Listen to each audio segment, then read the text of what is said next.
The battlefield became quiet and peaceful. Fires burned everywhere, and swords and spears lay abandoned by their owners. Blood-stained knights' helmets lay on the ground. The flames continued to burn. Even the poor horses lying on the ground awaited their demise. The animals' eyes were filled with emptiness. The ferocious monsters rejoiced as all their enemies were defeated. A loud cry signaled victory. The leader of the monsters approached the frightened warriors who remained alive to show his superiority. Despite their uncontrollable fear, the people did not lower their swords and continued to fight for freedom. The monsters cold-bloodedly attacked a small group of knights. The people knew that they were doomed. The bloodied knights continued to fight to their last breath, despite the numerical superiority of their opponents. The brave warriors looked the huge monsters straight in the eye. This tragic event went down in history as the cavalry standoff. The lives of ordinary people changed forever. The knights preserved the memory of the great warriors who were destroyed by the monsters. About 30 years have passed since then. Now all the power of the mighty empire is in the hands of a charming beauty named Yahello Rose. Almost everyone connected to the throne guessed that the empress had literally gone mad. The guards brought a mysterious man in a hooded cloak to the palace. Dark clouds shrouded his existence. The man could not stand up and remained on his knees. The poor man's clothes were covered in blood. The great empire of Kyle had prospered for the last 5 centuries, but one day, the vassal states were accused of treason and betrayal. In the end, the vile traitors were executed by order of the powerful empress. A few loyal subjects managed to survive. These were the ones who managed to please Yahello Rose with their sweet words. The empress sat surrounded by her loyal guards and simply smiled when another traitor was brought to the palace. The man in the dark robe did not raise his head. With bloodied hands, he tried to loosen the grip of his shackles. Leaning even further forward, the mysterious man groaned in pain. It was clear that he had been severely beaten the day before. Finally, the man gathered his last strength to raise his head and look into the eyes of the great empress. Yahello Rose continued to watch the traitor's torment with a smile. The loyal knight guard stood nearby, holding his sword with his right hand. The man in the dark robe watched the knights surrounding the poor man without rising from his knees. The empress named this man. Yuma was accused of forcing Malanzark to commit treason. She wanted to know if Yuma would admit his guilt. Yuma did not deny it and agreed with the charges. His eyes did not even flinch, even though a cruel execution awaited him soon. Yuma bent down lower as he felt excruciating pain again. However, he decided to ask the empress why her voice was trembling so much. Yahello Rose's pupils dilated almost to their limit because she did not expect to hear such a question from a traitor. Yuma continued to behave boldly, saying that he was just an ordinary eunuch. He really did not have an honorary title and surname like the rich aristocrats. The guy lowered his head again and looked at the floor. Suddenly, Yuma decided to ask the empress another question. Only one of Yuma's eyes was visible from under his dark hood. The brave guy asked Yahello Rose if she felt fear when she looked at him. Yahello Rose's loyal squire came to her defense. The knight drew his sword to strike the traitor, but the empress managed to stop him in time. The self-centered empress realized that Yuma would not beg for mercy and would not say another word, so she ordered her subjects to behead the traitor. Yuma understood that he did not have long to live and lowered his gaze to the floor again. Yuma saw no chance of salvation, so an idea popped into his head to try his luck. Yuma suddenly pulled a strange blue object out of his right sleeve. It turned out that this object was the fruit of rebirth, which literally allowed one to return to the past. Yuma remembered his mentor who had given him the fruit. The teacher said that as soon as anyone ate the fruit, they would die instantly.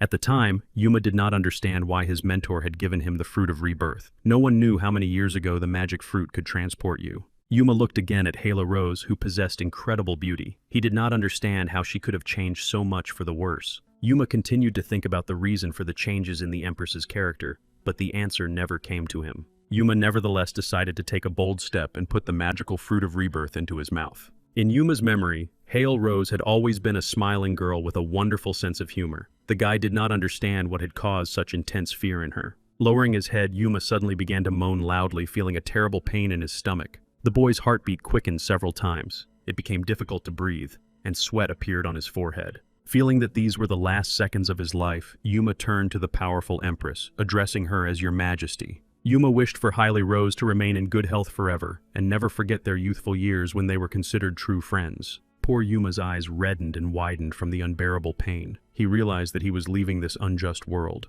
The young man's head began to spin, so it was not surprising that he soon vomited red liquid onto the clean floor of the palace. Yahello Rose was very frightened because she did not really want Yuma to die at that moment. She even wanted to run up to the poor guy to save him. Yuma's eyes filled with tears and gradually began to close. Before losing his life, he decided to say that he would return to this world someday. The empress screamed loudly and tried to break through to her friend's lifeless body, but the guard could not allow such a situation. Yuma plunged into a dark abyss where absolute darkness reigned. Only a small bright spot could be seen at the end of the eerie corridor. Suddenly, the darkness dissolved, and Yuma clearly saw the sun and bright green trees. The boy's eyes opened slightly. This meant that Yuma had indeed magically traveled back in time and remained alive. Yuma's surprised eyes widened again as he breathed again and smelled the scent of nature. The boy was lying on the grass in an unfamiliar place. He was wearing a purple sleeveless t-shirt, light-colored pants, and warm boots. Yuma decided to look around and figure out where he was. The boy wanted to understand how many years ago the magical fruit of rebirth had transported him. A few meters away, Yuma saw a mysterious structure made of sticks on which freshly caught fish were drying. Yuma was very happy because he began to remember this amazing place on the shore of the warm sea. This place was called Peril. It was Yuma's homeland, where he had once spent his happy and unforgettable childhood. To the right of the boy stood a small trough filled to the brim with water. Yuma quickly ran to the trough to look at his reflection in the crystal-clear water. Holding the trough with both hands, Yuma noticed the sun's glare shining brightly in the reflection of the water. As soon as he glanced at his own reflection in the water, Yuma realized that he had truly been reborn. This meant that the fruit had saved him from certain death. The happy young man only had to figure out what year it was now, and he soon realized that the fruit of rebirth had transported him 40 years back in time. Yuma instantly remembered what had happened 40 years ago and bowed his head. The young man's mood noticeably deteriorated. Yuma saw Mr. Hack lying in the shade of a tree with his eyes closed. The boy even remembered what had happened yesterday, on the eve of his transfer. Yuma turned to Mr. Hack and told him that Malin had once again behaved inappropriately. Yuma told Mr. Hack that this time Malin had brutally beaten Cage, the owner of the fish shop. Mr. Haka became angry and was about to punish Malin, but Yuma informed him that Cage had spoken ill of him, which was why Malin had taught him a lesson. Despite Yuma's words, Mr. Haka got up to find Malin. The man asked where the culprit was now. Yuma did not cover for his best friend Malin and said that he was probably sleeping on the beach. Yuma and Mr. Haka headed to the beach to find Malin, who had no idea that punishment awaited him. After a while, Yuma and Mr. Haka saw Malin lying on the sand with his eyes closed. Yuma thought to himself that he hadn't seen his friend Malin in a long time, but suddenly Mr. Haka grabbed the poor guy by the ear. Frightened, Malin cringed in pain. Sweat appeared on the poor boy's forehead. Of course, Malin couldn't stand such pain, so he shouted loudly that it hurt. Mr. Haka had no intention of letting go of Malin's ear and continued to tell the boy that he had warned him long ago not to fight with the locals. Yuma remembered that Mr. Haka was a noble man who was not afraid to take an orphan under his wing. Yuma felt uncontrollable joy and happiness, so he turned his gaze to the sea to admire its wondrous beauty. Yuma watched the beautiful seagulls and was also glad that he was no longer a eunuch and had not lost his dignity. But now was not the time for rejoicing, because Yuma understood that everything he held dear would soon be destroyed. Yuma picked up the mirror, which suddenly shattered into small pieces. They showed fragments of a future in which many people would die. In the shards of the mirror, the boy saw brave and courageous knights fighting terrible monsters. Yuma did not want to allow the glorious knights of the Kyle Empire to die on the battlefield. Everything had to be different. To carry out his plan,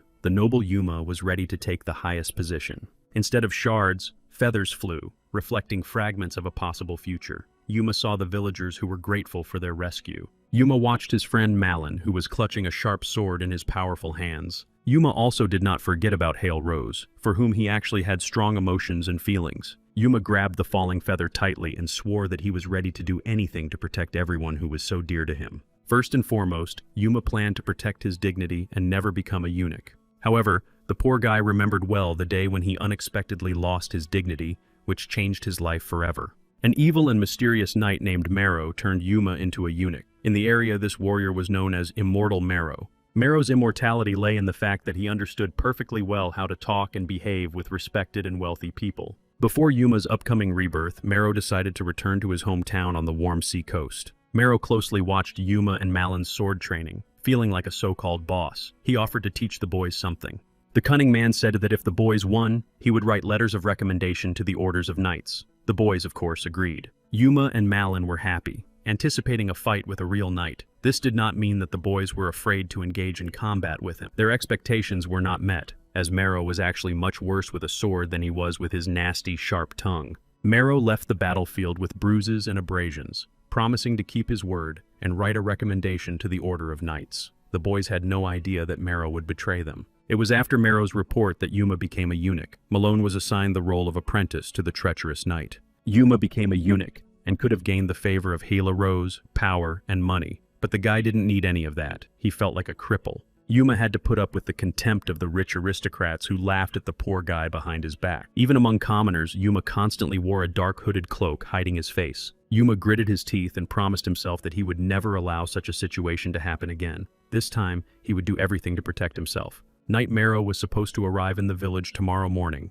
so Yuma had to carefully prepare for his arrival. First of all, Yuma had to figure out how to prevent Marrow and Malin from meeting. Otherwise, history would repeat itself. While Yuma was thinking, Malin suddenly ran up to him and told him that a mysterious knight would be arriving in the village tomorrow. An excited Malin was sure that if he trained hard, he could become the knight's apprentice. Yuma tried to dissuade his friend, saying that there was no need to distract the knight, as he had clearly come to rest. But Malin was convinced that such opportunities literally did not fall from the sky. Malin suddenly punched Yuma in the stomach. Yuma didn't think twice and responded to the blow by saying that Mr. Haka's lessons were enough for him. Malin grabbed his friend with both hands and threw him over his hip, saying that Mr. Haka taught them practically nothing. Yuma had no choice but to agree with his loyal friend. Yuma was determined to show Malin who was really in charge. Therefore, his friend needed to listen to his advice. After knocking Malin to the ground, Yuma stepped on him and said that from now on, he would decide what they would do in the future. A happy Yuma was sure that he had succeeded and fulfilled the first point of his plan.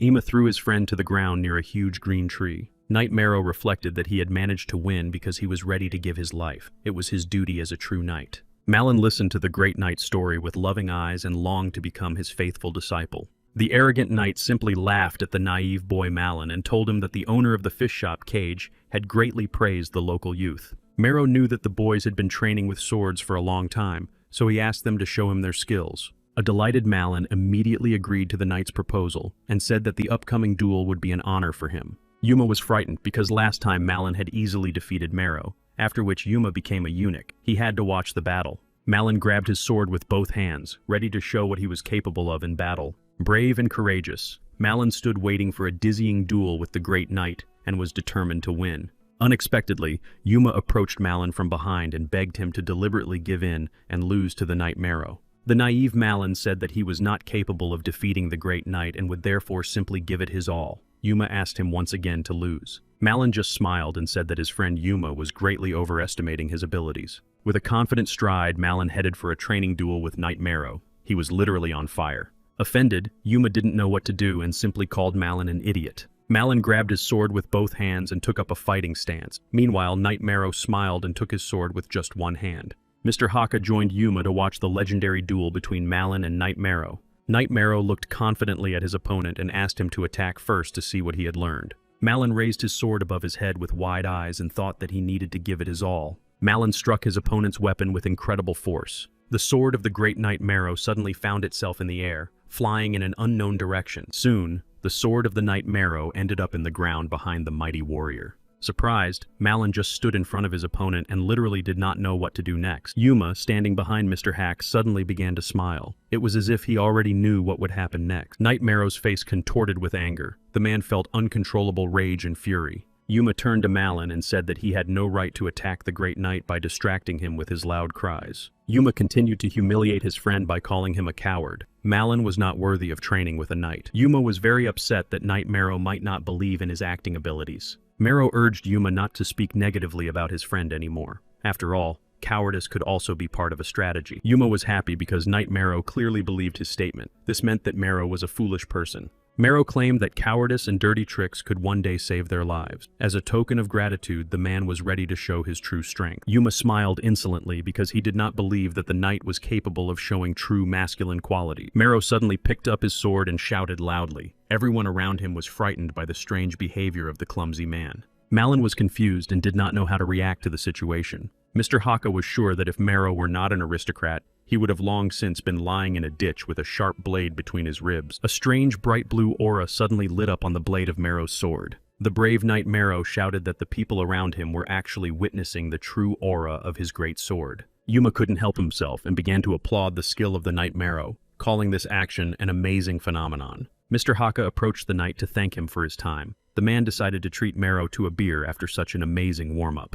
Marrow did not refuse the invitation and called Mr. Haka a good teacher. Yuma and Malin watched as Mr. Haka and Knight Marrow headed to the nearest bar. As soon as the men disappeared over the horizon, Yuma and his faithful friend Malin grabbed their stomachs because they were having so much fun. Yuma picked up the sword that the great knight Marrow had wielded the day before to repeat his actions. Yuma was sure that to show the true aura of the blade, it didn't take more than 5 minutes, as the knight Marrow had done. Malin agreed with Yuma's statement and lay down on the ground to rest and sleep once again. Yuma lay down next to his friend and said that Mr. Haka had actually taken Marrow away so as not to put him in an awkward position. A happy Yuma raised his hand to touch the bright sun. The guy was sure that he had succeeded. Yuma was sure that the wheel of time had finally been set in motion and that history had changed for the better forever. Clenching his fist, Yuma swore that he would now destroy everyone who had ruined his life. Knight Marrow sat at a table in the bar and drank delicious beer. The drink was really excellent. Suddenly, Marrow said that he was clearly missing something. Mr. Haka did not understand what the mysterious knight was talking about.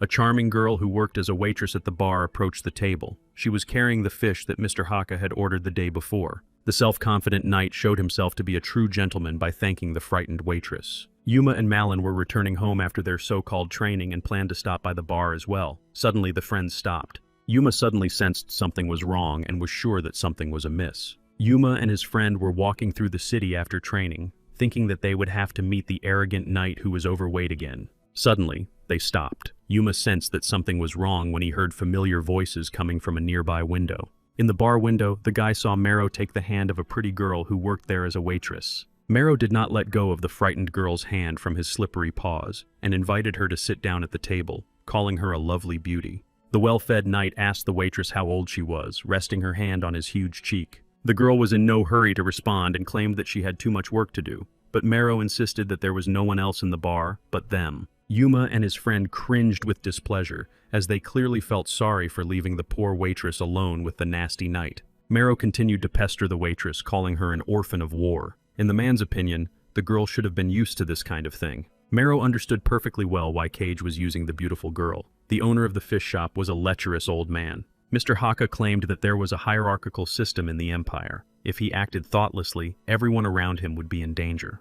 Mr. Haka suddenly turned to a charming girl named Maria and asked her for forgiveness. Maria stood motionless. Suddenly, crystal-clear tears appeared in the beautiful young lady's eyes. The waitress Maria's tears slowly fell to the floor, splashing in different directions. Suddenly, a sharp blade stuck into the wooden floor of the bar. It was Malin's sword. Knight Marrow and the girl Maria were greatly frightened by the loud sound and turned to see who had entered the door. Yuma and Malin became very angry and turned to Mr. Hack, who was calmly watching Marrow mock the frightened girl. Marrow showed no fear and spoke to Mr. Haka, claiming that his son Malin clearly did not understand something. The brave Malin approached the table and continued to ask why Marrow was touching and harassing Maria. Knight Marrow did not let go of Maria, who clearly wanted to escape from his slippery grasp. Marrow began to call Malin worthless and called on Mr. Hack to punish his heir, who was interfering in matters that were none of his business. The brave Malin approached the knight to strike him, saying that Marrow was the only one in the room who deserved punishment. Mr. Haka tried to stop Malin, but his son continued to insist that someone had to intervene in the situation.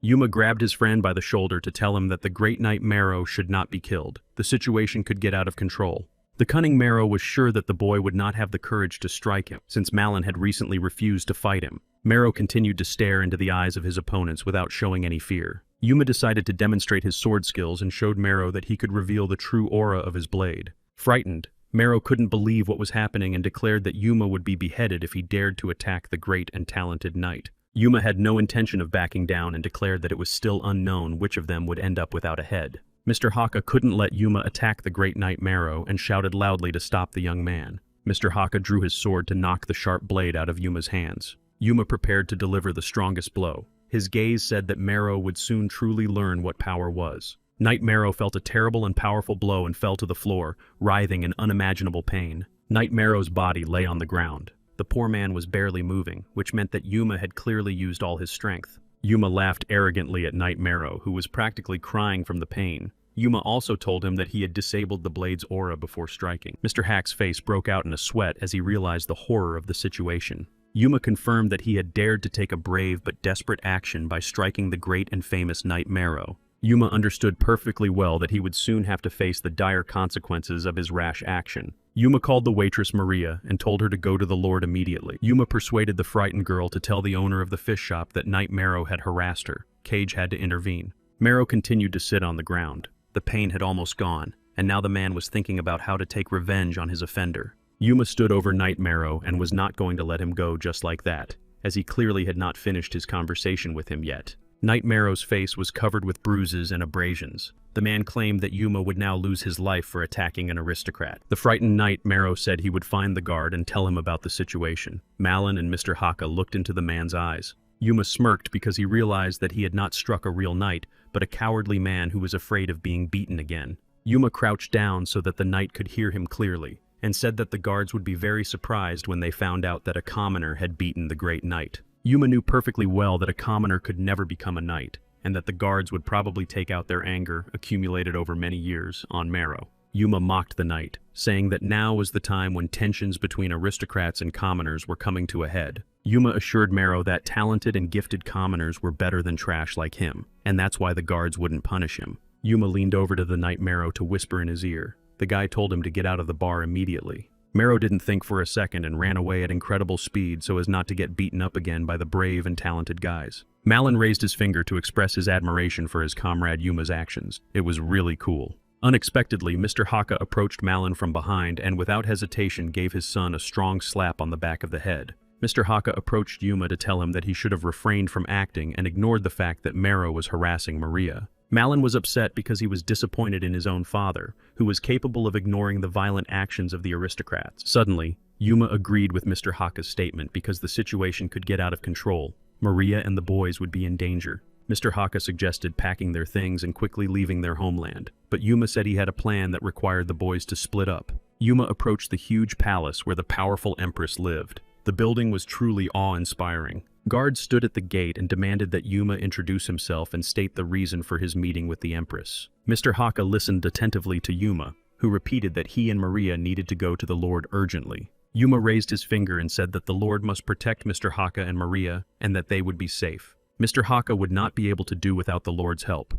He did not understand how Yuma knew that the Lord belonged to a faction that protected commoners. Mr. Haka and Malin were interested in what Yuma would do now, but the young man urged them not to worry about his life. Yuma told his companions that he was going to the capital, where he knew someone who could help them. Mr. Haka took out his sharp sword to give to Yuma. Without a weapon, it would obviously be difficult for the boy. Mr. Haka held out the sword to Yuma and told the boy to take the weapon that placed a heavier burden on him. Yuma set off on an exciting but short journey and soon found himself at the gates of Hale Castle. The majestic building remained the same as in Yuma's memories. The boy had worked here for the past 40 years. Many years had passed, but Yuma was glad to see this place again. Besides, Yuma was no longer a eunuch. Yuma was sure that Empress Hyla Rose was in the castle and could help him avoid losing his life. Yuma remembered when the powerful Empress Hyla Rose showed him a unique place. Hyla Rose showed him the place where Yuma should go if he had to flee the palace because of her. Empress Hyla Rose begged Yuma to flee from everyone if difficult times came. Yuma, as an obedient eunuch, agreed with the Empress, who said that no one would ever find him in this place. With her charming hand, Hyla Rose carefully searched for something and said that it must be somewhere here. Yuma began to search carefully, running his hands over the entire wall. Suddenly, a small hole appeared in the wall, large enough for a person to crawl through. Without hesitation, Yuma crawled through the small opening in the wall and began to crawl along the path. Yuma stopped to gather his strength, as it was clearly not an easy path. Beads of sweat appeared on the young man's forehead. Yuma had dreamed so much of meeting the young empress that he simply couldn't move any further. Yuma crossed his arms and thought about how many crimes he had committed, including the attempted murder of a knight and breaking into the palace. Finally, Yuma reached the end and secretly entered the garden, where he enjoyed the majestic scents around him. Yuma knew very well that Hyla Rose loved to walk in the garden, and that he would be able to catch at least a glimpse of her. Yuma stared intently at his surroundings, but he couldn't see the charming young empress anywhere. Yuma's eyes widened several times as he suddenly heard a strange rustling behind him. Yuma literally froze in fear and surprise and couldn't utter a word. Yuma realized that a mysterious figure in a dark cloak with a sharp sword in his hands had crept up on him. The figure demanded that the young man give his name. Yuma immediately recognized the voice of Barris, the knight who accompanied the imperial family. Barris's sword was held to Yuma's neck. The knight again demanded that the mysterious stranger explain why he had entered the palace. Yuma was naturally afraid that he might lose his life and begged Barris to stop. Suddenly, another mysterious figure in a dark cloak appeared in front of Yuma. His face was indistinguishable. The figure in the hoodie suddenly dropped the hood, and Yuma could see dark, silky hair blowing in the wind. It was a pretty but stern girl with an amazing blue pendant around her neck. She again demanded that Yuma tell her his name. Yuma guessed that he was looking at the first princess, Zitska Rose, who was famous for her difficult personality. Yuma understood that he had committed a crime in front of the first princess and the knight. However, the boy had no idea why they were here. Yuma knelt before Zitsuka Rose and told her his name. The girl demanded to know why the young man was on the palace grounds. Yuma explained that he had come on business, but the princess just smiled, as a commoner could not have important business with aristocrat. Yuma said that 7 years ago, danger had threatened the village. The residents had been saved by an imperial mage. The young man needed to see the sorcerer again. Cerberus interrupted the conversation and demanded that they stop talking to the suspicious young man. Princess Zitsuka Rose angrily replied to the knight that she had not given him permission to speak. Barris fell to his knees to ask for forgiveness. Zitsuka Rose smiled and told the imperial knight that she was only joking and that he could get up from his knees. The princess turned to Yuma again to find out the name of the powerful magician. Yuma replied that the sorcerer was known as Adeline Woods. Zitsuka Rose was surprised at how calm and collected Yuma was. It was clear that the young man was not lying. The princess headed off in an unknown direction to relay Yuma's words. The girl demanded that he no longer stick his nose into the palace's affairs. Barris turned to Yuma and said that the princess was not the kind of person who could forgive such insolent behavior. He was lucky. Now the question arose in Yuma's mind of how to meet Adeline Woods. There was also another small, strange thing. Over the next year, Zitsuka Rose would attempt a dizzying coup d'etat. During the coup attempt, it was the imperial knight Barris who would take Zitsuka Rose's life by stabbing her in the back with his sword. Yuma assumed that at this point, Barris and Hitsuka must have a bad relationship. Yuma asked himself again why Barris and Zitsuka were together, and in such a strange place at that. Something was clearly wrong here. Yuma needed to be more careful and not stick his neck out unnecessarily. First and foremost, the boy had to deal with Marrow. Yuma made his way through the city and tried to enlist the help of a merchant community called Puana. Puan was known as a moneylender and tax collector. Yuma knew that he was respected and even feared by the rich and powerful aristocrats and nobles. At first glance, it seemed that Puan's main source of income was the trade in expensive and exquisite furniture. No one guessed that Puana was importing magic stones from the great kingdom of Helga. Yuma knew that in recent years, Puana had been trying hard to find a way to make magic stones on his own. It was clear that after developing a monopoly on the production of magic stones, Puana's trading community would become the strongest. Near the gate, Yuma once again met 2 guards who asked him again why he had come there. Yuma did not show his fear and said that he had come to meet Puan. The young man asked the guards to call the master.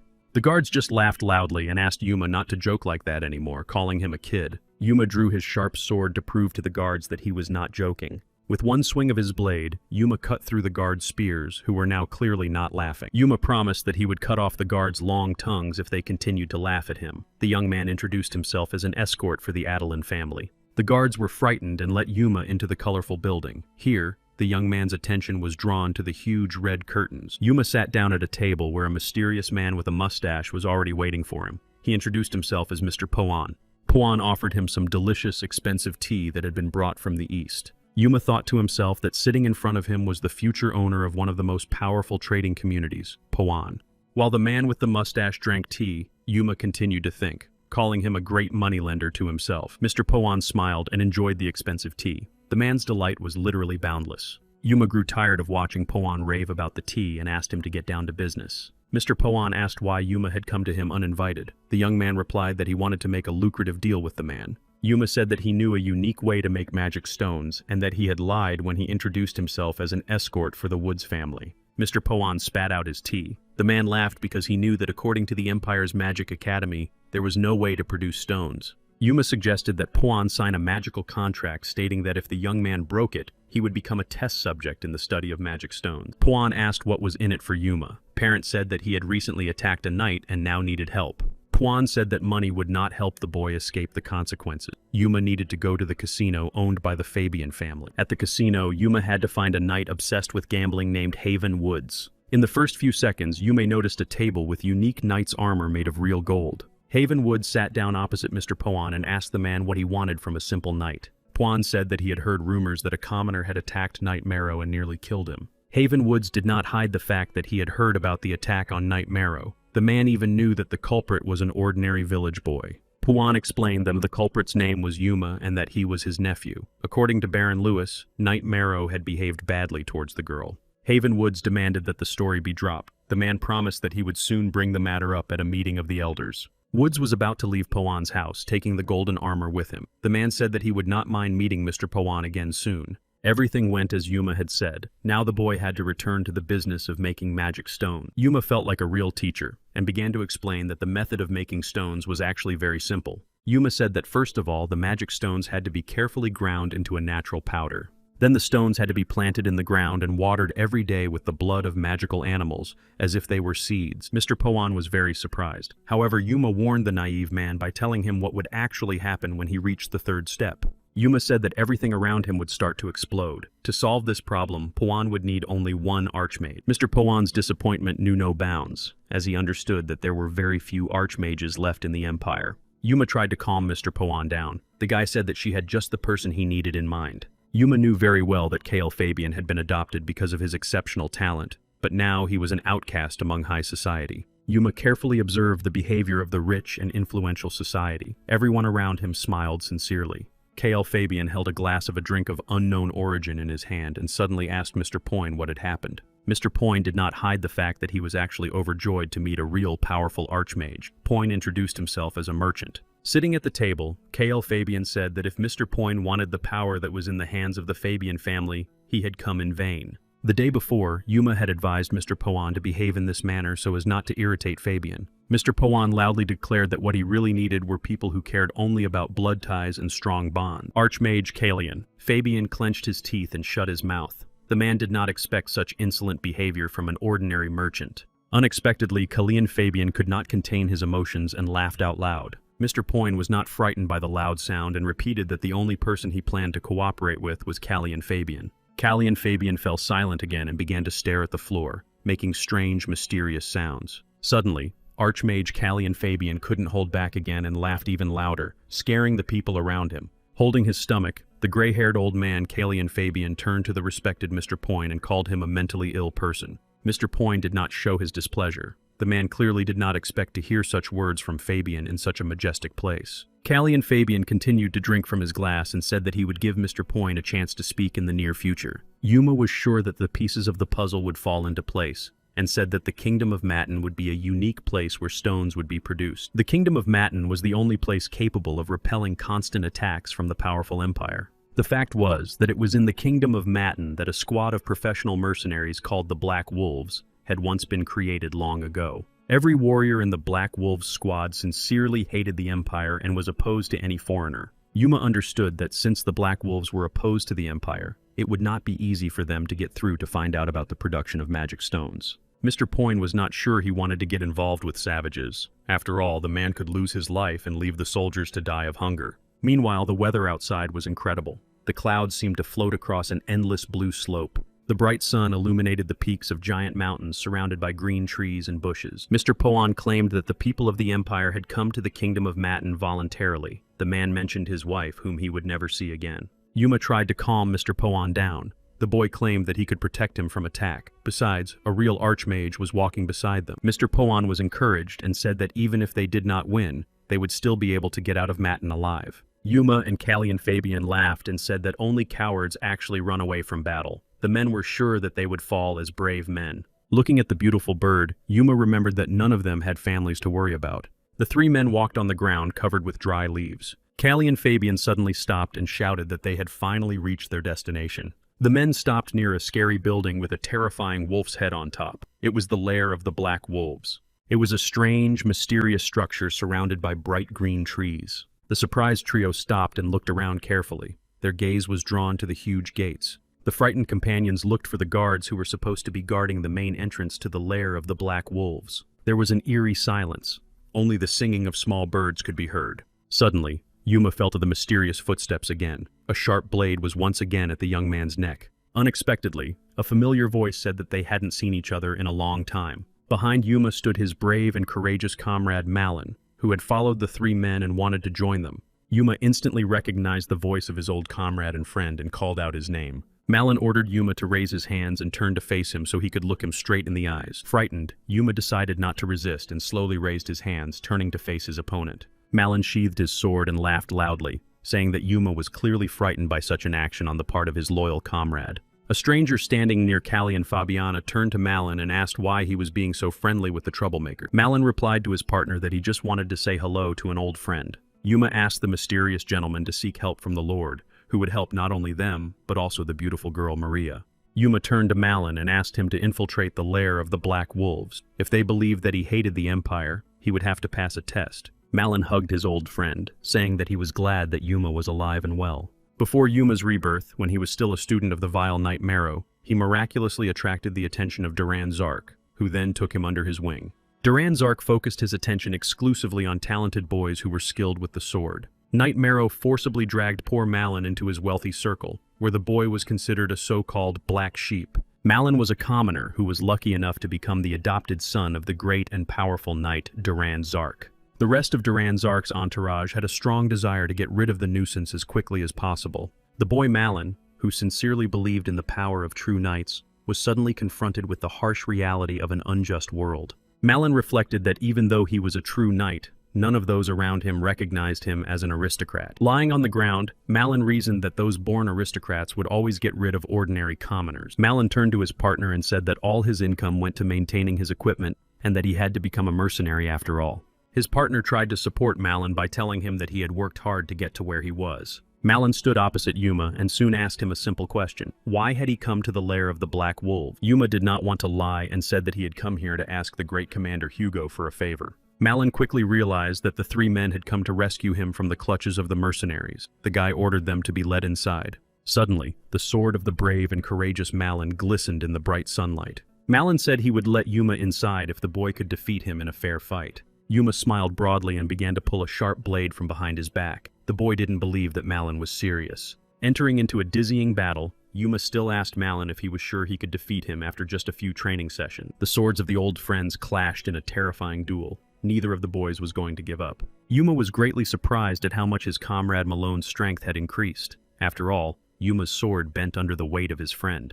The razor-sharp blades clashed in the air once again. A piercing sound rang out. Suddenly, Malin managed to deliver a crushing blow to his friend's head with his right foot. Another deafening crack rang out. Yuma did not lose his composure and struck back with his sword. Malin had to do a dizzying backflip to dodge his opponent's powerful blow. Malone landed on his feet and assumed a fighting stance. The young man stared into the eyes of his opponent, who was also his best friend. Yuma jumped with all his might to deliver another blow. The boy's eyes were filled with anger and rage. Malin carefully tracked the trajectory of his opponent's jump and was ready to take the dizzying blow of his sharp sword. Malin reacted lightning fast and jumped away from Yuma to the left. Again, there was a loud crack. Yuma missed and cut a huge stone in half with his sword. The fragments flew in different directions. Malin's partner was very angry because he was worried that the boys would ruin the walls of the magnificent building. Yuma and Malin continued to fight. The battle moved into the air near the high gates. Malin's partner watched intently as his former comrades fought to their last breath, silently calling them little morons.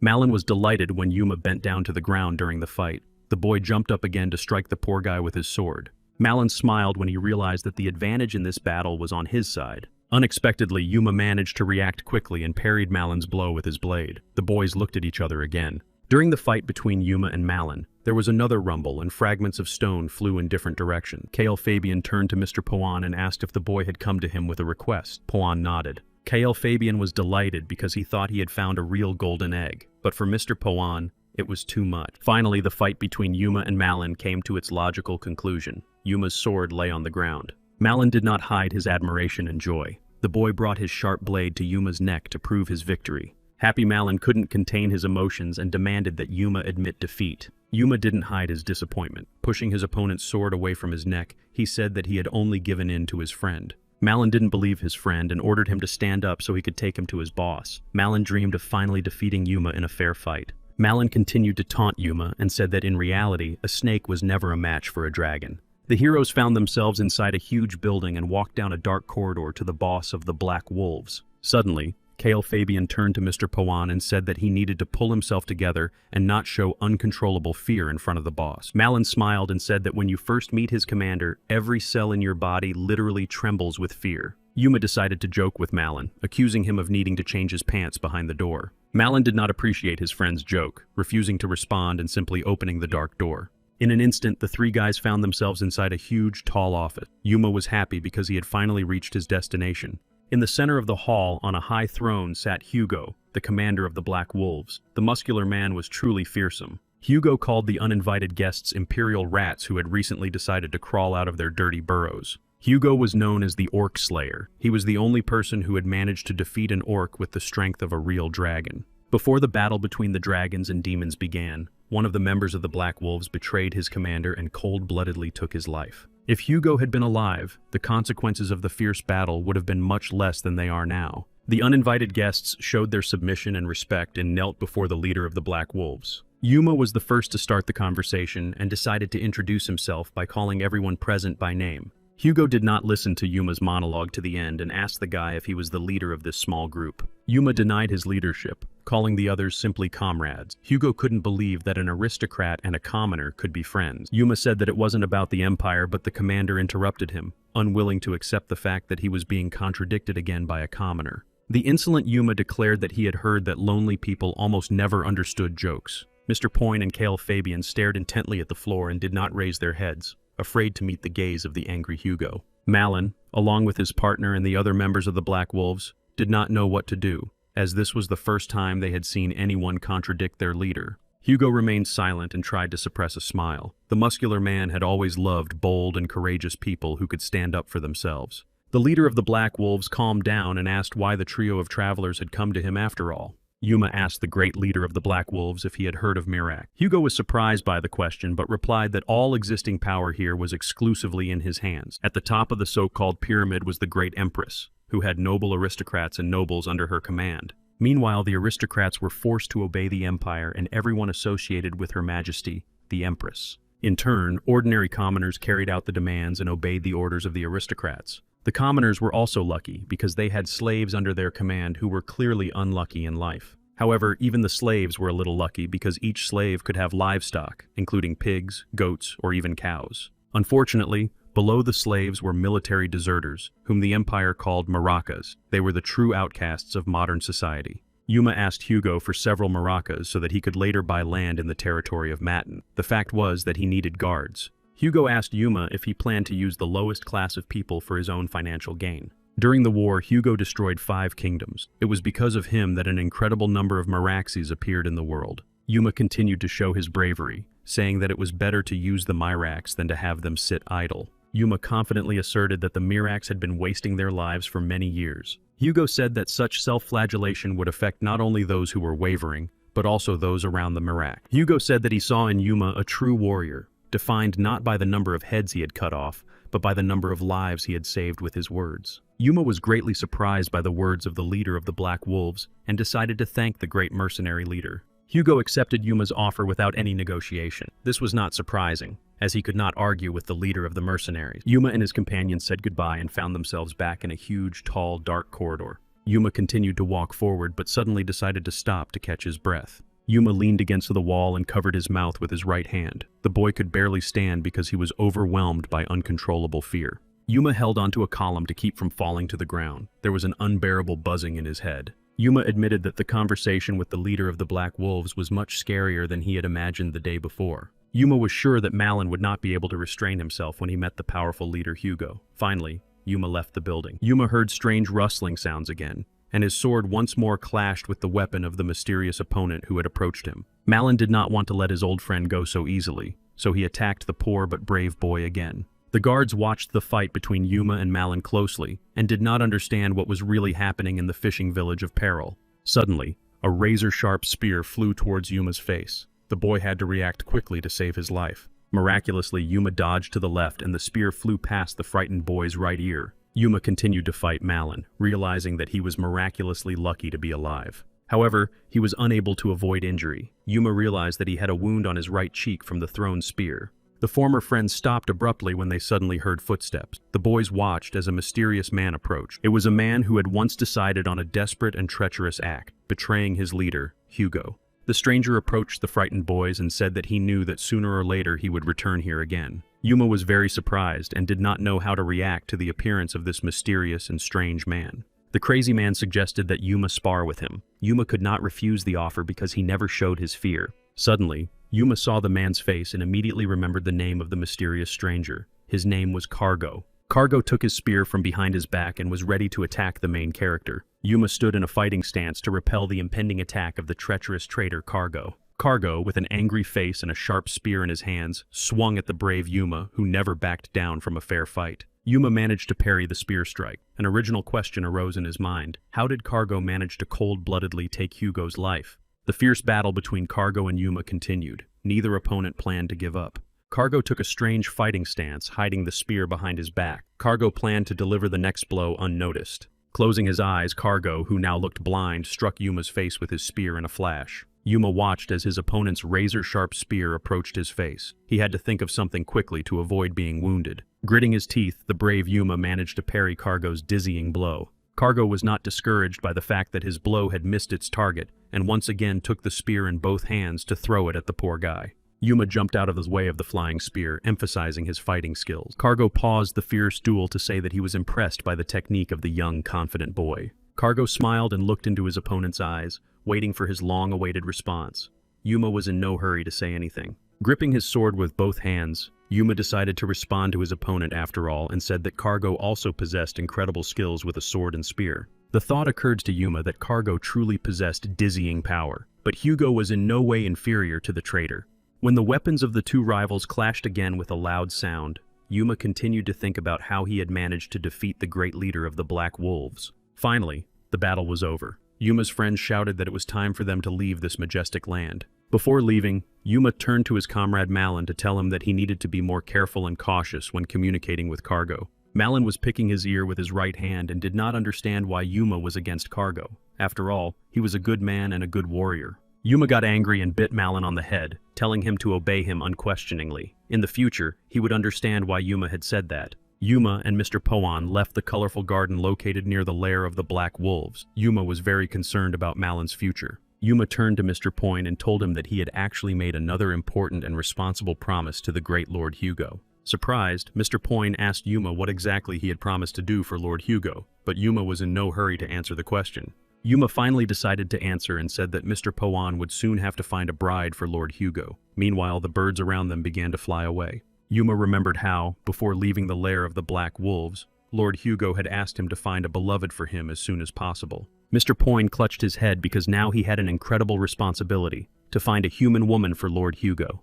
Mr. Poin explained to Yuma that communication between Lord Hugo and a human woman could end in unknown consequences. Mr. Poan continued to show his uncontrollable fear and said that Yuma did not realize what he had actually promised. Yuma tried to calm Mr. Poan by taking his left hand on his right shoulder, but Mr. Poan's face literally froze in horror. Mr. Poin said that if Yuma found a bride for Lord Hugo in the near future, he would be in the power of his strong and powerful hand. The villagers noticed a strange announcement saying that Hugo, the commander of the Black Wolves, was looking for a wife. Despite the significant problems, Yuma understood perfectly well that Mr. Poin could literally get out of any situation. Mr. Poin began to lose weight almost every day, thinking that soon he would be punished by the powerful giant. Everyone around Mr. Poin and his friend Yuma waited for good news from the situation. Yuma and Mr. Poan stood by the door but were too afraid to knock or even open it. Mr. Poan picked up a book and put on his glasses to read the huge list of potential candidates. The guys began to study the list of candidates for the role of bride for Lord Hugo. It turned out that most of the girls simply dreamed of getting married for power.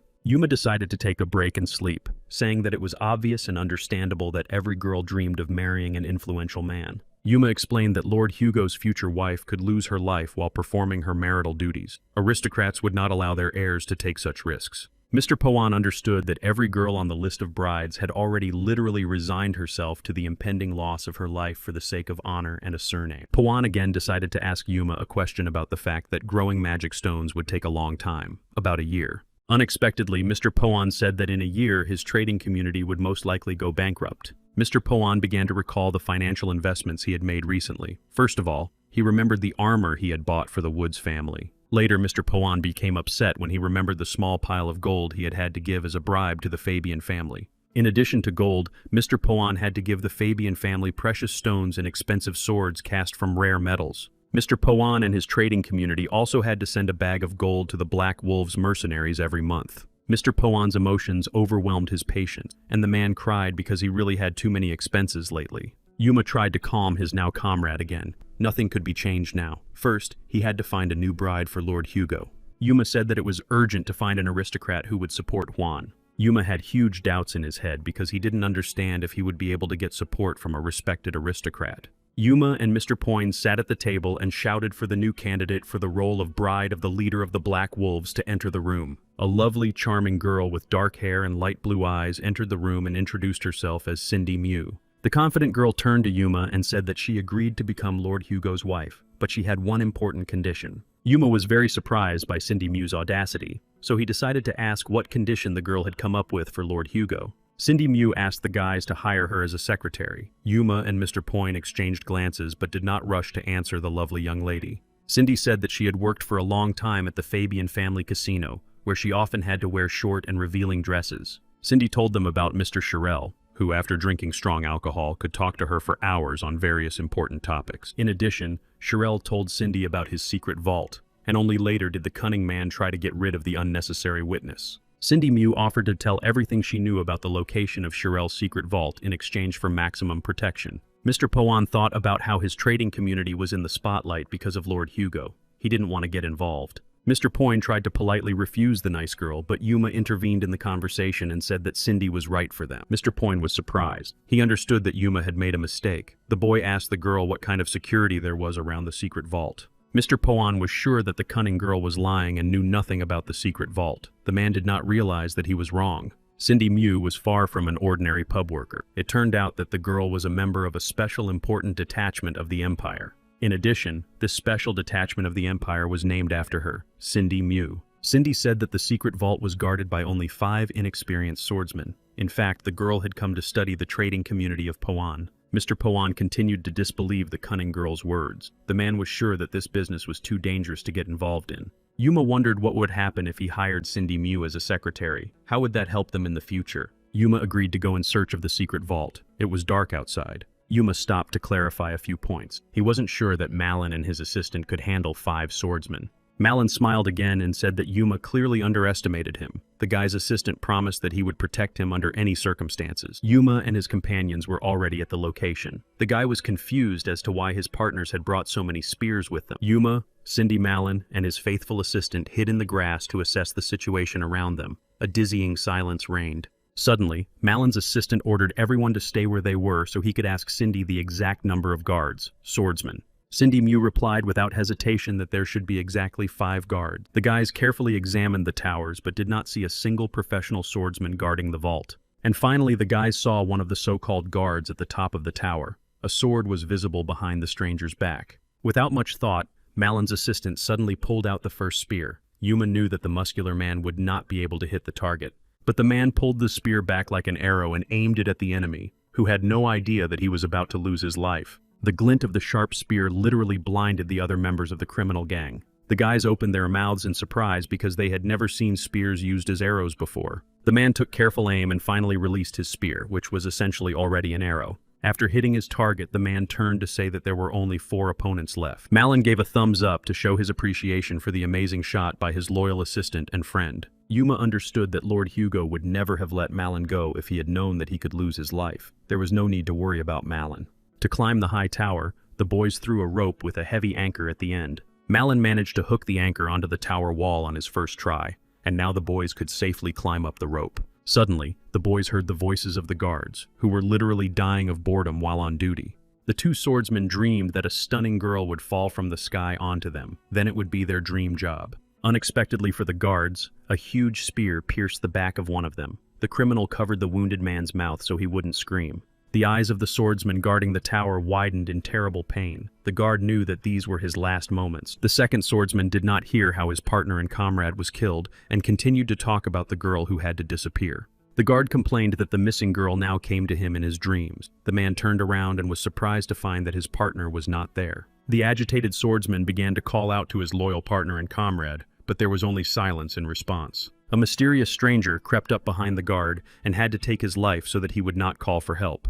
The guard did not utter a word and fell to the ground. His light-colored boots were visible. Yuma stood over the swordsman's body, hiding his face behind a light-colored scarf. The young man could not believe that he had dealt with 2 mercenaries so easily. Malin smiled as usual, supporting Yuma. The boys had indeed managed to defeat the professional swordsman too easily. Yuma removed the light-colored scarf from his face to show his friend Malin his dazzling smile. Yuma and Malin stood facing each other and suddenly cringed at a strange, foul smell. The boys did not understand where the stench was coming from. Suddenly, a brown boot appeared from the stairs. Yuma and Malin froze in anticipation. A huge, tall man with a beard and a sword in his hands approached the boys. The guard said that there were obviously rats here. The guard's long, shiny sword quickly approached Yuma. The young man continued to stand waiting. Yuma's gaze quickly changed. His eyes literally turned red. When the swordsman saw that Yuma had unexpectedly used his ability to activate the sword's aura, he was greatly surprised, but it did not scare him. Yuma stood almost motionless and looked his formidable opponent in the eye.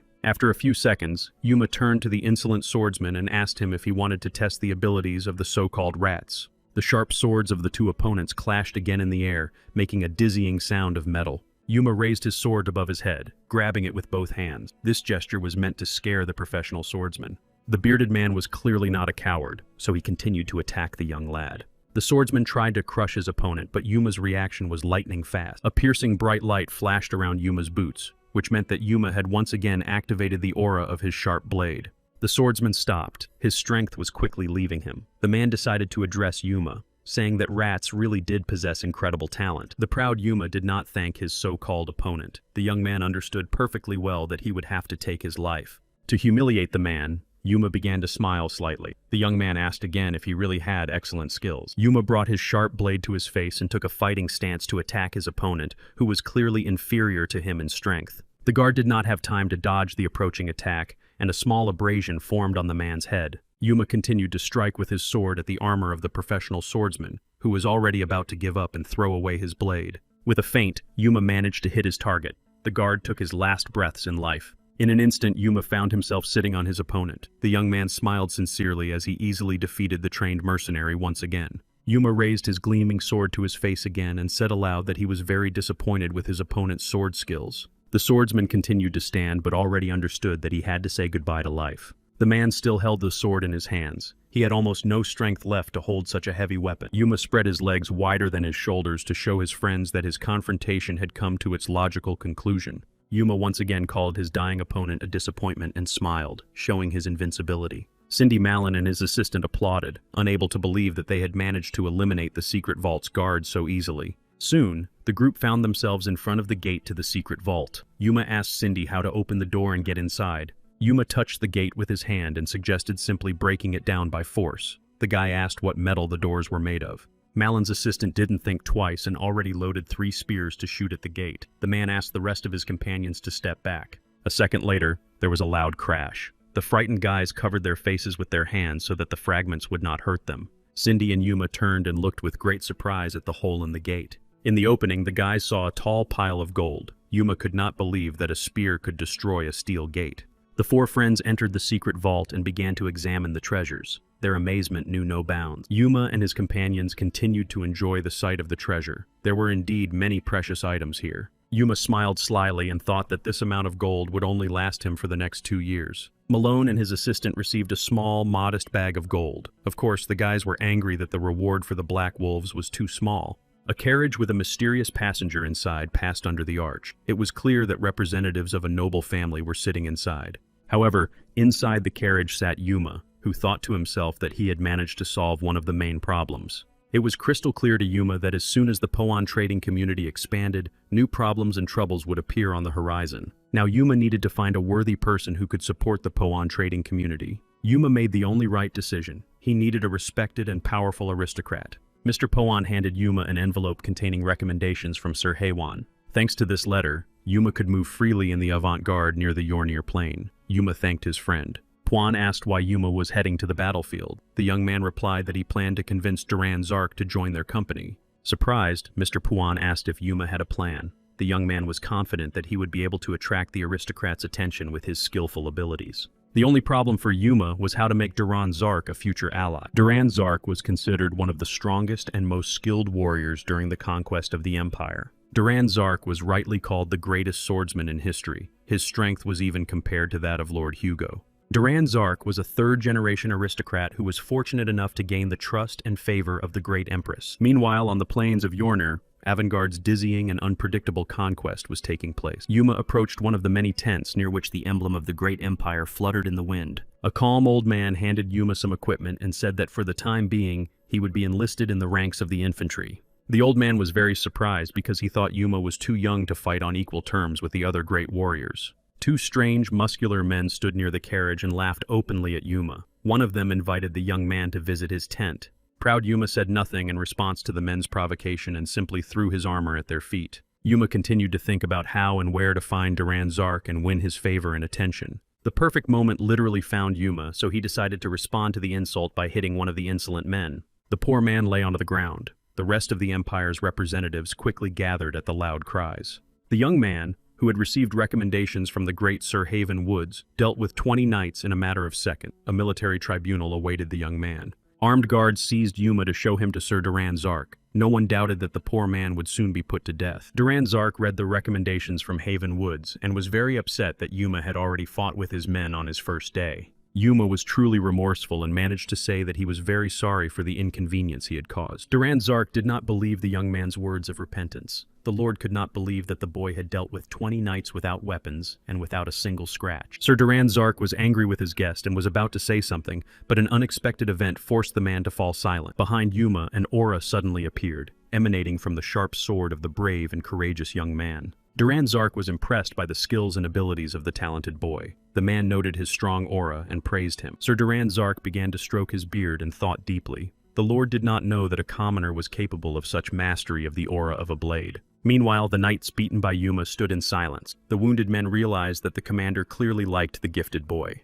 Duran Zark turned to Yuma and said that he urgently needed to find out what kind of person he really was. The Lord ordered his henchman Centurion to strike the boy 20 times and then bring him to the Emperor's chambers after the punishment. Unexpectedly, Centurion shouted that he would not mock Yuma because the commander had shown a noticeable interest in him. However, the punishment was soon carried out. Yuma took off his sleeveless shirt, and Centurion began to whip his bare back. After the severe beating, Centurion turned to Yuma and offered him his unique pain-relieving ointment. Yuma silently turned around and was about to head to the chambers of the great Sir Duran Zark. The Centurion wished him luck. The moon fully illuminated the chambers of Duran Zark, who was already waiting for Yuma's arrival. They talked practically all night. A month later, Yuma received a unique battle and sword, which Lord Duran Zark himself had chosen for him. Now Yuma led his own army, which was to conquer the capital of the powerful kingdom of Armad. Together with his army, which included brave knights, Yuma headed for battle near Armad Castle. The majestic Sir Duran Zark arrived at the battlefield and shouted to his soldiers to prepare for the approaching confrontation.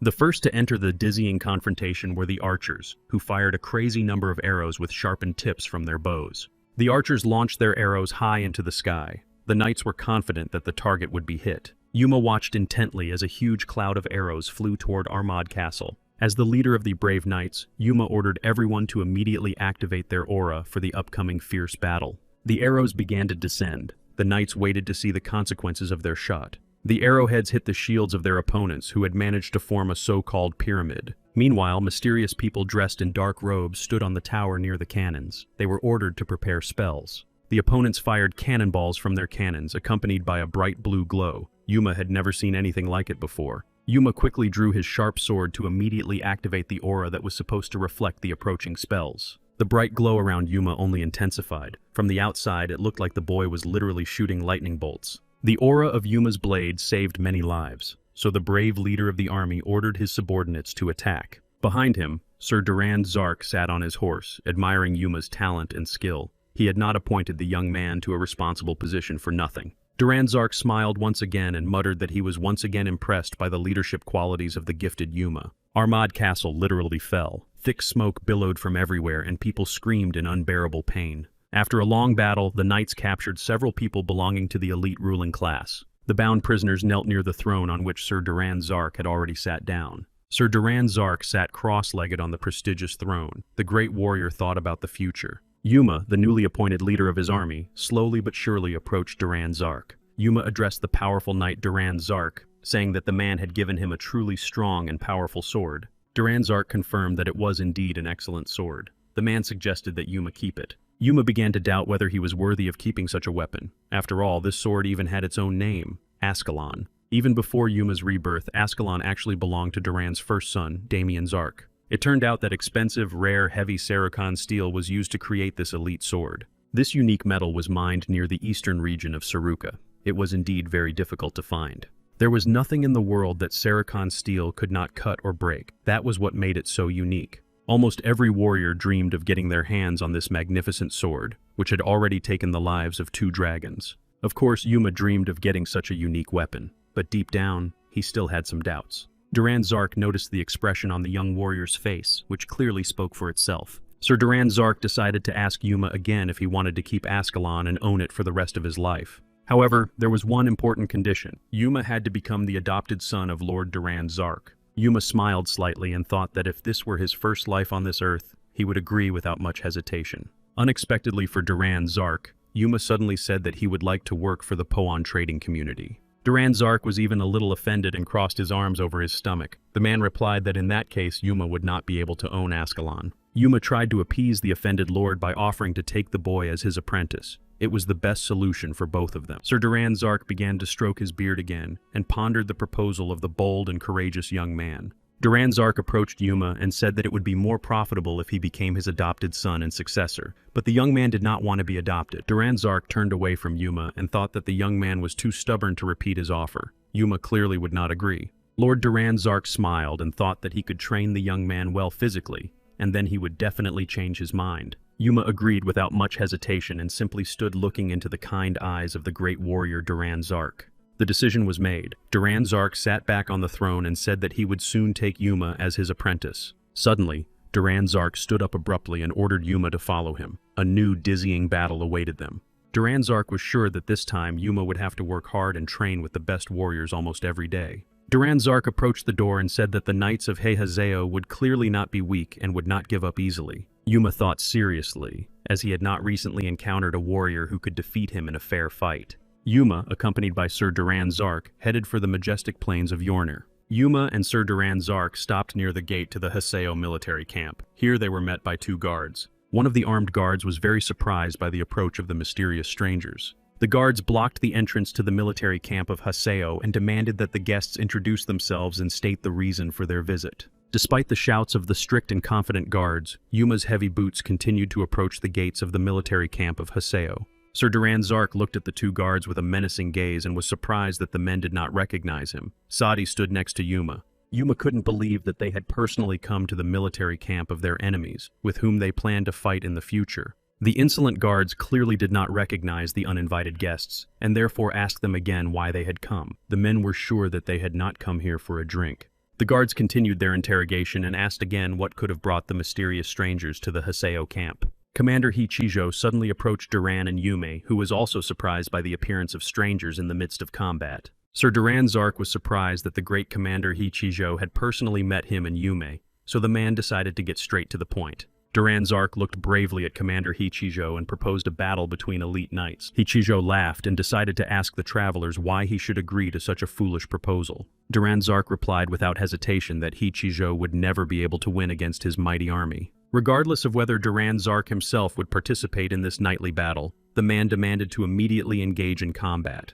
Sir Duran Zark hugged Yuma and said that his new student, who possessed incredible talent, would participate in the upcoming battle. Hichijo smiled again and agreed to the warrior's proposal. There was one condition. If he won, he would take Duran's head. Duran Zark was far from a cowardly man and therefore agreed to Hichijo's important condition. The great warriors said goodbye and agreed to meet again in a week at the Haseo camp. Yuma asked Duran Zark if he had a backup plan in case Yuma lost the confrontation. Sir Duran Zark smiled again and said that he would never lose his head. Duran Zark looked intently at Yuma and said that Yuma could die in the coming week, and then the knightly battle would never take place. Yuma was greatly alarmed and did not know how to respond to the great warrior Duran Zark. After thinking for a moment, Yuma suddenly ran to his tent to look at his new gift, the sword Ascalon.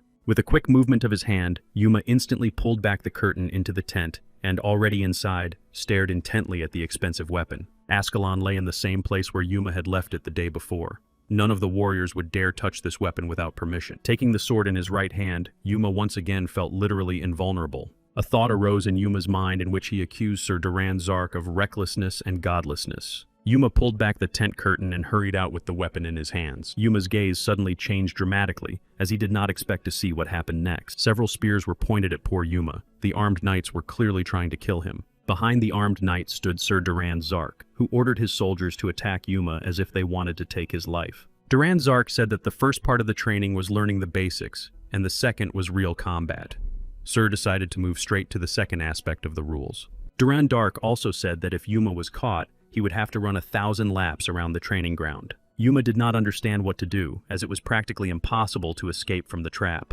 Spears flew straight at him. Amazingly, Yuma managed to dodge the crazy number of spears flying at him and run away. Yuma instantly struck one of the armed knights in the face, and the poor man fell to the ground, showing no signs of life. Yuma grabbed the second knight with his left hand and turned to the other armed knights, promising that if they approached, he would take their lives. The armed knights standing around Yuma couldn't understand where the young man got so much strength to hold a warrior with his left hand alone. Sir Duran Zark stood behind him in the company of a mysterious stranger, and said that Yuma was able to quickly adapt to difficult situations. The strange stranger was also surprised by Yuma's skill and said that he would not know what to do in a similar situation. The stranger turned out to be Duran Zark's assistant, Randall, who was his nephew. He was sure that the knight should be killed.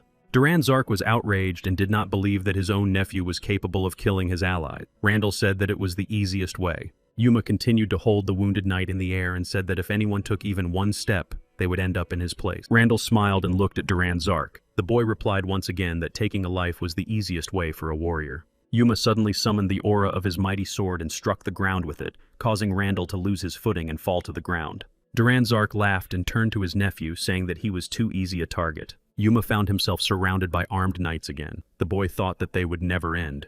In such a negative situation, Yuma had to attack the leader of the armed forces, who would have to lay down his weapons after the attack. Yuma pointed his sharp blade at Randall, who stood opposite him, surrounded by his brave soldiers. Yuma prepared to attack Sir Duran Zark's nephew, Randall. Randall became slightly concerned and shouted that Yuma was not worthy of fighting Lord Duran Zark's nephew himself. Randall confidently stated that attacking his commander deserved the ultimate punishment, death. Armed soldiers raised their hands to support their commander, Randall. The warriors eagerly awaited the dizzying battle. Randall arrogantly turned to Yuma and asked if he knew what they called him in the neighborhood. He was indeed more than just a brilliant knight. Yuma did not wait for Randall's colorful remarks and called him a knight in diapers. Duran's nephew was greatly angered. It turned out that Randall was considered one of the most talented warriors of the Zark family. The guy used 2 sharp blades at once in battle. Yuma was not afraid because at that moment, Randall had only one sword in his hands and clearly could not show his skills. With lightning speed, Randall delivered a crushing blow to Yuma's left shoulder. The boy did not have time to react. Yuma thought that he had never encountered such strength in an opponent before. He had to come up with something as quickly as possible. Despite Yuma's numerous provocations, Randall continued to strike clearly and accurately. Yuma understood that if he made the wrong move now, he would face a terrible and painful death. Despite the potential defeat or even death, Yuma did not give up and remained in a fighting stance. Yuma was genuinely happy with this turn of events. The boy decided to use the powerful aura of the sword. Sir Duran's nephew, Zark Randall, narrowed his eyes because of the bright glow of Yuma's sharp blade. Yuma continued to think that he could now use the battle between dragons and demons as a so-called excuse. Beads of sweat formed on Randall's nose. The guy was clearly tired but continued to stare intently into his opponent's eyes. Unexpectedly for Randall, Yuma appeared behind him. The inglorious guy brought his sword to his opponent's neck and thought he would like to fight his rival. Randall was visibly upset because he did not understand how Yuma had managed to get so close to him. He lost and asked to be killed. Surprised, Yuma did not understand why Sir Randall Zark asked to be killed. Every knight is capable of losing in a fair fight. The proud Yuma reassured Sir Randall Zark and said that it was indeed an excellent, unpredictable battle. Lord Duran Zark intervened in the conversation and demanded that the training be stopped immediately. Everyone could go and rest. Sir Duran Zark called for a doctor and ordered him to take care of the fresh wounds of the talented warrior Yuma. The doctor quickly bandaged Yuma's left arm. The young man thought to himself that he could easily have lost his life if his attack had failed. Suddenly, Sir Duran Zark approached Yuma and said that Yuma would most likely have lost the fight if his nephew had had 2 swords. Duran Zark said that Yuma would be able to reach such a high level in the next 3 years of training as his student. Duran Zark again asked Yuma to become his adopted son, saying that then his skill level would increase in just 2 years. Yuma still refused. Suddenly, Yuma heard a strange rustling sound to his left, so he stopped talking to figure out where the sound was coming from. Yuma cringed from a terrible, dizzying pain in his shoulder. Naturally, the boy couldn't take it and fell down. It turned out that Yuma's negative response greatly upset Duran Zark, and the man struck his victim hard on the shoulder with a long stick. Yuma was on the ground holding his shoulder. His brain told him that the wound was indeed serious. Meanwhile, Duran Zark said that a warrior must always be on the defensive when wounded. The man asked what the boy would do next. Sir Duran Zark continued to scold Yuma, saying that he had miraculously escaped death and thought he was already safe. That was not the case. Duran Zark claimed that Yuma's subconscious actually controlled only half of his body. This was a mistake. Duran Zark said that Yuma needed to learn to control every millimeter of his body in the near future so as not to disgrace him later. Although Yuma thought to himself that the old man was clearly overestimating himself, he simply agreed and nodded. Night fell. Yuma reflected on how Sir Duran Zark had constantly shown aggression towards him and that the time had come to take revenge. 2 armed knights stood guard near the chambers where the great Sir Duran Zark spent the night. Yuma carefully approached the tent so that the armed knights would not hear his footsteps. When the knights turned the corner, Yuma, like a professional criminal, slipped into the tent where Duran Zark was resting peacefully. These were truly enormous and very comfortable quarters, inside which stood a comfortable and clearly expensive bed. The head of the great Lord Duran Zark was visible under a warm blanket. The man was fast asleep and had no idea that Yuma had broken in without invitation. With a slight movement of his hand, Yuma took out his sharp sword to scare the sleeping commander. Yuma raised the sword with outstretched arms to deliver a crushing blow in a moment.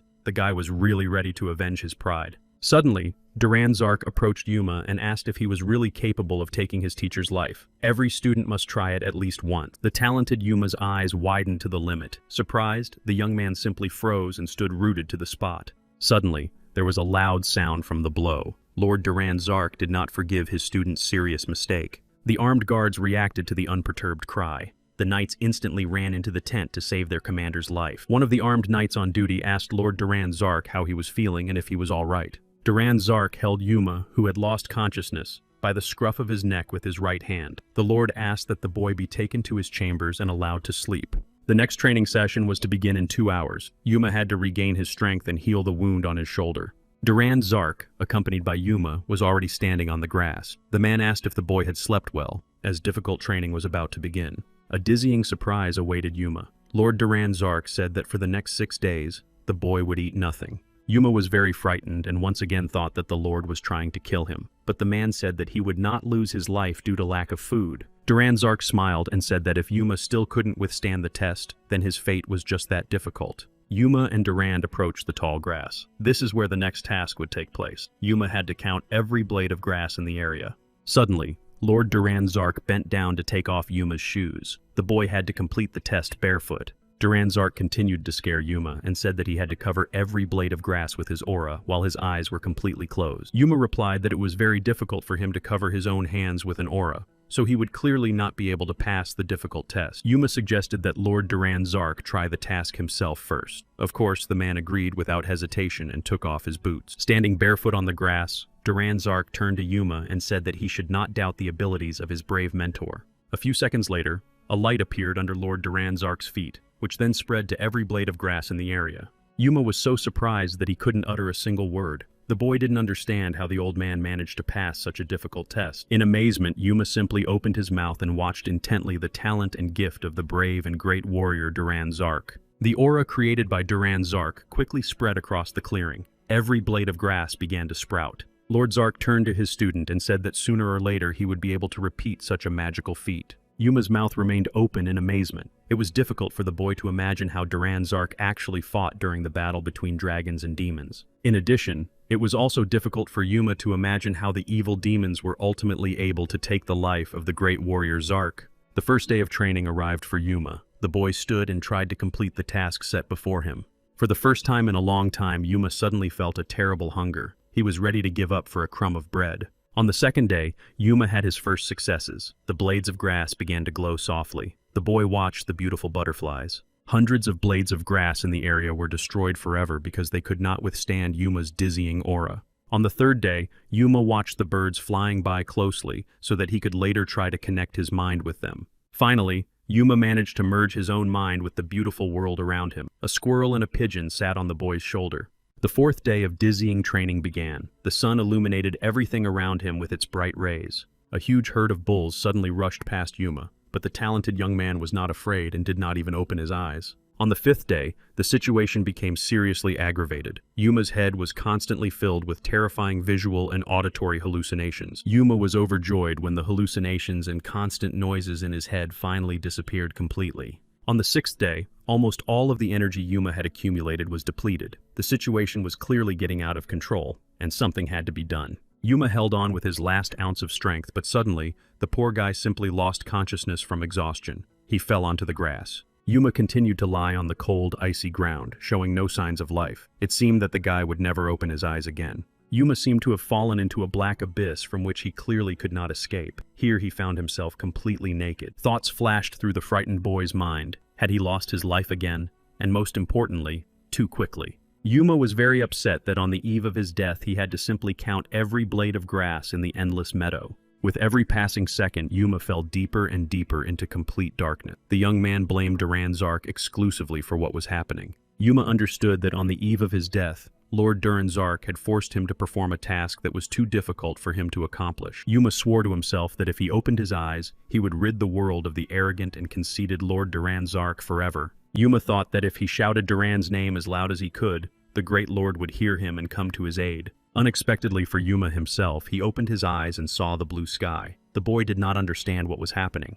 Duran Zark was sitting on the grass near Yuma, saying that he had no idea that this thing worked. Frightened, Yuma said that a few seconds ago he was in the afterlife, where he dreamed of killing his teacher and mentor. Lord Duran Zark refused to listen to any more insults and replied that he would never have left his student in such a situation. Duran Zark said that he had used real orc blood, which according to local myths and legends could revive any person. Sir Zark began to laugh loudly as he admitted that he had never believed in these tales about orc blood. The man did not know if the elixir would work. Lord Duran Zark stood up to say a few wise words, but in reality, he simply began to check how Yuma was doing in the test. The fact is that Yuma managed to light up the aura around every blade of grass in the meadow, even from the afterlife. Duran Zark praised his student. Surprised, Yuma still did not understand how he had managed to pass such a difficult and unbearable test. Duran Zark looked at Yuma, who had managed to return from the afterlife, and told him to immediately prepare for the upcoming battle. Duran and Yuma approached the huge army. The soldiers raised their spears, at the ends of which were flags with the Empire's coat of arms. Sir Duran Zark stood in front of the brave and courageous knights who were already ready to engage in a terrible confrontation with their enemies.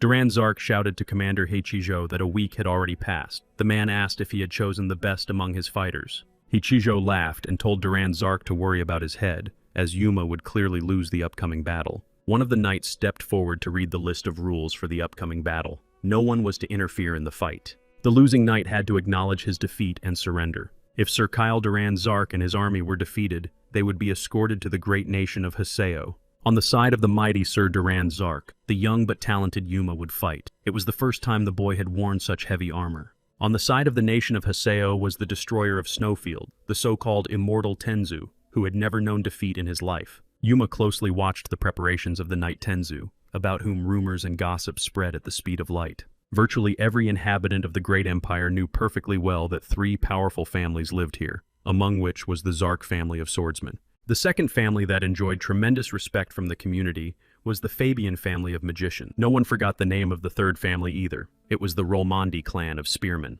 Once upon a time, the immortal Tenzu and the spearman Xuan Rolmondi clashed over their differences. The dispute ended in a terrible duel. On that fateful day, the spearman Xuan Rolmondi returned home barely alive. Miraculously, the man managed to survive. According to rumors circulating in the area after the victory, Tenzu mocked the wounded Xuan Rolmondi. The immortal Tenzu was ready to engage in battle with his opponent and was greatly offended that an inexperienced youngster would fight him. However, Tenzu had no intention of giving in to Yume and swung his sharp axe at the young man. With a powerful blow, the immortal Tenzu plunged his sharpened axe into the ground, and soon fragments flew in all directions. The immortal Tenzu repeated that he would not give in to his young opponent and would fight with all his might. Yuma did not show in his eyes that he was actually very scared. The boy stood and simply watched his opponent. Immortal Tenzu shouted that he was about to attack, and Yuma had to quickly prepare for a dizzying attack. Yuma continued to stand still and wait for what would happen next. Immortal Tenzu hid his weapon behind his back so that his opponent could not parry the blow. His eyes sparkled like midnight lanterns. Yuma held his sword with both hands. His eyes also flashed. The immortal Tenzu jumped a decent distance to deliver his first blow, which he believed would also be his last. Yuma kept his stern gaze on his opponent and tried to figure out how to stay alive. Instantly, Yuma managed to connect the aura of his sharp blade and delivered a crushing blow to his opponent. Yuma's blow was so fast and accurate that in a matter of seconds, the guy found himself sitting on top of the immortal Tenzu. Due to the loud, piercing sound, the birds that were sitting in the trees and calmly watching the battle quickly took to the air and flew away. Sir Duran Zark, accompanied by his nephew Randall, opened his mouth in surprise as it became clear that Yuma had won. Commander Hichijo also opened his mouth at the sight. The legendary warrior did not understand how such a thing could happen in a matter of seconds. After realizing that his knight had lost his life, Commander Hichijo became very angry with Yuma. Hichijo had already drawn his sword and was heading towards Yuma, saying that his brother would never have lost a battle to such a young man. Yuma was surprised that the older brother had desecrated the noble killing of his younger relative. This was unacceptable. Commander Hichijo, in a state of rage, suddenly stopped but did not sheathe his sharp blade. Yuma turned to Hichijo and demanded that the noble knight surrender his weapon if he did not want to see the fall of the Haseo nation with his own eyes. With one stroke of his sword, the brutal confrontation was stopped. Thousands of husbands and fathers were able to return home to their beloved families and relatives. A huge tear fell from Commander Hichijo's eye. Everyone around him thought it was a happy, long-awaited ending, but not him. The news quickly spread to different corners of the powerful empire. The troops were greeted with cheers and applause. The great empress invited Sir Duran Zark to her palace to honor and thank him. At this dizzying and important moment for Sir Duran Zark, Yuma was by his side. Meanwhile, a lavish military banquet was planned to take place on the grounds of the imperial palace. Yuma, dressed in elegant clothes, watched intently as the wealthy aristocrats danced and socialized with each other. Noble men and elegant women had fun and danced, paying no attention to the many problems in the empire. Yuma remembered with particular nostalgia that it had been a long time since he had last touched this smooth handrail with his own hands. Before Yuma's rebirth, this building was literally considered his home. Now it felt very strange to receive an invitation to a palace banquet. Yuma continued to enjoy the exquisite drinks and food. Suddenly, a mysterious stranger approached Yuma and asked the handsome young man his name. Yuma quickly turned around in surprise to see who had actually approached him. In front of Yuma stood a charming girl with green eyes and light hair. It was Yahello Rose. Ms. Yahello Rose addressed the guest of honor with a question that was important to her. Naturally, the young man eagerly awaited what the girl would ask him. Yahello Rose told Yuma that there had long been a rumor in the palace that Sir Duran Zark had given the young man real orc blood to drink. Offended, Yuma lowered his head and said that it was true. Duran Zark had done it to save his life.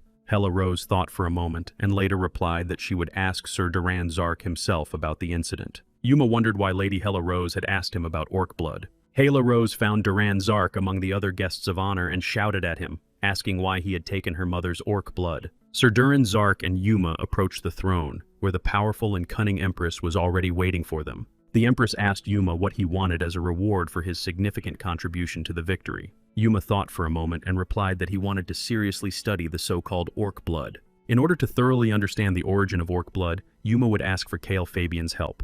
Lady Yahello Rose was furious. Yahello Rose said that the blood of the orcs could buy a small country. If Yuma wanted to profit from it, she would not allow it. Yuma did not answer and just looked at the floor so as not to irritate the great Lady Yahello Rose. Yahello Rose was not going to calm down and continued the interrogation.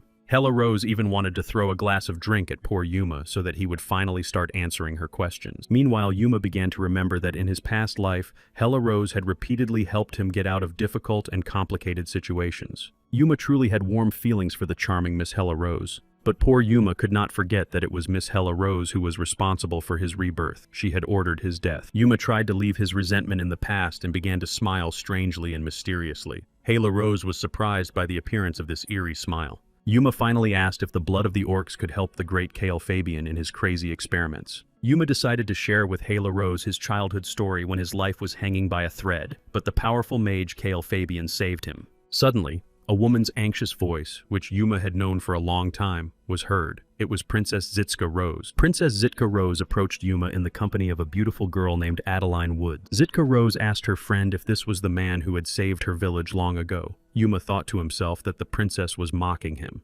Zitka Rose was indeed mocking Yuma. She said that in his youth it was not Mr. Kane who saved him, but Lady Adeline Woods. Lady Yahello Rose asked her sister how she knew the brave and courageous knight Yuma. Zitka Rose said that Yuma had recently become the new leader of Sir Duran Zark's army. Yuma had become a rude person.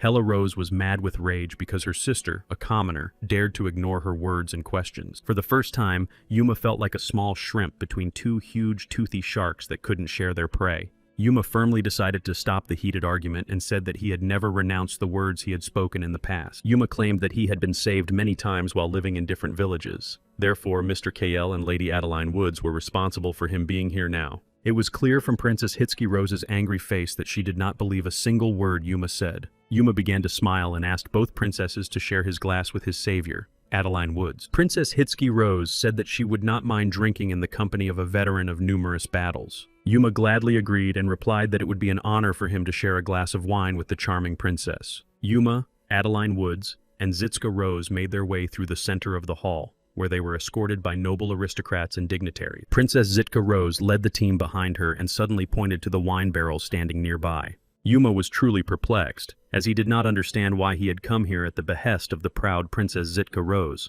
Princess Zitsuka Rose went to the balcony to make her request. The girl wanted Yuma to drink all the wine from these barrels. The main important condition was that Yuma had to finish the task while she was drinking only one glass. Meanwhile, Princess Gila Rose did not appreciate her sister's humor and joke and thought that Hitsuka had gone too far. Yuma firmly pulled the cork out of the barrel and smelled the dizzying aroma of delicious wine. Yuma grinned and did not understand how Princess Zitsuka Rose had guessed that he really loved wine and other alcoholic beverages. To show his confidence, Yuma even tapped the barrel lightly with his fist and prepared to carry out the princess's request. Princess Zitsuka Rose's eyes turned bright burgundy. The girl waited to see how Yuma would cope with the task at hand. In the blink of an eye, the barrel full of expensive wine was empty. Yuma managed to drain the barrel in just a few minutes. Princess Zitsuka Rose was so angry that she almost broke her wine glass. The girl's face turned crimson. Meanwhile, Yuma was already emptying the next barrel of wine, tilting it towards himself. Sir Randall Zark and the guard watched the amusing scene. They were sure that Zitsuka Rose had fallen into her own trap.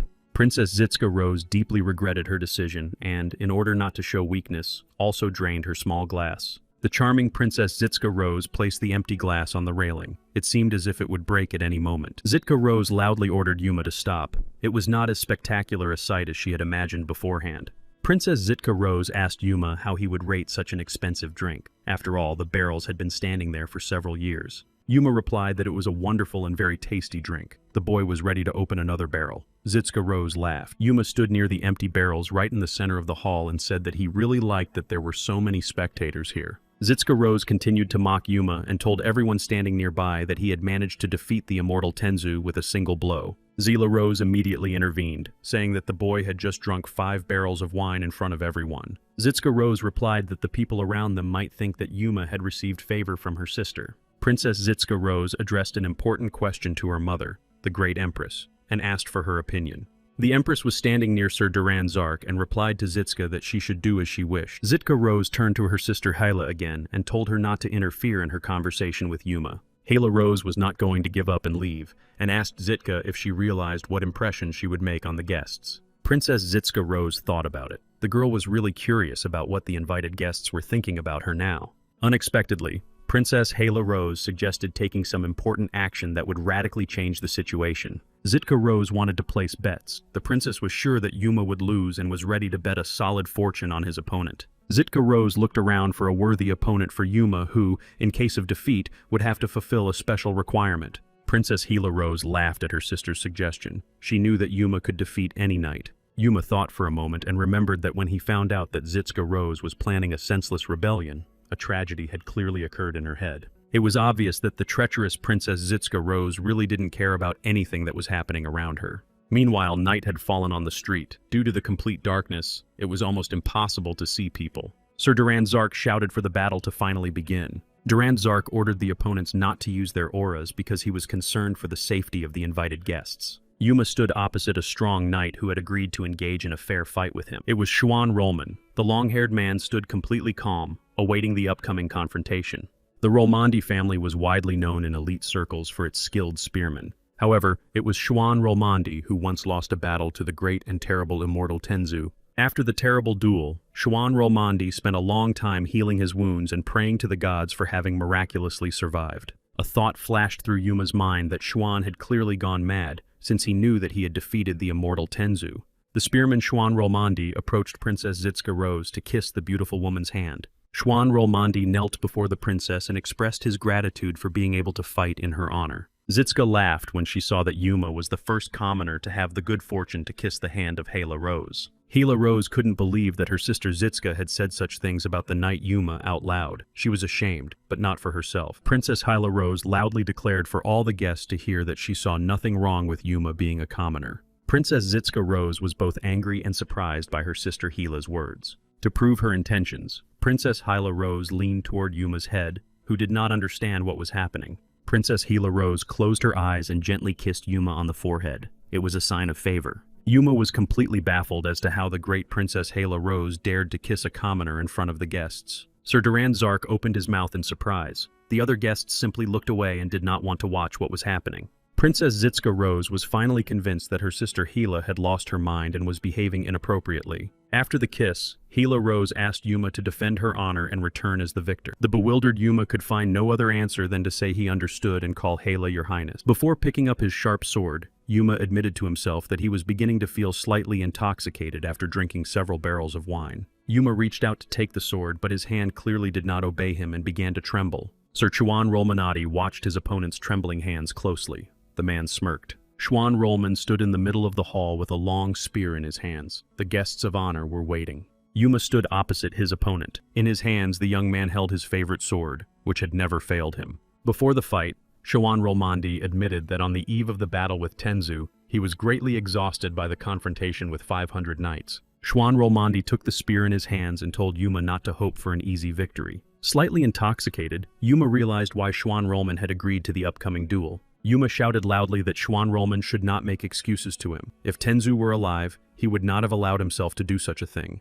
Chuan Rolman replied that his young opponent was talking too much and attacked Yuma with a spear thrust. The enemy's long spear whistled past Yuma's right ear. The boy did not succumb to the provocation. Yuma watched Chuan Rolman's flying spear and continued to stand still. Knight Chounan Rolmandi launched another successful attack, striking his opponent. Yuma had to react quickly to the blow. Yuma's legs faltered slightly due to the quick jump in the air, but the young man still managed to stay on his feet. Without hesitation, Yuma responded to the aggressive attacks of his worthy opponent and struck with his sword. Surprised, Spearman Chunan Rolmandi stepped back slightly and thought that Yuma was aiming precisely at his chest and neck. Knight Chounan Rolmandi's eyes filled with uncontrollable fear. The man clearly did not expect such a response. The gifted Yuma struck again with his sharp blade. Chunan Rolman managed to parry Yuma's blow. The boy's sword met his spear in midair. Due to the crushing blow, Yuma's blade suddenly began to crack right before his eyes. For the first time, Yuma sensed defeat. Yuma did not know what to do in such a situation and began to recall the weapon that Duran Zark had once given him. Chuan Rolman also noticed the crack of his opponent's sword.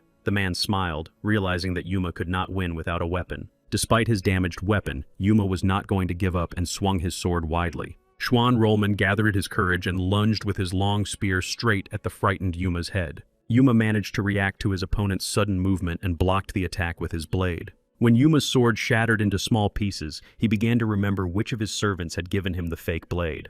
Princess Gila Rose saw her ward's weapon shatter into tiny pieces and covered her mouth with her hand. Yuma looked at his weapon with a puzzled expression, as only the hilt remained of his once sharp sword. Yuma had no choice but to simply throw away the sword handle. Chuan asked if he wanted to resume the conversation. Sir Chuan's angry Rolmandi demanded an immediate answer from Yuma and lunged at him with his spear again. Yuma dodged the insolent spear thrust and lunged at his opponent with a clenched fist. Yuma put all the energy he had accumulated throughout the day into this dizzying and devastating blow. Before Yuma's fist touched Chonan Rolmandi's face, the poor guy saw that the boy's hand was covered with an aura. After Yuma's magnificent blow, Chonan Rolmandi lost his balance and fell to the floor. Yuma stood over Chonan's body, surrounded by his magnificent aura. Yuma looked at his opponent lying on the floor and realized that he had really messed up because he couldn't cope without his aura. Chunan Rolman's face was covered in bruises and abrasions. The poor guy was writhing in agony. The honored guests watched Chuna Rolmandi lying on the floor intently, still hoping that he would get up. Yuma signaled to the invited guests that the confrontation had come to its logical conclusion. He had won. Princess Zitska Rose told her sister Gila that she had won. Yuma was so afraid for his life that he used his aura. Princess Gila Rose asked her sister in surprise what aura she was talking about, as she hadn't even noticed it. Gila Rose asked Sir Duran if he had seen the aura. The knight replied that he had only noticed the fake sword in Yuma's hands. Zitka Rose was angry because she had seen with her own eyes how Yuma had used his aura during the confrontation. Sir Duran Zark asked the guests of honor if any of them had seen his student use the aura to win. The guests simply remained silent. People thought that the blame for the negative situation lay entirely with Zitska Rose. The mad Princess Zitska Rose turned to her mother, the great Empress, to ask another question about the aura. The Empress scolded her daughter Zitska, who clearly did not have the status to cause such a scene with a battle in the palace. Zitka Rose turned to all those present to ask them if their eyesight was okay. The proud Empress decided to put an end to this silly conversation and said that today Zitka would sleep in the servants' quarters. Princess Zitska Rose laughed loudly and asked the Empress if she thought she was a little child. Zitska Rose said that the Empire's power had fallen to the bottom because her mother favored people like Duan Zark. The proud Empress could not tolerate such an attitude towards herself, and so after a few seconds she slapped her daughter on the cheek. The Empress shouted that Zitska should never dare to contradict her own mother, calling her an ill-mannered child. Sir Chunan Rolmondi continued to lie unconscious on the floor. Yuma stood nearby and simply looked at the poor boy. Yuma thought to himself that he really just wanted to protect the honor of Princess Gila Rose, but the situation had clearly gotten out of control. Yuma admitted to himself that he had indeed used his aura in the confrontation to save his life. There was no other way out at the time. The Empress and her daughter, Princess Zitska, seemed to hear the thoughts of the knight Yuma and looked at him with contempt. The proud Yuma finally declared loudly that he had defeated the great Sir Chuna Rolmondi with the help of his aura, but there was a reason. Yuma did not hide the fact that he had used his aura, but only because a terrible accident had happened to his sword and it had broken into small pieces. Yuma stopped talking and simply watched the reaction of the Empress and her daughter, Princess Zitsuki Rose. Suddenly, an Imperial guard intervened and struck Yuma with a spear because he had interrupted the Empress's speech. The Empress ordered the knight to stop, as this banquet was organized in honor of the great knights, including Yuma.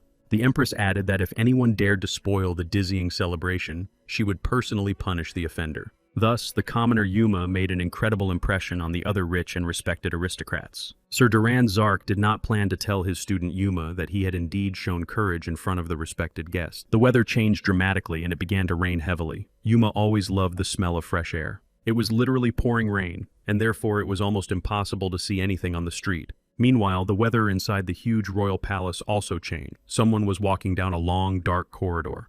The legs of a knight in armor appeared, rapidly approaching the tall doors. It was the powerful Imperial Knight, the guard Barris. The man possessed incredible calm and peacefulness. The Imperial Knight Barris came closer and closer to the door to finally open it. Barris entered a mysterious, huge room where a strange stranger was already waiting for him. Barris said he had come with a report.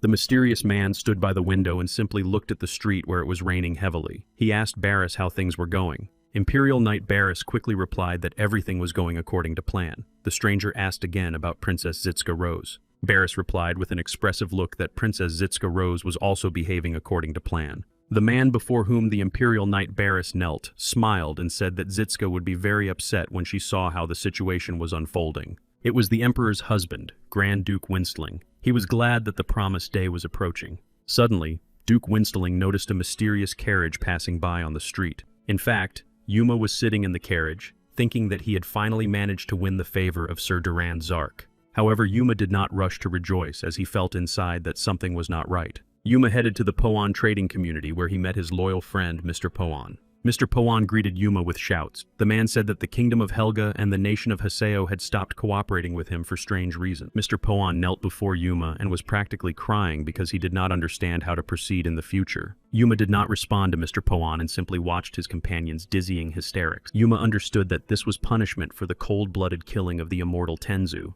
Mr. Poan said that they had not received any money for the ships sent there. Yuma ordered everyone to quickly pack their things. A frightened Mr. Poan asked where they were going, to which Yuma replied that they were going to the Haseo nation. Yuma claimed that the Haseo nation had attacked first and now they needed to respond quickly to the situation. Yuma turned to a servant named Cog, who was to immediately find out who the Haseo were currently cooperating with. The servant Cog did not ask any questions and simply made it clear that he understood everything and that the order would be carried out as soon as possible. Mr. Poan argued that it would be a mistake to go to the Haseo nation in person, since Yuma already had a good relationship with the Empire. Yuma replied that before you can get anything, you literally have to put your life on the line and not be afraid of the consequences. Mr. Poan had never heard such an expression before. Yuma repeated that he should quickly pack his things for the journey. A horse-drawn carriage was already waiting for Yuma and Mr. Poan, who were heading to the Haseo nation for peace talks. Yuma and Mr. Poan looked out the window when the carriage stopped. They realized they had arrived at their destination. Upon exiting the expansive carriage, Yuma and Mr. Poan encountered three mysterious strangers who resembled smugglers. Yuma reminded Mr. Poan not to forget to stick to their prearranged story. According to the made-up story, Mr. Poan was considered the greatest merchant in the world, and Yuma was his right-hand man. Mr. Poan was very surprised but just nodded his head to show that he agreed with the made-up story. Frightened, Mr. Poan asked Yuma again if he was sure that the upcoming conversation would go according to plan. Yuma reassured the frightened Mr. Poan and told him to do everything the guy said. Poan agreed again. The so-called smugglers approached the approaching travelers and asked if they wanted to cross illegally to Haseo. Mr. Poan and Yuma were dressed in long dark hoodies so that their faces could not be seen. The smugglers asked them to pay. Once again, Mr. Poan was frightened when he heard the word money in the conversation. They were to go to the cargo compartment. Frightened, Mr. Poan just stood and waited for a reaction from his faithful assistant Yuma, who clearly had no intention of paying the smugglers. Without hesitation, Yuma lunged at one of the smugglers, kicking him in the head with his right foot. Surprised, Mr. Poan simply opened his mouth. The man did not know what to do, help or run away. Yuma did not stop after the first blow and continued his attack on the second smuggler. There was a loud crack from the dizzying and crushing blow. One of the smugglers lay unconscious on the ground. Yuma managed to win this confrontation with his first blow. Yuma turned to the other smugglers and said that they were lucky to have met the greatest merchant in the world, Mr. Poan. Shocked by what was happening, the smugglers let Mr. Poan and Yuma onto the ship, which was already sailing away from the shore. Yuma settled comfortably on his bed in a spacious cabin. The guy said it was much better this way. Next to Yuma stood Mr. Poan, who was once again amazed at how he managed to get the best cabin from the smugglers. After lying down and resting for a while, Yuma got up to address Mr. Poan. The man listened attentively without interrupting. Yuma wagged his finger at Mr. Poan, as he was about to tell him the most important and crucial part of the operation. Yuma claimed that rumors would soon spread on the ship that there was an important merchant on board accompanied by a great knight. Yuma knew perfectly well that in reality, the poor and commoners survived in this world by selling special information. The smugglers were heading in an unknown direction to obtain funds for the treatment of one of them. The fact was that merchants who heard such information would soon begin to take valuable items out of the empire so as not to go bankrupt. All Yuma and Poan had to do was intimidate these foolish merchants and find out who was really behind them. For this reason, Yuma said that he needed Mr. Poan to literally behave disgustingly and indignantly towards the poor. Mr. Poan began to worry and asked what Yuma meant by indignantly or disgustingly. Yuma repeated once again that Poan was a great merchant. Now they needed new names, Cornadin and Bamol.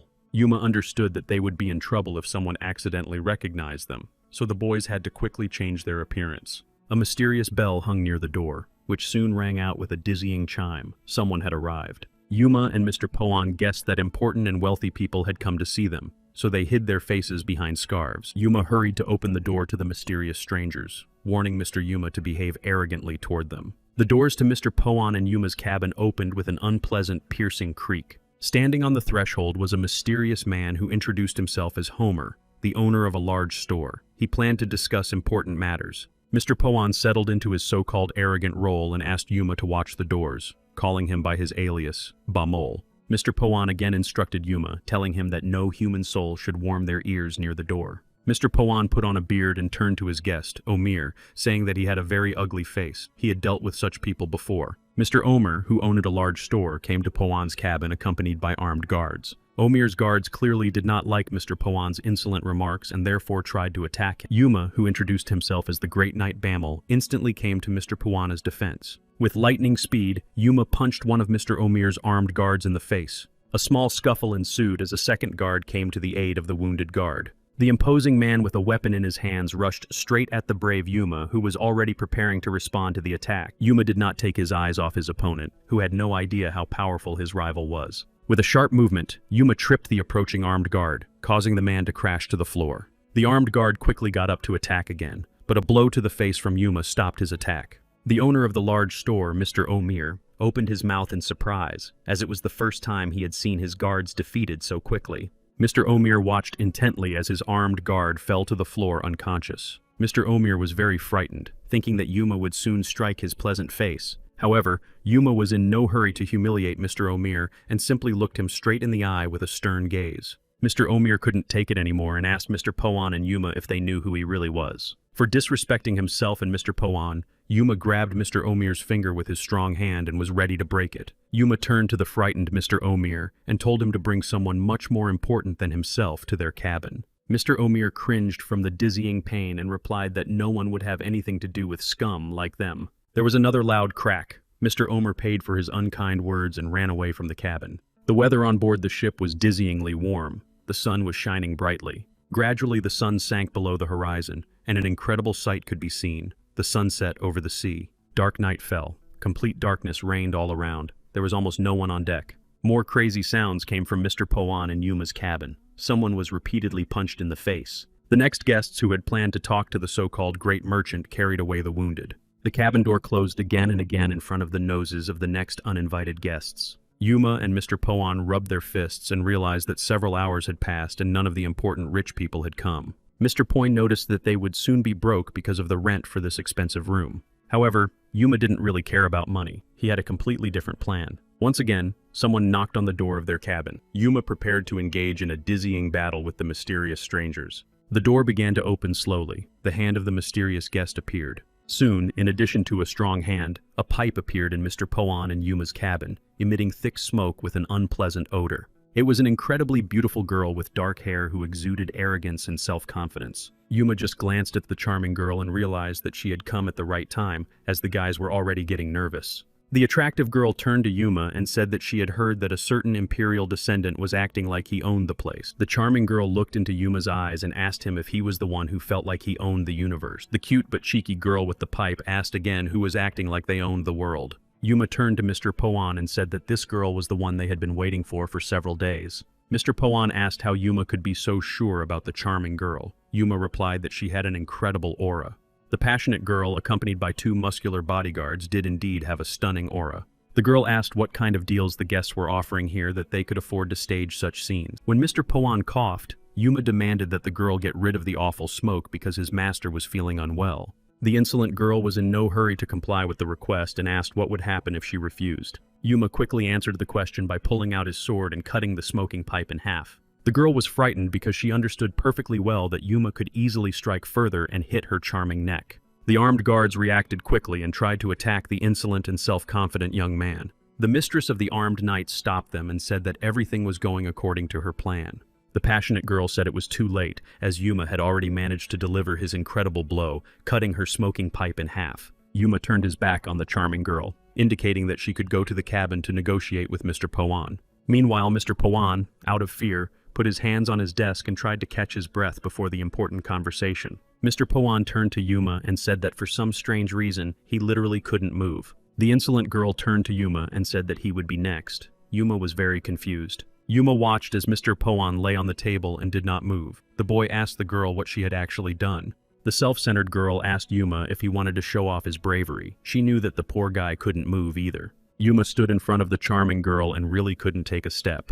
The stunning girl was very surprised when Yuma finally approached her and asked if she was sure about what she had said. Yuma did not show his fear and said that his body had long been immune to numerous and various poisons. Yuma picked up the smoking pipe from the floor, which he had broken with his sharp sword a few seconds ago. Yuma said that he immediately understood that the girl was not just smoking the pipe, but spreading the aroma of poisonous herbs throughout the room. Yuma asked the charming girl if it was too obvious. She was the so-called Queen of Poisons. The attractive girl's name was Natalie. She had long been a well-known figure among the elite society. Natalie was very surprised because it was the first time she had met someone who not only knew who she was, but also knew her real name. Yuma said that people tend to freeze in fear when they don't know what card their opponents will reveal in the next moment. Yuma was sincerely convinced that Natalie, who had not seen any worthy opponents until that moment, really liked the situation that had developed. Natalie smiled and decided to ask what Yuma and Mr. Poin really wanted. The thought occurred to Yuma that the situation could indeed be considered ideal. Yuma replied that he would like Natalie to ask the chief merchant, Yahello, to immediately pay off his numerous debts. Natalie smirked because now she knew for sure that Yuma was the very person who had been lucky enough to take Tenzu's life. Yuma also planned to conclude a lucrative contract to sell magic stones at 30% of their original price. In return, Yuma offered Natalie 20% of the total amount of magic stones as compensation. Natalie thought seriously and put her fingers to her luscious scarlet lips. Natalie agreed without much hesitation and finally asked what else Mr. Poin and Yuma wanted. Natalie touched the dark scarf that covered Yuma's face. The guy realized that the girl had agreed too quickly. Something was wrong. With a quick movement of her hand, Natalie removed the dark scarf that hid Yuma's true face. Natalie approached Yuma's face and said that she liked his appearance. Meanwhile, Yuma blushed deeply at the compliment. Natalie actually had a cunning plan. The girl grabbed Yuma's face and gently kissed the young, handsome man. Yuma clearly did not expect such an action from a charming girl he barely knew, and so his legs trembled. Although Yuma and Natalie's kiss was short, it made the guy feel incredible warmth in his soul. A moment later, Yuma realized that this kiss was not accidental. There was a poison of unknown origin on Natalie's lips. This powerful poison was known as deprivation of life. Natalie said she had always been looking for a man who was immune to poison. Natalie turned around and planned to leave the cabin. She said she would fulfill his demands soon, even though they seemed absurd to her. Yuma said he hadn't asked Natalie to kiss him, but the girl replied that it was her dizzying gift. Leaving Yuma and Mr. Poon's cabin, Natalie called the young man sweet and said that they would meet again soon. Yuma began to smile broadly and clearly did not believe that everything had happened as he had planned in advance. Yuma and Mr. Poon had a wonderful night in their cozy and comfortable cabin, and then the long-awaited morning came. At breakfast, Yuma said he was very happy that everything had turned out for the best. The young man felt peaceful and calm. Deep down, however, Yuma felt a certain anxiety and muttered words of doubt to himself. Mr. Poon sat down at the table where Yuma was already sitting and said nothing. It seemed that the poor man had suffered emotional trauma. At the table, Mr. Poon said that the Haseo nation really scared him. He took a breath and almost lost his life. Mr. Poon's emotions could not withstand such stress again, so he asked Yuma to finish his business quickly and return home. Yuma replied that first they needed to visit a tourist spot urgently, and only then would they return home. Mr. Poon asked again where exactly they should go in the near future. Yuma replied that it didn't matter, but it would be fun. Yuma was already prepared for an unforgettable experience as he and Mr. Poon approached the legendary Hellish Caves. It was in these legendary Hellish Caves that one could encounter both evil dragons and magical stones. Everything was different during the time of the battle between demons and dragons. Now, only weak demons appeared here due to the emergence of the demon god Sekhmia. With the appearance of Sekhmia, the human lands were filled with demonic energy. The strong demons went to the outside world. Even without Sekhmia, there were incidents when powerful demons came out and attacked innocent villagers. 2 armed guards stood at the gate to the Hellish Caves, lucky enough to perform such an important role. Mr. Poon turned to Yuma again and said that he had deceived him once more. The Hellish Caves were clearly not a tourist destination. The brave Yuma said that he was literally ready to lose his life here. Mr. Poon was not ready for the upcoming battle. Yuma once again tried to calm Mr. Poon down and said that he would be able to protect him from possible dangers. Mr. Poon believed in the honesty of his loyal friend Yuma, but doubts always lingered in his mind. Mr. Poon asked what exactly Yuma planned to do with the 2 armed guards. The brave Yuma replied that he would quickly deal with the 2 guards. Mr. Poon realized once again that he had asked a stupid question. Mr. Poon asked Yuma if he could at least once in his life resolve everything peacefully, but the young man no longer heard his friend's request. Yuma was already approaching the armed knights to clear the passage to the Hellish Caves. Mr. Poon continued to try to stop him.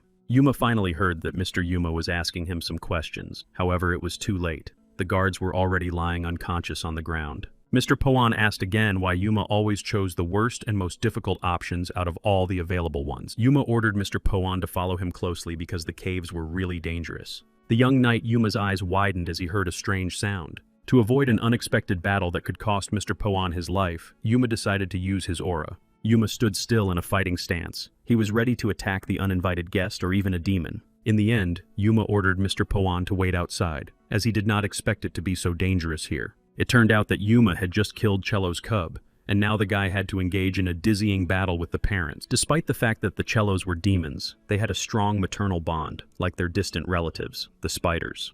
During the battle between demons and dragons in the very center of the empire, there were only 5 Cellos. Yuma understood that the cub's mother could ruin everything. Despite the fact that Yuma had learned how to defeat the Cellos, these creatures had killed more than 100 powerful and promising knights. In anticipation of a dizzying duel, Yuma said he needed more space. Yuma understood that he needed more open space to easily dodge the Zell's tough web. Yuma and Mr. Poon quickly ran to the exit. They had to run faster to stay alive. Suddenly, Yuma heard a strange sound again and jumped up unexpectedly, dodging Cell's attack. After successfully dodging the attack, Yuma stopped and thought that he had almost lost the most precious thing he had in his life at that moment. Meanwhile, the huge cello approached the frightened knight Yuma while he was rejoicing at his good fortune. Yuma's joy and happiness quickly ended as the boy suddenly felt a sharp pain in his chest. The fact was that Celos's hard web had pierced Yuma's chest, and now the boy could lose his life. Yuma doubled over from the crazy pain in his chest and was already ready to lose his life. An unidentified foreign object was indeed sticking out of Yuma's chest, which clearly belonged to the mother of the deceased Celos. Naturally, Yuma couldn't stand on his feet because of the terrible injury.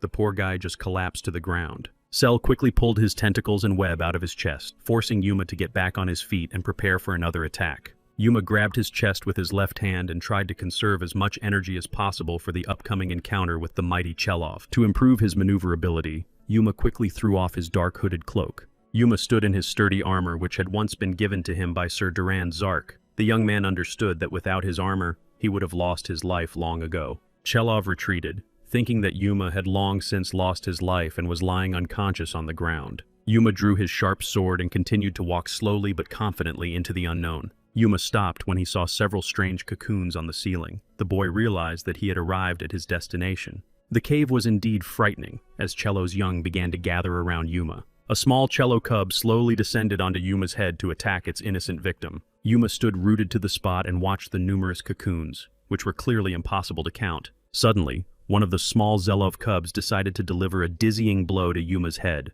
but the boy managed to jump out of the way as usual. Landing in another place, Yuma tried to cut through the tough web with his sword. The young man had no idea what material this thing was made of. Yuma raised his head and thought that all subsequent attacks would come exclusively from above. After a while, Yuma saw that the mother of the fast cubs had finally come to their aid. Yuma prepared to strike first. Otherwise, he might not get another chance. But Yuma couldn't take a step because his feet touched the web, and now he was stuck to the floor. Yuma realized that there were traps everywhere. The boy clearly had to try hard not to fall into them. Yuma looked into the eyes of the terrifying, disgusting monster, which was clearly going to take revenge on the uninvited guest for the death of its baby. First, Yuma had to figure out how to get this huge monster down from the ceiling. The boy swung his sword. A bright web glistened around Cell's giant tentacles, giving the monster a clear advantage. Yuma tried again to hit the huge monster with his sword, but soon realized that Cell had simply blocked his blow. Yuma was greatly surprised at how intelligent and perfectly composed the giant cello was.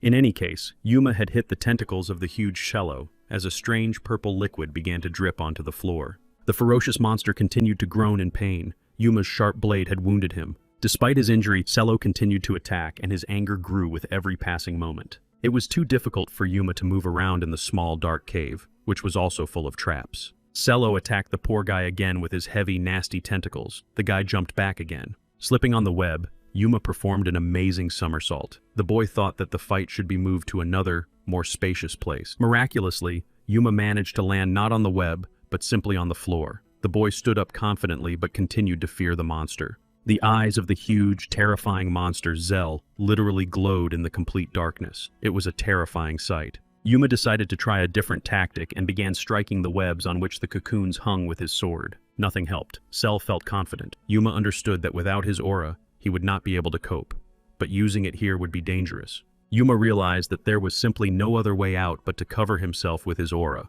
Otherwise, he would lose his life. A dizzying aura formed around Yuma and his legendary blade, with which the boy began to prevail. With a precise sword strike, Yuma managed to cut the tentacles of the giant cello in half. For the first time, Yuma became very frightened when Cello began to make nightmarish sounds from the terrible pain and showed his boundless mouth. The huge monster could no longer hold itself confidently on the web in the air near the ceiling and therefore fell to the ground. Loud cries of victory rang out in Yuma's mind. The young man simply rejoiced in his talents and sword skills. When the monster found itself on the ground, Yuma realized that his opponent was defenseless at that moment and could deliver a crushing blow. Cell saw that Yuma was already in the air and ready to strike with his sword, so the monster covered its face with its tentacles. Yuma had no intention of retreating, and as he jumped, he shouted loudly and confidently, anticipating his incredibly difficult victory. Cell felt uncontrollable fear and again let out piercing sounds, opening its giant mouth. Suddenly, the eyes of the giant monster Cell changed color sharply and seemed to glow brightly. Yuma literally plunged into a crazy abyss where his whole life was represented by a chain of reflections and magical shards.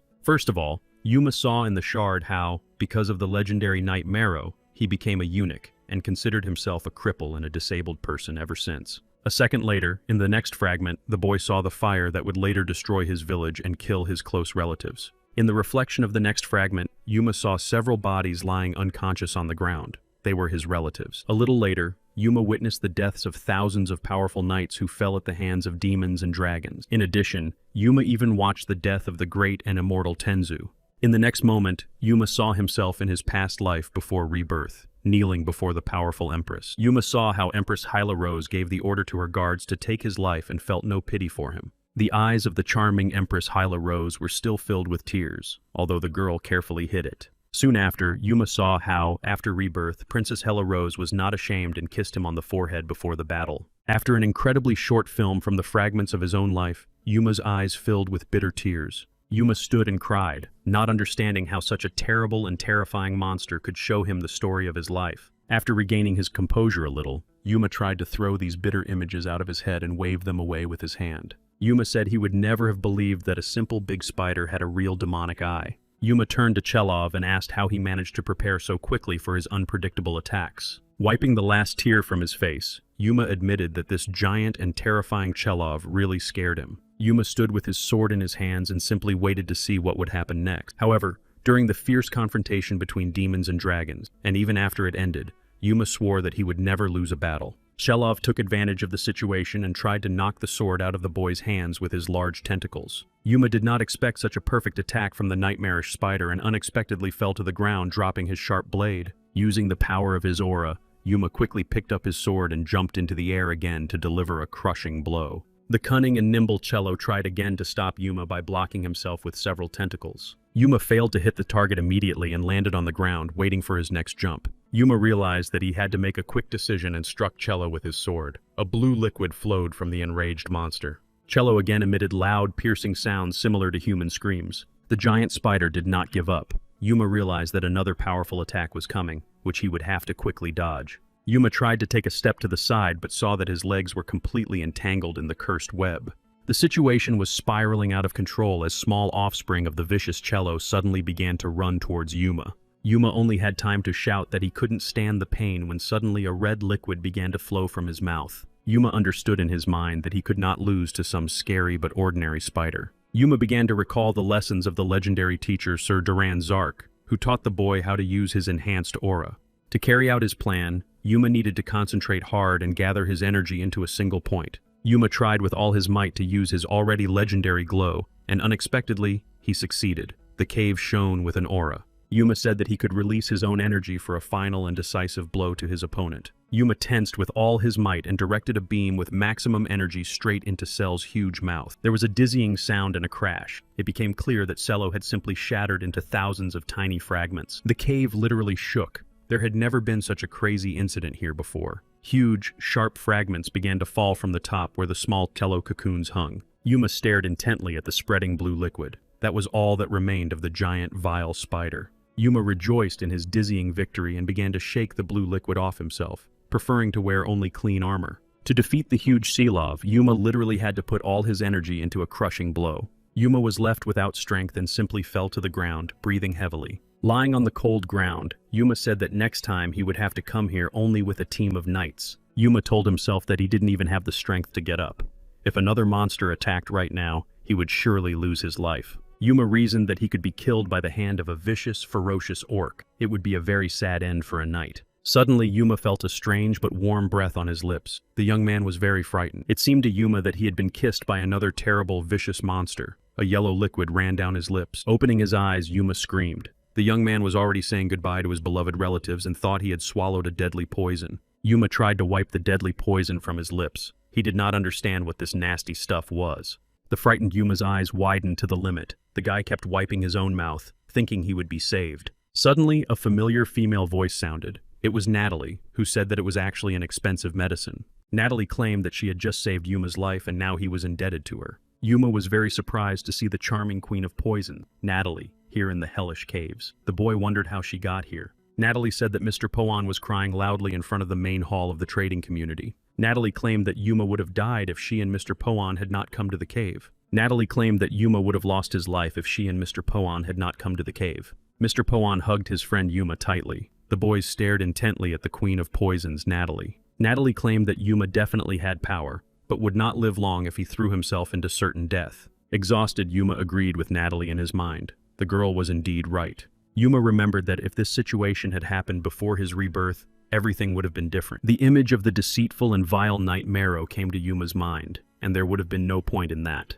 The queen of poisons, Natalie, did not hear what Yuma said, and asked him what he was muttering under his breath. Yuma picked up a piece of the giant spider's tentacle from the ground and wanted to see what it looked like. Yuma held the giant cell's tentacle in his hands and said that it could fetch a huge fortune. Yuma leaned over the remains of the giant spider and said that they should check the cave more often. It was a huge fortune. The queen of poisons, Natalie, lowered her eyes and said that she was planning to leave the hellish cave. Before leaving, the charming girl Natalie found a strange yellow piece of material of unknown origin. Natalie held an orange bag in her hands and couldn't figure out what it was. Yuma smiled and said it was a bag of acid. It was a gift to the girl for saving him. Natalie, the queen of poisons, smiled and said she would use the bag of acid as a drink. Yuma and Mr. Poyne were left alone. Yuma said it was time to go, but first they had to collect all the remains of the so-called cell. Yuma and Mr. Poyne headed for the port to finally board the ship home. A mysterious stranger standing at the ship's entrance was directing his poor assistants. This stranger was already familiar to Yuma because he was involved in smuggling. Suddenly,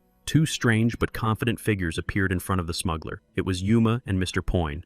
The frightened smuggler said that he was no longer involved in illegal activities and apologized to Yuma and Mr. Poyne. The former smuggler put his hand on his heart and sincerely apologized to Yuma and Mr. Poyne for all his sins. Meanwhile, the two mysterious strangers talked about how they had miraculously managed to get on board the ship, which was about to sail. Yuma and Mr. Poyne stared intently at the former smuggler. Their gaze made it clear that they were in charge here. The smuggler with bumps on his face asked the respected gentleman to board the departing ship. Mr. Poyne and Yuma happily boarded the ship and set off on a dizzying journey across the sea. Already in their comfortable cabin, Yuma and Mr. Poyne settled down on a comfortable bed. Yuma said that they had dealt with the main problem. Mr. Poyne said that now they could calmly and easily conduct important business in their Poyne trading community. Yuma was so surprised that he jumped out of bed and asked Mr. Poyne what he meant by peacefully. Yuma said with confidence that they first needed to make sure their competitors had learned their lesson. The trading community that had begun to compete with Mr. Poyne and Yuma was called the Zika community.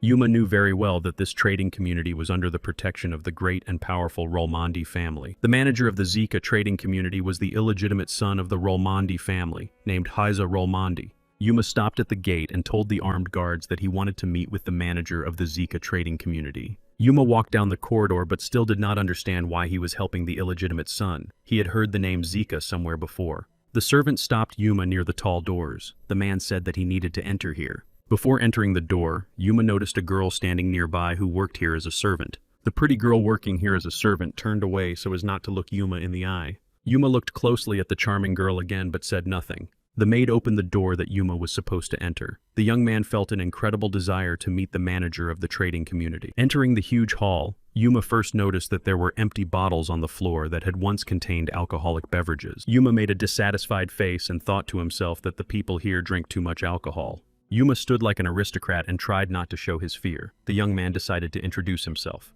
Mr. Zika responded to the friendly young man and said that he was very pleased to meet him. The next second, Mr. Zika decided to ask his guest why he had come here. Yuma thought to himself that it would be very difficult to negotiate with this man. He said aloud that he was here for the sake of the Haseo nation. Mr. Zeka whispered the word no very quietly and began to shake his head from side to side. Mr. Zika got up from his chair and replied to Yuma that he didn't really care why he had come to his house. Mr. Zika's face broke into a smile. The guy said they needed to drink urgently to celebrate the meeting. Mr. Zeka picked up a bottle of alcohol but suddenly announced that he had broken all the glasses. The broken glasses did not prevent Mr. Zeka from doing what he had planned, and he began to drink straight from the bottle. In order not to offend the owner of the luxurious castle, Yuma took the bottle in his right hand, but did not plan to drink from it. At first glance, it might have seemed that Mr. Zeka was insane. Yuma did not understand why he was drinking so much. In addition, Yuma noticed Mr. Zeka's aura, which was literally impossible to control. Mr. Zeka, already slightly intoxicated, asked Yuma why he had come to his castle after all. Yuma decided to answer again in a confident voice and said that he had come to discuss a deal with the Haseo nation. Suddenly, Mr. Zeka became very upset and angrily overturned the table at which he was sitting. The man ordered Yuma to leave immediately. Yuma sat on a chair with his eyes wide open and thought to himself what would happen if he refused to comply with his demands. Mr. Zeka stood his ground. Otherwise, he promised to take Yuma's life in the most horrific way possible. Yuma smiled broadly, knowing full well that Mr. Zeka would not succeed, and said that no one had ever been able to do that. Yuma's expression changed, and he told Mr. Zeka that he did not like people who hurt girls like the maid behind the doors. Mr. Zeka became even more angry, and in a matter of seconds tried to attack Yuma for his insolence. Mr. Zeka tried to grab Yuma by the head with his left hand and shouted that he never hit women, let alone maids. Of course, Mr. Zeka missed, as Yuma quickly reacted to his attack. When Mr. Zeka fell flat on the ground, Yuma turned to him and said that he remembered everything. Meanwhile, Mr. Zeka got up and clenched his hands into fists. Yuma finally remembered where he had heard his name. Once upon a time, there lived a mysterious man who was literally possessed by the devil. According to existing legends, when this man lost limbs in battle, they grew back again and again. The locals also said that this vile man could not be killed, even if an arrow pierced his heart.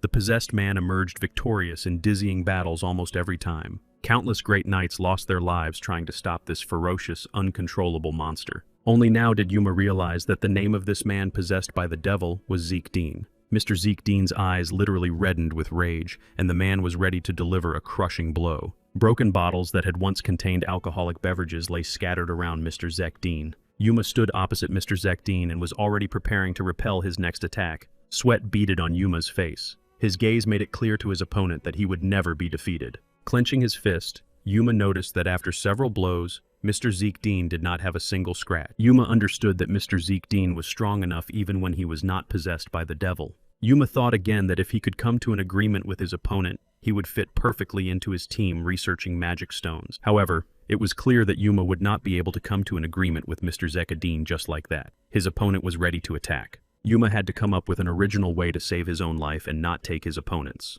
Mr. Zeke Dean's first blow did not hit its target. Yuma ducked and struck him in the stomach with his right hand. Soon, Yuma struck again, this time directly in the face of his opponent, Mr. Zeke Dean. The boy wondered how to stop the fight.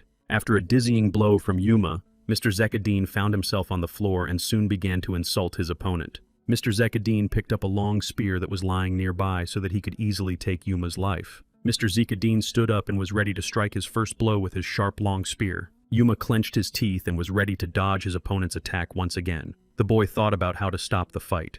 Yuma thought to himself that Mr. Zeke Dean was acting dishonorably by attacking an unarmed man with a spear. Mr. Zeke Dean's gaze indicated that he had no intention of backing down and would soon attack his opponent. Yuma stood in a fighting stance and was ready to meet Mr. Zeke Dean's crushing blow. Mr. Zeke Dean made an incredible lunge toward his opponent, holding his spear in front of him. Yuma reacted instantly, and the long spear miraculously missed the skilled and agile young man's face. The unpredictable battle continued. Mr. Zeke Dean struck again with his spear. Yuma miraculously managed to dodge it. No matter how much he dodged his opponent's numerous blows, he felt a sharp pain in his left arm. Mr. Zeke Dean had finally hit him. Yuma discovered that after his opponent's blow, his left arm was damaged and red liquid began to ooze from it. Yuma was very surprised that he had missed such a dizzying blow from his opponent, and therefore defended his face by any means necessary. Mr. Zeke Dean attacked again, but this time, Yuma was focused on his opponent's movements and was able to dodge. Once again, Mr. Zeke Dean struck with his spear and dodged to the right. Yuma thought to himself that Mr. Zeke Dean possessed incredible speed and would be very difficult to defeat in a fair fight. Yuma crouched slightly to jump into the air and perform his unique signature move. Mr. Zeke Dean held his long spear with both hands and waited for his opponent's attack. Once again, Mr. Zeke Dean tried to strike with the sharp tip of his long spear. Mr. Zeke Dean's eyes were fixed on his opponent. The guy was clearly expecting a quick victory. Mr. Zeke Dean decided to be cunning and hid the spear behind his back to deliver an unexpected blow. The sharp tip of Mr. Zeke Dean's long spear was once again approaching the face of the skilled and agile Yuma. Yuma realized that it would be very difficult for him to defeat his formidable opponent in a duel. Therefore, the guy's right hand began to emit an aura. Unexpectedly, Yuma's fist with its powerful aura met the palm of the mysterious stranger. It was clear that Yuma was very tired, so he stopped resisting and just looked into the face of the mysterious stranger.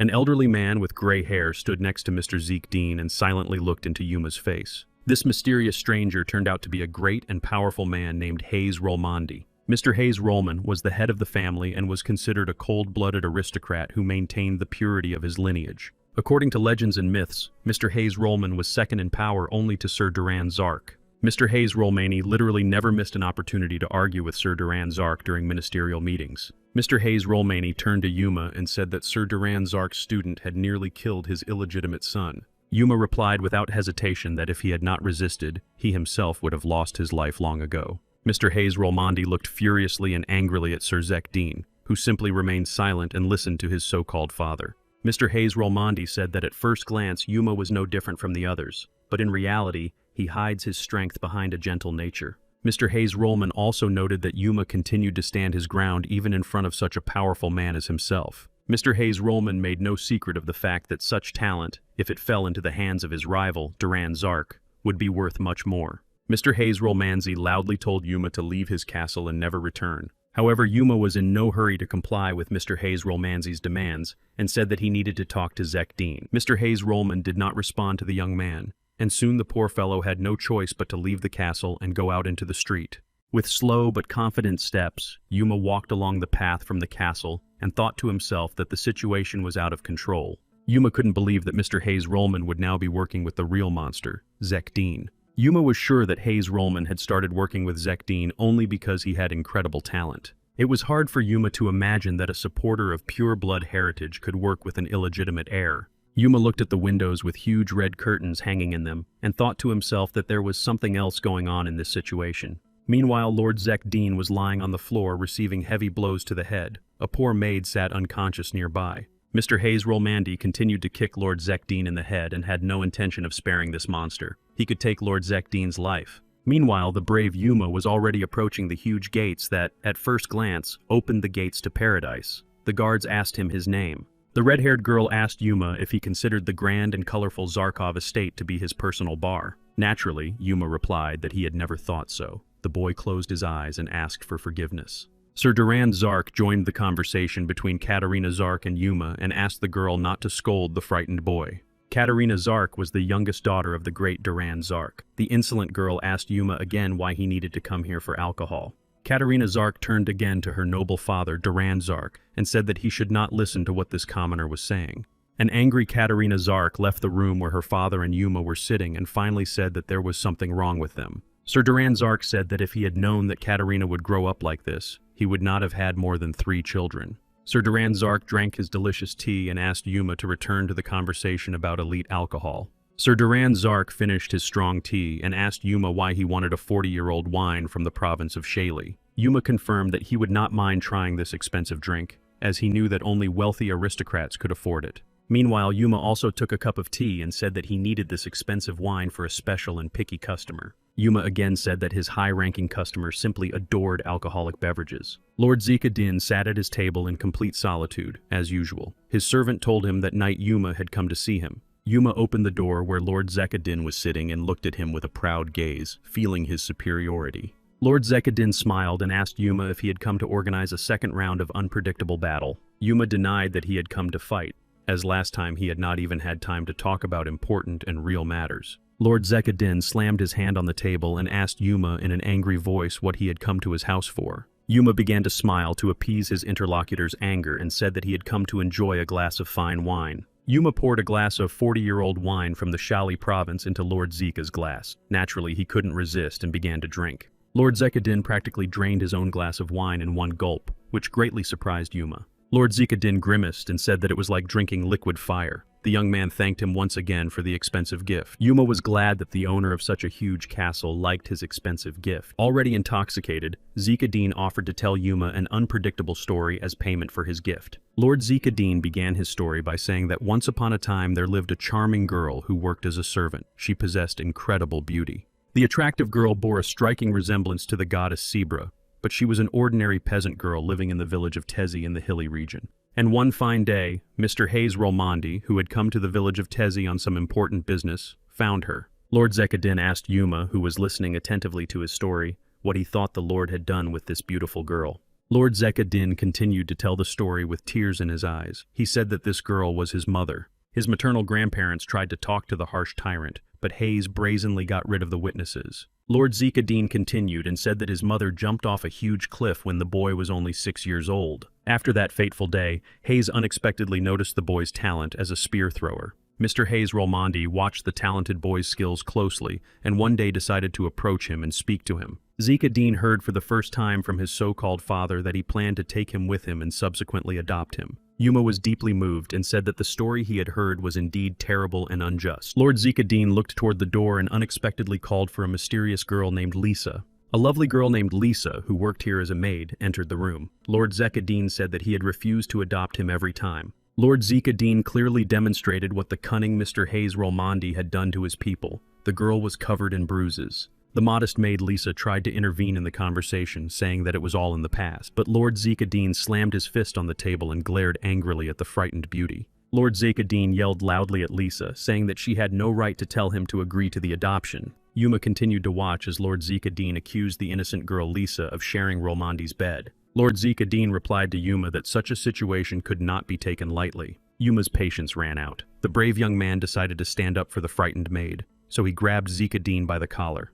With a slight movement of his hand, Yuma knocked Lord Zekadin to the floor and was about to strike the insolent aristocrat. Lord Zekadine screamed loudly when he hit the floor hard with his face. The maid became even more frightened. Yuma restrained himself and simply told Lord Zekadine to stop acting like a madman. He was not making the best impression. Suddenly, Lord Zekadine muttered something under his breath and soon shouted that he could hear strange voices in his head. Yuma clearly did not hear what Lord Zekadine said, so he asked the guy to repeat himself. Lord Zekadine did not get up from the floor and replied once again that he heard strange voices in his head that were constantly telling him something. It turned out that the voices in Lord Zekadine's head constantly demanded that the poor man destroy everything around him and take the life of anyone without hesitation. Yuma became very wary, as he understood that Lord Zekadine was hearing the real voice of a demon in his head. Yuma stood up and declared that when a person heard the voice of a demon, they had only 3 days left before the demon completely took control. Lord Zekadine had a lot of demonic energy in him, and if everything remained as it was, everything would repeat itself until Yuma's rebirth.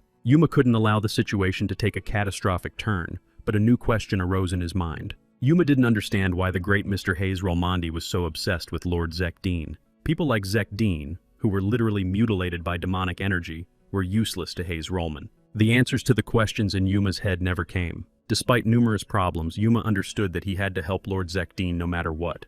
Meanwhile, a strange man was approaching the estate where Cage, the owner of the fish shop, lived. A servant knocked on the door of the room where Cindy, a former waitress, lived and handed the charming girl a mysterious letter. Cindy turned around in surprise and asked who the letter was from. The servant replied that the message was written by Yuma. Cindy was clearly surprised, as she had not communicated with her loyal friend Yuma for a long time, who had once saved her from the Night Marrow.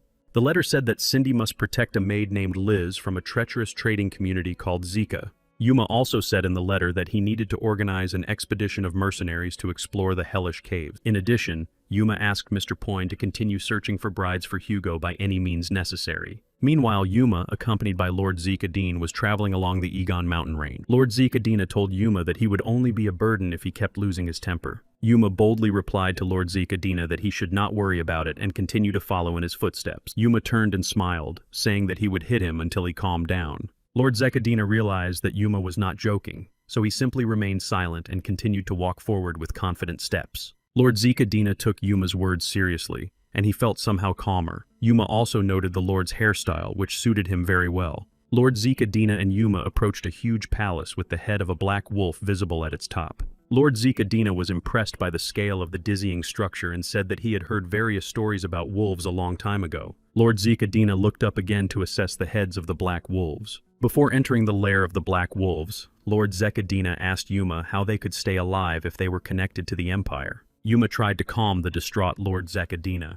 who clearly did not want to engage in an unpredictable battle with the mercenaries. The leader of the Black Wolves and their immediate commander, Hugo, sat on his iron throne as usual. Hugo stared intently at the floor, but as soon as he heard footsteps, he looked at the guests with a special gaze. The man called Yuma a charlatan. Yuma hastened to say that he had never been a charlatan, and that they were still looking for a worthy bride for Hugo. Lord Zekadine was greatly surprised because Yuma did not show his fear in front of the legendary warrior Hugo. Where did his calmness come from? Lord Zekadine truly considered the huge, muscular warrior Hugo to be a real monster. Lord Zekadine was sure that when talking to such a monster, one must kneel and pray to the gods. Suddenly, Lord Zekadine's head was filled with nightmarish voices urging him to run away immediately. Meanwhile, the leader of the Black Wolves stared intently and very carefully at Lord Zekadine, who clearly could not contain his fear. Suddenly, Hugo, the commander of the Black Wolves, stood up and addressed Lord Zekadine, saying that he recognized him. Lord Zekadine knelt and simply stared at the floor. Hugo approached him and ordered him to raise his head. Lord Zekadine's fear instantly intensified several times over. The poor guy didn't know what to do.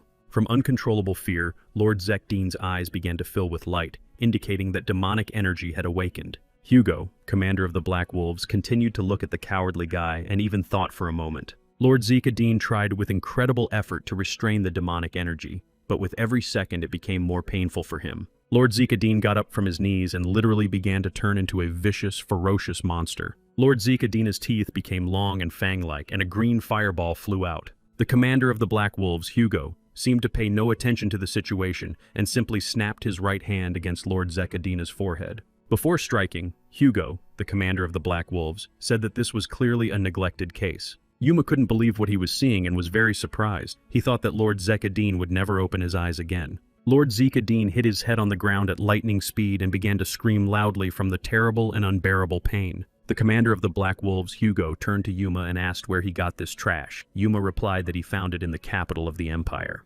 Lord Zika-Din was seriously injured, and his subordinates came to him, not understanding how anyone could show aggression towards their commander. Yuma watched as the Black Wolves commander's subordinates carried away the wounded lord. Hugo asked where these monsters came from. Yuma turned to the commander of the Black Wolves, Hugo, and asked if he had noticed that Lord Zika-Din was possessed by a demon. The commander of the Black Wolves, Hugo, was surprised and asked what demon he was referring to specifically. After thinking for a moment, the commander of the Black Wolves, Hugo, replied that he had seen something similar in other people. Yuma asked Hugo, the commander of the Black Wolves, if he could rid Zeka-Din's innocent soul of this powerful demon. Hugo, the leader of the Black Wolves, asked if this was a request. Yuma replied that it was simply a wish. Hugo, the commander of the Black Wolves, called Yuma a charlatan and said that only a deceitful person would respond in such a way. Hugo, the commander of the Black Wolves, turned to Yuma again and said that he urgently needed to find the Witch of the Golden Tower as soon as possible. Surprised, Yuma asked Hugo, the commander of the Black Wolves, if he thought the Witch of the Golden Tower was a children's fairy tale.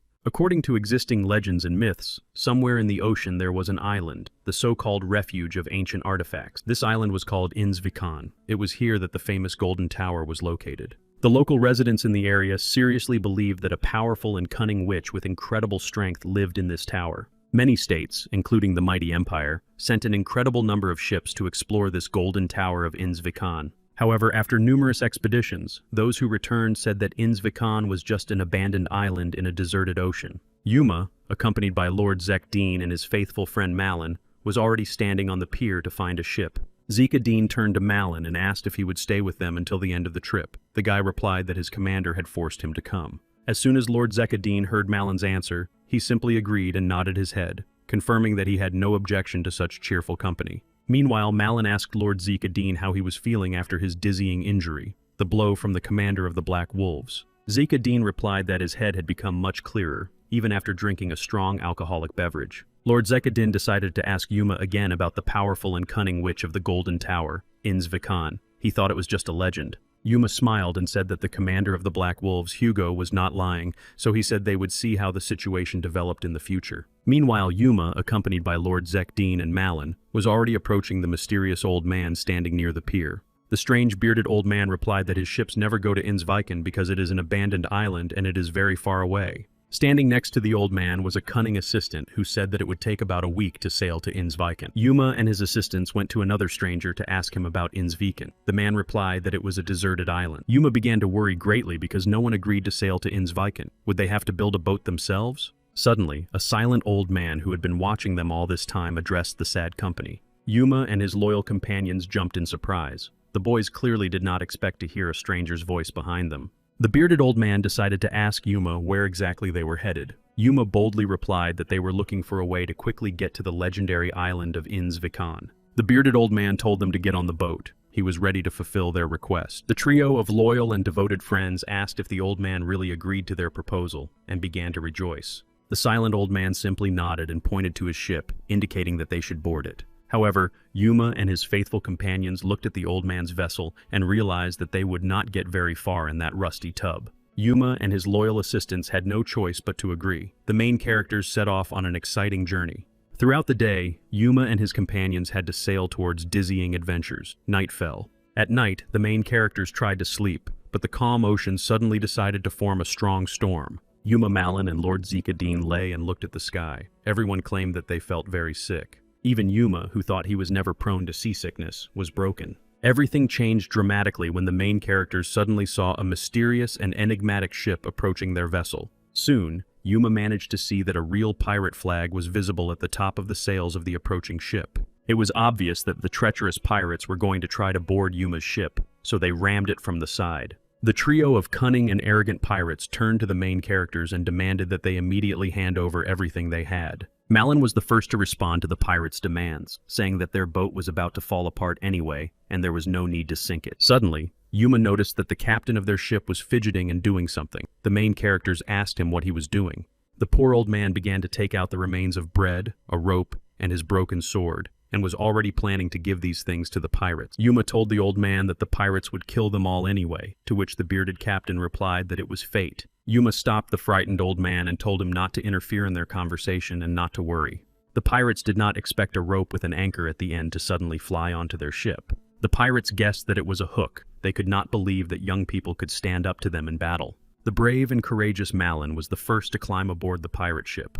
His mood was clearly negative. Malin addressed the indignant pirates, asking how they dared to intimidate the captain of their ship. Malin demanded that the frightened pirates immediately bring their captain here for an important conversation. The cunning pirates had no intention of quickly complying with Malin's demands, and asked the young man what he could do to them alone. One of the pirates loudly and clearly shouted to the others to attack Malin and kill the insolent boy. The brave Malin's expression changed dramatically, and he prepared to fend off the pirates' dizzying attack. The pirates clearly did not expect such a turn of events, and soon their cries and moans could be heard. A few minutes later, Malin returned to his boat and told the old man that he had solved the problem. The pirates' cries and moans had not yet subsided. The shipwreckers shouted for their ship to sail away immediately. Malin and Yuma watched as the pirate schooner slowly but surely disappeared over the horizon. After a while, the bearded old man decided to ask Malin how he had managed to negotiate with the bloodthirsty pirates. Malin quickly replied that he had taught the pirates a little lesson so that they would never attack small boats again.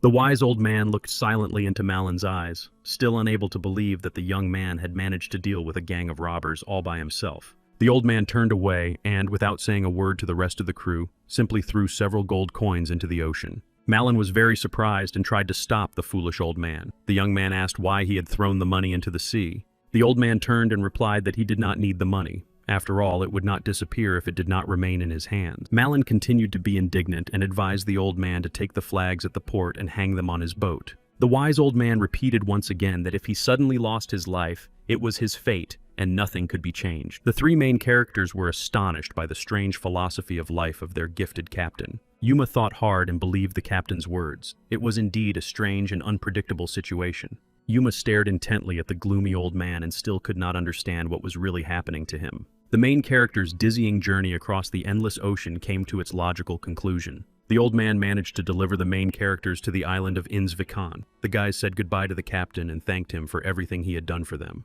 The gloomy old man turned away from the main characters and silently returned to his old ship. When the schooner had already sailed away from the shore of Innsviken Island, the old man began to smile a little, waved his hand, and said that he was also grateful to the main characters. Malin was sad for some reason. Meanwhile, Lord Zekadino noted that the elderly man had incredible endurance for his age. Yuma asked everyone to set off. Passing by tall trees, he admitted that this island looked different from the one in the legends. Malin stopped near one of the large trees and said that there was nothing remarkable here. Yuma warned the rest of the team to be on their guard, as no one knew what to expect from an unfamiliar place. Malin managed to catch one of the annoying flies. The guy clamped it in his fist. Yuma laughed because his faithful companion Malin had never seen the harmless spirit that lived in these places. The main characters slowly approached the old ruins of unknown origin. No one knew what they were. It was very beautiful. The main characters decided to stop to catch their breath and soon continued their dizzying journey across the island. Soon, the main characters stumbled upon a high wall and looked up.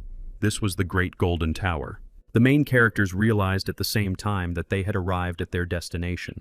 The main characters found the entrance to the Golden Tower. It was too dark inside. Yuma asked them to take visps because they glow brightly in the dark. Good spirits will help them in the complete darkness. The three main characters stopped to look up. The vispos brightly lit their way forward. It turned out that the heroes found themselves in the center of a huge, long staircase that seemed endless. There was no other way out for the main characters, and so they gathered their strength to begin their long journey up the endless steps. Suddenly, Malin shouted to the rest of the team to quickly look at the amazing walls in the Golden Tower. The main characters noticed that mysterious symbols were painted on the walls, which were impossible to read. Suddenly, Lord Zekadine managed to decipher certain symbols that translated literally as, "In 4 days, she will give birth to a daughter." A few seconds later, Lord Zekadine began to read the next symbols. They translated as, "They will bind you with new bonds of oath." The most surprising thing for Lord Zekadine was that he could read these symbols, even though he was seeing them for the first time. Yuma decided to show off his intelligence and logic and told Lord Zekadine that the demon inside him understood this ancient language. Yuma continued to reassure everyone despite his uncontrollable fear. The guy said they needed to get to the top as quickly as possible. The trio of main characters continued their journey up the steps of the staircase in the Golden Tower, lighting their way with cheerful flashes. In addition, Yuma tried to understand what material the Golden Tower was made of by touching the walls with his right hand. The closer the main characters got to the top of the Golden Tower, the more frightened they looked. To see how long it would take to reach the top, The main characters looked down and realized that they were only halfway up the stairs. Tired of the endless steps of the Golden Tower, Humor and his companions stopped to catch their breath and gather their strength. The picture changed dramatically when the main characters saw that the staircase had suddenly ended and an unplanned dead end awaited them ahead. However, the main characters soon discovered that there was a door that would allow them to get some fresh air. The main characters were very surprised at how easily this magical door opened. Yuma, as the leader of the team, was the first to enter the door. Malin decided to ask what was behind the door. Yuma immediately replied that there was nothing special or magical outside. The guy just looked at the railing. The three main characters approached the railing to look around. The view from the top of the tower was indescribable. The main characters did not understand what to do next. After all, Hugo, the commander of the Black Wolves, had given precise instructions for this task. The situation got out of control when a mysterious voice behind the main characters asked them to let the children go. Yuma and the rest of the team were a little frightened by the mysterious, scary voice, but they still decided to let the Visp go. A few seconds later, the frightened main characters saw the Visps illuminate the large paw of an unknown animal. The trio of main characters watched the dizzying glow intently. It was a huge, ferocious monster with large eyes and giant teeth. From a distance, the monster resembled a white lion. The eyes of this white lion shrine were bright blue, which gave it an even more esoteric character. The main characters were even more frightened. The main characters paid special attention to the strange horn between the eyes of the huge evil monster. Yuma, like the rest of the team, really thought this monster looked very strong. This was the most powerful spirit of light called Kain. Yuma knew very well that even before his rebirth, Kain could literally destroy armies of demons with a single blow. Yuma shouted to the other heroes that they would never be able to defeat such an opponent, so he decided to try to negotiate. The cunning and treacherous Lord Kain smiled and decided to ask again what their word misunderstanding meant. The powerful Lord Kain claimed that the main heroes had brazenly stolen the Vispo without their consent. In the world where the respected Lord Kain lived, such an act was not understood and was ultimately punished. Yuma tried again to talk to Lord Kain, saying that travelers almost always used Visps for lighting. With a decisive movement, Yuma managed to grab a sharp blade so as not to show fear of the monster, just in case. Lord Kain continued to look his opponent in the eye. It seemed that the powerful and invincible Lord Kain was simply toying with the main characters. Yuma admitted that such games greatly annoyed him. The guy was ready to repel Kain's attack. The main characters realized that they needed to try to strike first, but the monster simply brushed them off like flies. Lord Zekadin also noticed that the main characters would not be able to seriously injure their powerful opponent and suggested a different tactic. Yuma still didn't understand what Lord Zekadin was suggesting. Malin was very frightened by the approaching blue balls. These magical blue balls literally inflicted unbearable damage on the main characters. The guys screamed loudly in pain. After a few seconds, Yuma realized that these balls were actually spheres with an aura. Malin and Lord Zekadin turned to Yuma and asked him to try throwing these spheres with an aura at Kain. Yuma couldn't believe his eyes when several spheres with an aura flew straight at Lord Kain. For the first time, Lord Kain, who was invincible and the most powerful monster, was injured and damaged by a commoner named Yuma. The mighty Lord Kain stretched out his two paws. It became clear to the main character that he was really hurt after being hit by the aura spheres. Yuma exchanged glances with Lord Zekadin and realized that their plan had actually worked. The main characters did not rush to rejoice, as the powerful Lord Kain began to launch serious, unpredictable attacks again.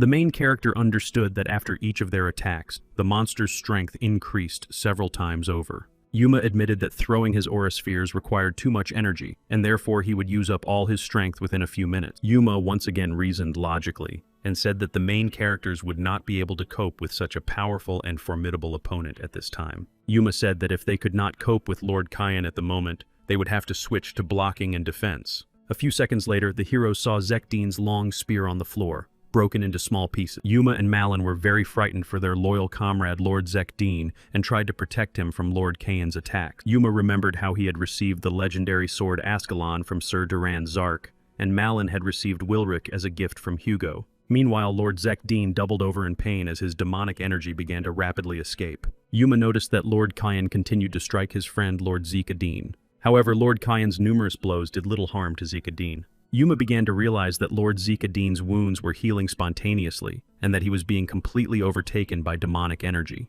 If this was the case, Yuma had to come up with an original way to keep his loyal friend Lord Zekdin alive after this battle. Otherwise, if the demon began to completely control Lord Zekdin's body, the main characters would literally be doomed. Yuma understood that if this continued in the future, it would literally be impossible to play anymore.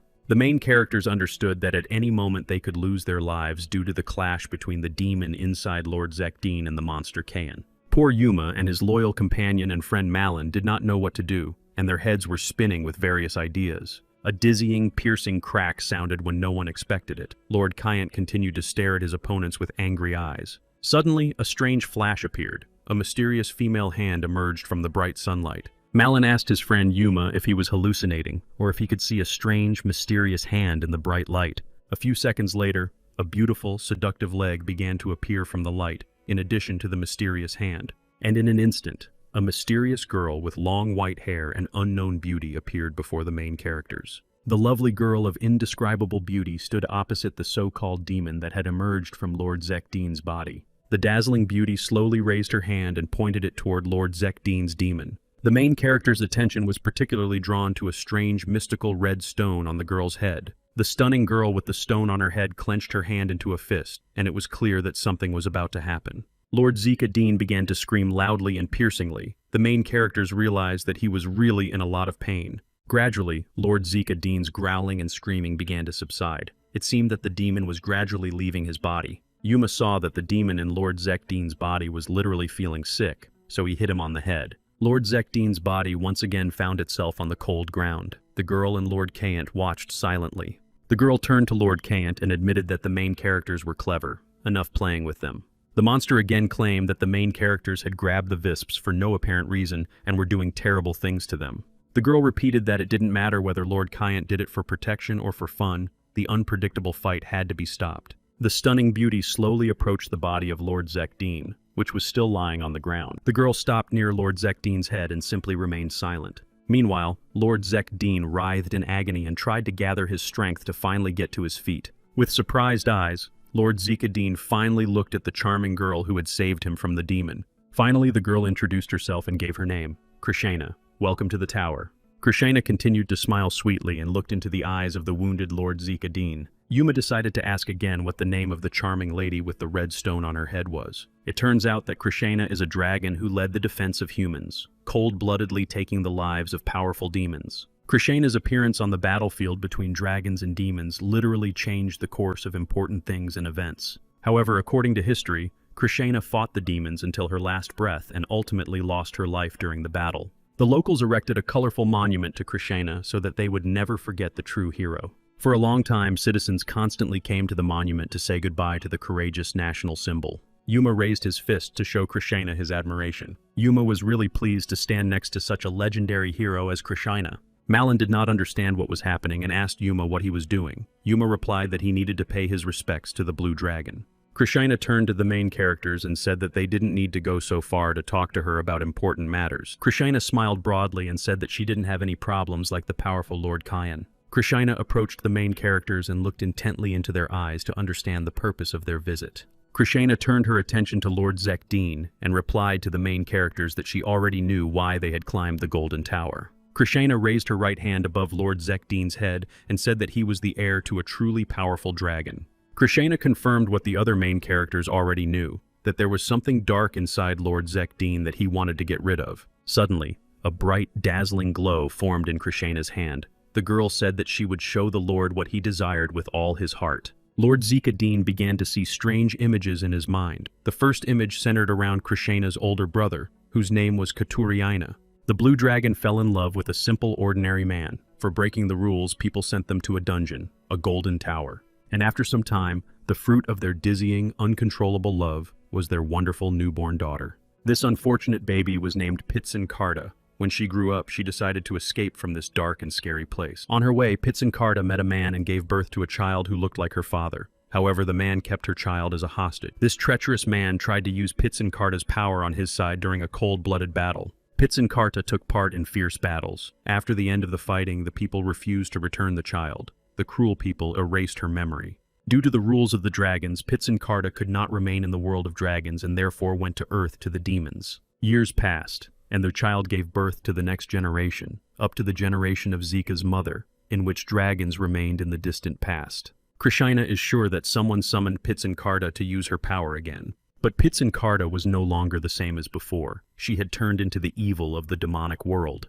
And so it happened that Lord Zekadin also had a small trace of the mighty dragons. Lord Zekadin literally cried because he thought that a demon lived in his body, not a dragon. Krishna continued her story and said that Lord Zekadin could no longer be called a half-dragon. Krishna said that if Lord Zekadin wanted to get rid of the so-called trace forever, then he would lose his life. Krishna repeated again and again that Lord Zekadin would now have to live with this crazy gift forever. Krishna again stretched out her right hand to the frightened Lord Zekadin. Krishna clenched her hands into fists to perform a magical act. The main characters waited to see what would happen next. Suddenly, a long, sharp spear of a magical nature appeared in Krishna's gentle but confident hand. Krishna said that the spear was called Sea Carriage, and that from that moment on, Lord Zekadin would be the new owner of the magical weapon. Krishna said that this unique weapon was made for her eldest child. After presenting the gift, Krishna unexpectedly approached Lord Zekadin and leaned her face against the frightened boy's head. Krishna whispered quietly that from that moment on, only Lord Zekadin could touch this unique spear.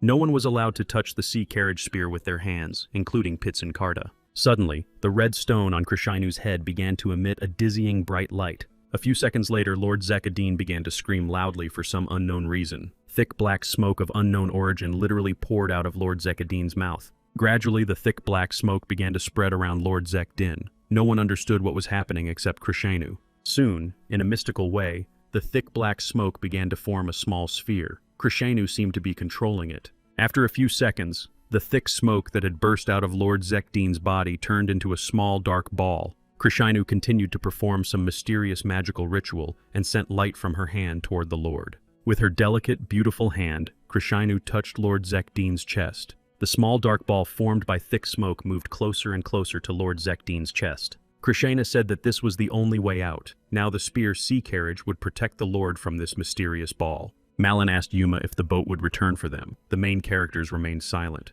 When no answer came, Krishna said she would create a portal for the team to travel to their homeland. Before the main characters left, Krishna thanked everyone for allowing her to talk to people after so many centuries. The main characters took turns passing through the magic portal. Someone from the team managed to thank the beautiful woman.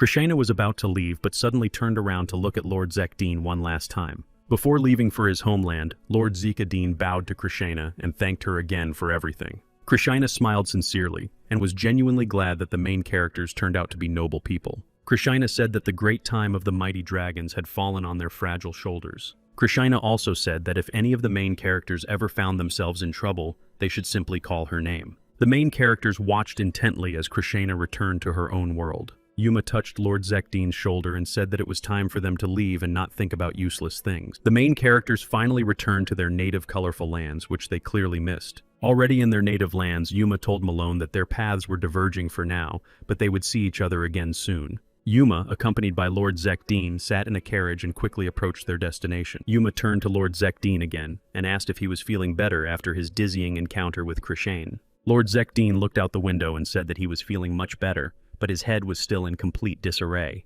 Lord Zekadin claimed that this job was clearly not suitable for him, and that Mr. Hayes Rolmondi would not be pleased. Yuma once again tried to reassure Lord Zekadin, saying that he had long had a solution to this problem. Finally, the main characters arrived at their destination, the Zika trading community. The main characters were greeted by a charming girl named Liz, who worked as a maid. She said that Mr. Hayes had sent them a letter. Yuma was especially happy to take the letter from the beautiful maid Liz. Yuma was very surprised that Mr. Hayes Rolmondi had written him a message so quickly. As they say, it came like a bolt from the blue. Yuma and Lord Zekadin walked down the tall, colorful hallway looking out the window. When they reached the right door, Yuma knocked and asked loudly and clearly if Mr. Rolmondi wanted to see him. Mr. Hayes Rolman was sitting at his desk, writing something meticulously. The man ordered Yuma to come in, sit down on a chair, and wait. Yuma hastened to obey the order of the powerful Mr. Hayes Rolman and sat down on a chair, patiently waiting for his turn. Yuma was already getting very nervous because several hours had passed since he came to Rolmondi.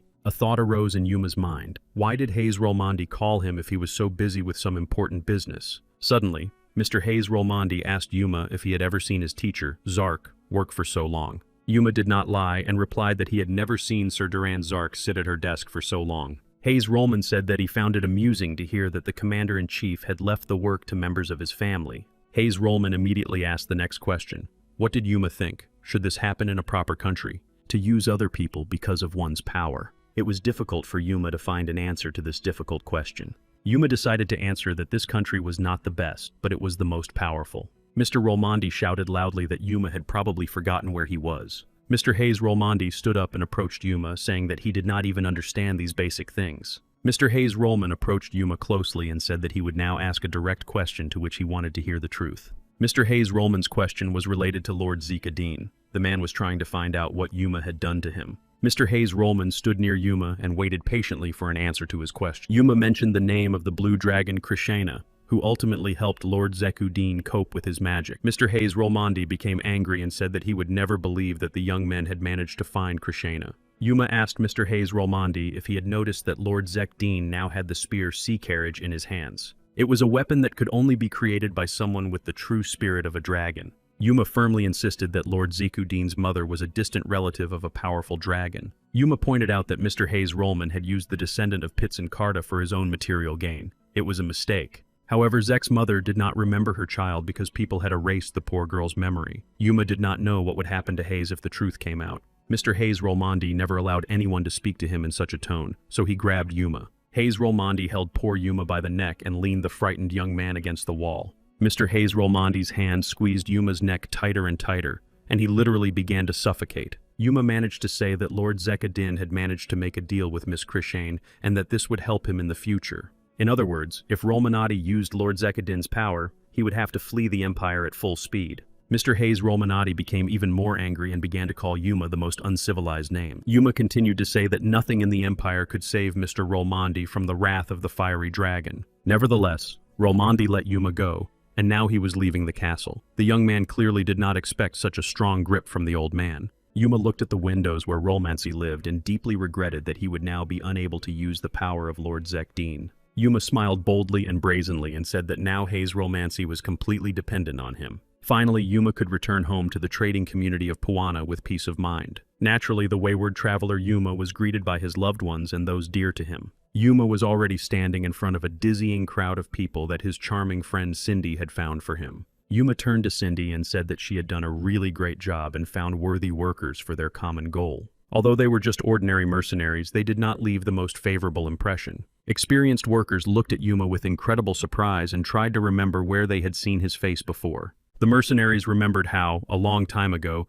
this very guy named Yuma did not chicken out and accepted the challenge from the legendary Tenzu. In some incredible way, Yuma managed to take the life of the immortal Tenzu with practically one blow. It was a young boy named Yuma who received the title of Strongest from Syrah Durand Zark for his outstanding feats. The mercenaries sincerely believed Hugo to be the destroyer of powerful demons and Yuma to be his secret son. There were also rumors among the mercenaries that it was Yuma who sneaked into the second princess's bedroom every night. The mercenaries looked at the talented Yuma and could not believe that they had been given such an honor to stand next to a true legend. Yuma noted that he did not like the mercenaries' looks, but he still congratulated the men on joining the Hell's Lair squad. Yuma said that from now on the mercenaries would undergo regular training every day. They would also be issued equipment. Yuma went on to say that after training, he would teach the mercenaries the rules of etiquette and how to maintain proper posture. One of the mercenaries suddenly shouted, asking if they would really go that far in their upcoming training. Yuma replied that they would receive incredibly high salaries because the Hell's Den squad would be the only one of its kind in the world. Yuma said that very soon the whole world would notice them and they must not fall flat on their faces. Shouts of glory were heard. Yuma continued to say that this was the official name of the Hell's Lair squad, which the guys would have to carry with them for a very long time. The professional mercenaries were delighted because it really sounded very powerful and pompous. The mercenaries emphasized that their new leader, Yuma, really inspired confidence in their own ability. Yuma introduced Lord Zekdeen to the mercenaries and said that from now on, he would be considered their immediate captain. The mercenaries continued to listen attentively. Yuma said that it was very difficult for him to persuade Lord Zekdeen to take this position. The news of Lord Zekdeen's captaincy did not please the mercenaries very much, as they considered him to be just another noble rat. Yuma and Lord Zekdeen looked intently into the eyes of the mercenaries and noticed a certain look of disrespect. Then Yuma said that the basis for any respected mercenary was strength. Among the mercenaries, Yuma singled out a guy named Aquin and asked him to agree to a battle with Lord Zekadeen. Aquin was a swordsman from Morocco. During the battle, he would have a real sword, while Lord Zekadeen would only have a wooden stick. The swordsman from Morocco, Aquin, had no choice but to accept such a favorable offer. And so the battle began.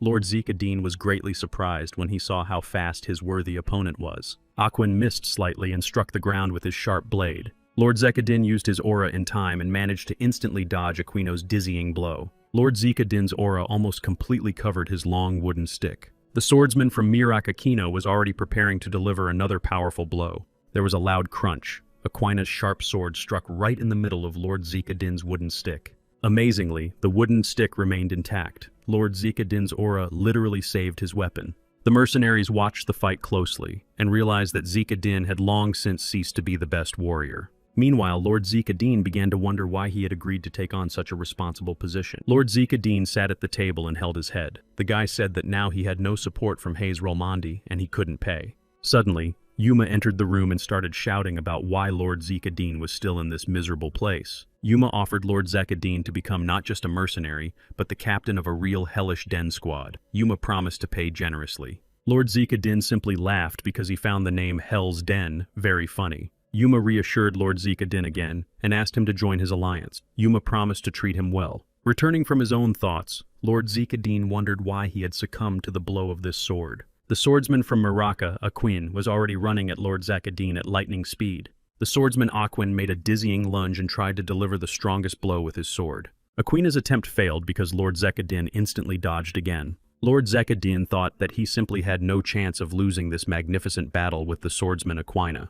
Lord Zekadin concentrated and directed several spheres of his aura straight at the swordsman Aquina's chest. Naturally, the swordsman from Maraka Aquin did not have time to dodge several spheres with the aura, and fell to the ground with a crash. The other mercenaries looked on with surprise as Lord Zekadin emerged victorious from the incredible battle. Lord Zekadin stood silently and simply looked at the surprised faces of the mercenaries. Yuma hurried to stop the fight and shouted that everyone had already seen what Lord Zekadin was capable of, who was now the captain of the squad. Yuma said that the first upcoming expedition would be under his personal command. Yuma shouted at the mercenaries again and told them never to slack off during hard training. Meanwhile, a very important and serious conversation was taking place at the Zarkov estate. Yuma's voice rang out, asking Sir Duran Zark about the last dizzying battle. Yuma was really interested in how he was able to increase his aura so that it began to turn into small spheres. Yuma demonstrated what his aura was capable of and said that he could move the spheres at will and even explode them. Yuma instantly created several spheres with his aura and waited for a response from the great Sir Duran Zark. Sir Duran Zark thought that Yuma had grown up quickly before his eyes. Hayes really couldn't compare in strength to the young man. Sir Duran Zark replied that he didn't expect anything else from his student. Sir Duran Zark replied that this was the result of how well Yuma's body had adapted to his powerful aura. Duran Zark added that his power had increased because he was close to a real dragon at the time. Sir Duran Zark showed that he could also do something similar. Yuma watched his teacher's abilities with fascination. Yuma literally opened his mouth in surprise and admiration and just looked up. Duran Zark emphasized that even his aura could not compare to the power of the aura of the young and talented Yuma. Yuma did not believe his teacher's words because he saw that his aura was enormous. The boy saw a real monster in his mentor. By the way, Yuma suddenly said that he had one request for Sir Duran Zark. Yuma had already written in a letter to Duran Zark that he planned to create his own union or squad called Hell's Lair. Yuma asked Sir Duran Zark to inform the Empire about the formation of a new powerful union. The man agreed. However, even Sir Duran Zark had a request for Yuma. The man asked the boy to be simpler if he wanted to become his adopted son. Yuma promised that all the treasures they collected from monsters would be sent to the Zark estate. Sir Duran Zark actually wanted to thank his student, but told him to do as he wished. Suddenly, a mysterious voice was heard asking to join the newly formed Hell's Lair squad. Yuma was very surprised when he saw that the question was asked by Duran Zark's daughter, Katarina. The worst natural disaster imaginable was an attack by demons from Hell's Lair. Yuma said with confidence that this was precisely why they would rid the lands of Antenna of these terrible demons.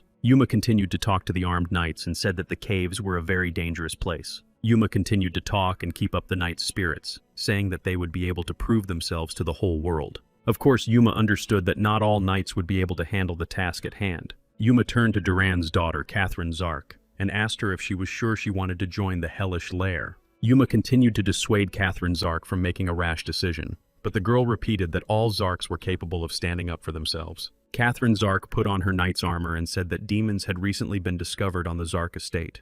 Katarina Zark continued to say that someday the day would come when they would have to face these evil and cunning monsters. Yuma said that if that was all, he could provide her with the smallest details of the upcoming expedition. Katarina Zark could not refuse such a lucrative offer and agreed. The girl said that the most important thing was experience. Katarina Zark said that there must be a person in the mercenary squad who would take the first step. Yuma was very surprised by the answer from the charming daughter of Sir Durand Zark, Katarina. It seemed to Yuma that Katarina Zark was the most level-headed member of the powerful and great Zark family. And so, finally Yuma, accompanied by Katarina Zark and an armed detachment from the Hell's Lair, set off on their journey. When they reached their destination, Yuma and Katarina Zark looked around and saw that there was snow everywhere. Mysterious insects moved with great difficulty through the snow. Yuma thought that they should leave the horses here and continue on foot. Snow really did lie everywhere around the Hell's Lair detachment. There was practically no green color visible on the coniferous trees. The armed knights of the Hell's Lair detachment dismounted from their horses and walked through the blizzard toward unknown adventures. After taking his first steps forward, Yuma suddenly shouted to the other mercenaries to stop immediately. Yuma repeated loudly once more that none of the armed mercenaries should try to move. Yuma noticed a small, fluffy animal resembling a hare running up to his feet. But in reality, it was a monster with sharp fangs. The fluffy white monster was about to bite the leg of one of the knights. However, the mysterious beast did not have time to carry out its plan and was killed. That knight turned out to be the leader of the Hell's Lair squad, Yuma. The armed Hell's Lair squad stared intently at the gate to the cave, from which a bright light was visible. Yuma looked at Katarina, who had promised to take the first step. The girl stretched out her hand to pass through the entrance to the cave. Yuma and the other armed mercenaries from the Hell's Lair squad closely monitored Katarina Zark's condition. Suddenly, out of nowhere, a huge rock flew toward Yuma and his armed squad. Hell's Lair. The armed knights of the Hell's Lair squad were frightened by the so-called cobblestone that flew past them. Yuma and Lord Zika Din drew their weapons and ordered the rest of the squad to be on alert. Lord Zika Din, along with his magic spear, the sea carriage, took up a fighting stance, preparing to repel the enemy's attacks. The main characters stared intently at the bright glow from which a huge monster appeared. The main characters realized that they were face to face with a real powerful troll. Yuma tried to calm Lord Zika Din and said that trolls are not really as strong as they seem at first glance. However, Lord Zika Din unexpectedly explained that Yuma was wrong because the main problem was that there was a whole crowd of trolls here. Yuma, as the leader of the Hell's Lair squad, said that he would not participate in the upcoming battle and would stay on the sidelines to watch. Lord Zika Din was very surprised by this decision from the leader of the Hell's Lair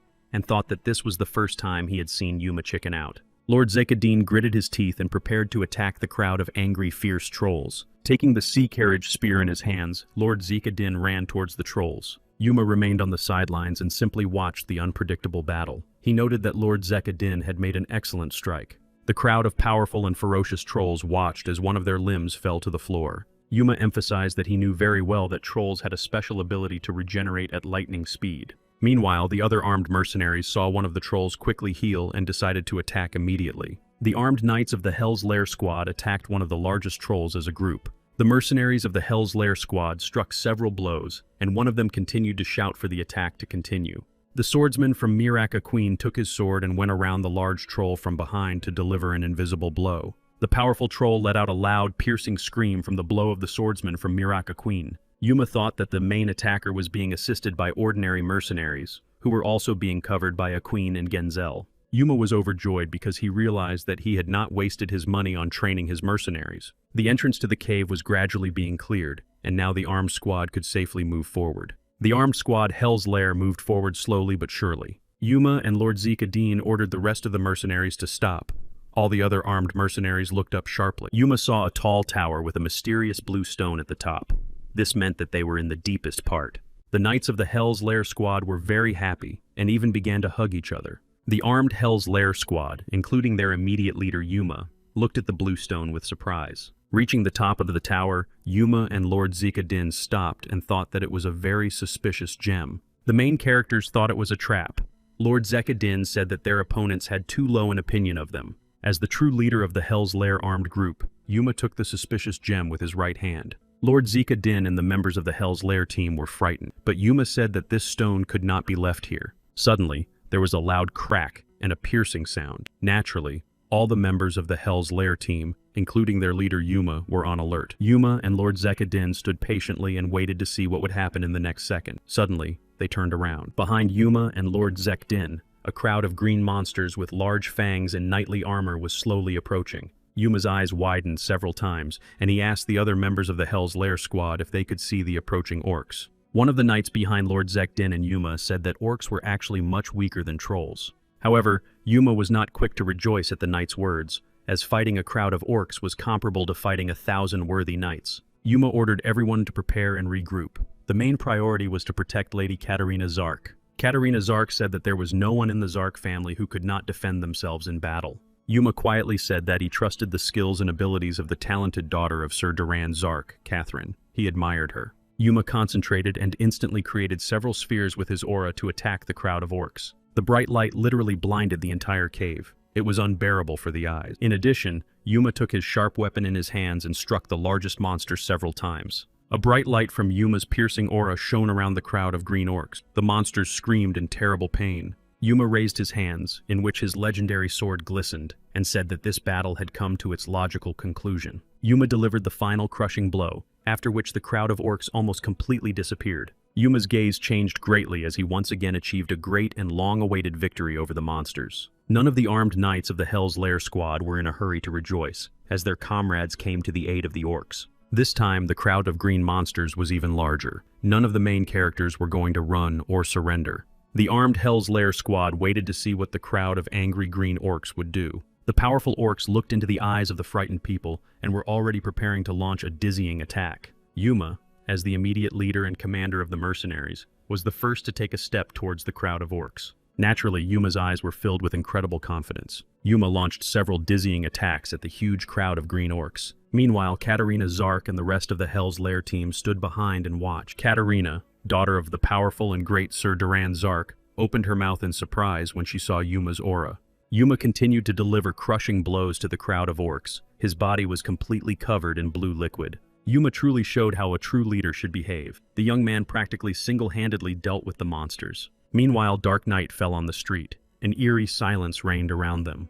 It was surprising because the trees literally froze. The wind seemed to be waiting for Yuma to finish the terrifying battle. Yuma stopped to catch his breath. The young man's legs were covered in blue liquid that came from the crowd of orcs. Next to Yuma stood Lord Zeka Din, who noticed that his immediate superior was clearly tired from the battle. Lord Zeka Din, accompanied by a swordsman from Miracaquina, simply stood in place and silently watched the events unfold. Yuma bowed his head and looked around. The remains of mutilated orcs lay on the ground. Finally, Yuma turned to the other armed members of the Hell's Lair squad and said that he was fine. Lord Zeka Din and the other knights placed their hands on their chests to show their pride in knowing such a legend. For some strange reason, Yuma laughed and said that the armed knights looked like a real joke. Unexpectedly, Yuma ordered the knights to set up tents here. They would leave tomorrow around noon. Lord Zeka Din wondered if Yuma, who had been working like a horse, would be able to withstand such a load now. Lord Zeka Din brought his powerful spear, Sea Carriage, to Yuma to give the boy strength. Yuma was surprised and asked Lord Zeka Din what he was trying to do. The boy replied that he wanted to heal his wounds. Yuma cheekily replied to Lord Zeka Din and asked him if he was Malin. Zeka did not answer.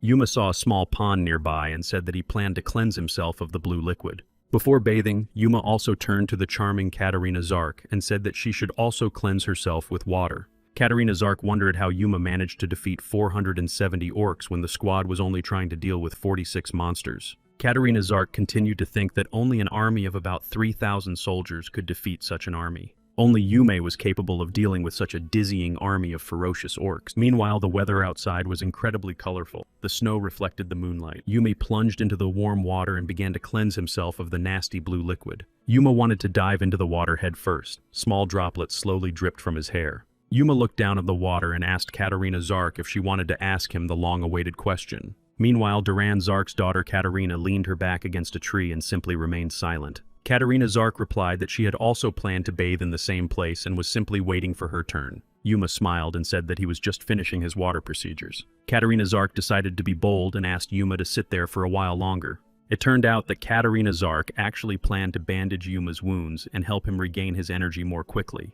Yuma, the leader of the Hell's Lair armed group, was taken aback, as he did not expect help from such a bold girl as Katarina. Yuma sat on an ice floe with his feet in the water while the charming girl Katarina Zark began to bandage his wounds. Katarina Zark gently took Yuma's shoulder in her tender hand and wrapped it with bandages. Yuma sat patiently and remained silent. Katarina Zark continued to help her immediate commander. Suddenly, Katarina Zark turned to Yuma and asked the young man where he got such incredible strength. Yuma replied that he himself did not understand where he got such ability. Katarina said that her father had also answered this question. Katarina Zark clarified that she did not mean training, but that Yuma pretended as if nothing had happened. Yuma unexpectedly said that in fact, almost every commoner must have strength to survive in this world. Otherwise, commoners cannot survive in an unjust world. Perseverance is the key to life. Katarina Zark was surprised once again because Yuma really did not consider himself a special person. Katarina Zark's eyes suddenly sparkled because she was experiencing strong feelings for a person for the first time. A full moon appeared in the sky, illuminating everything around the main characters.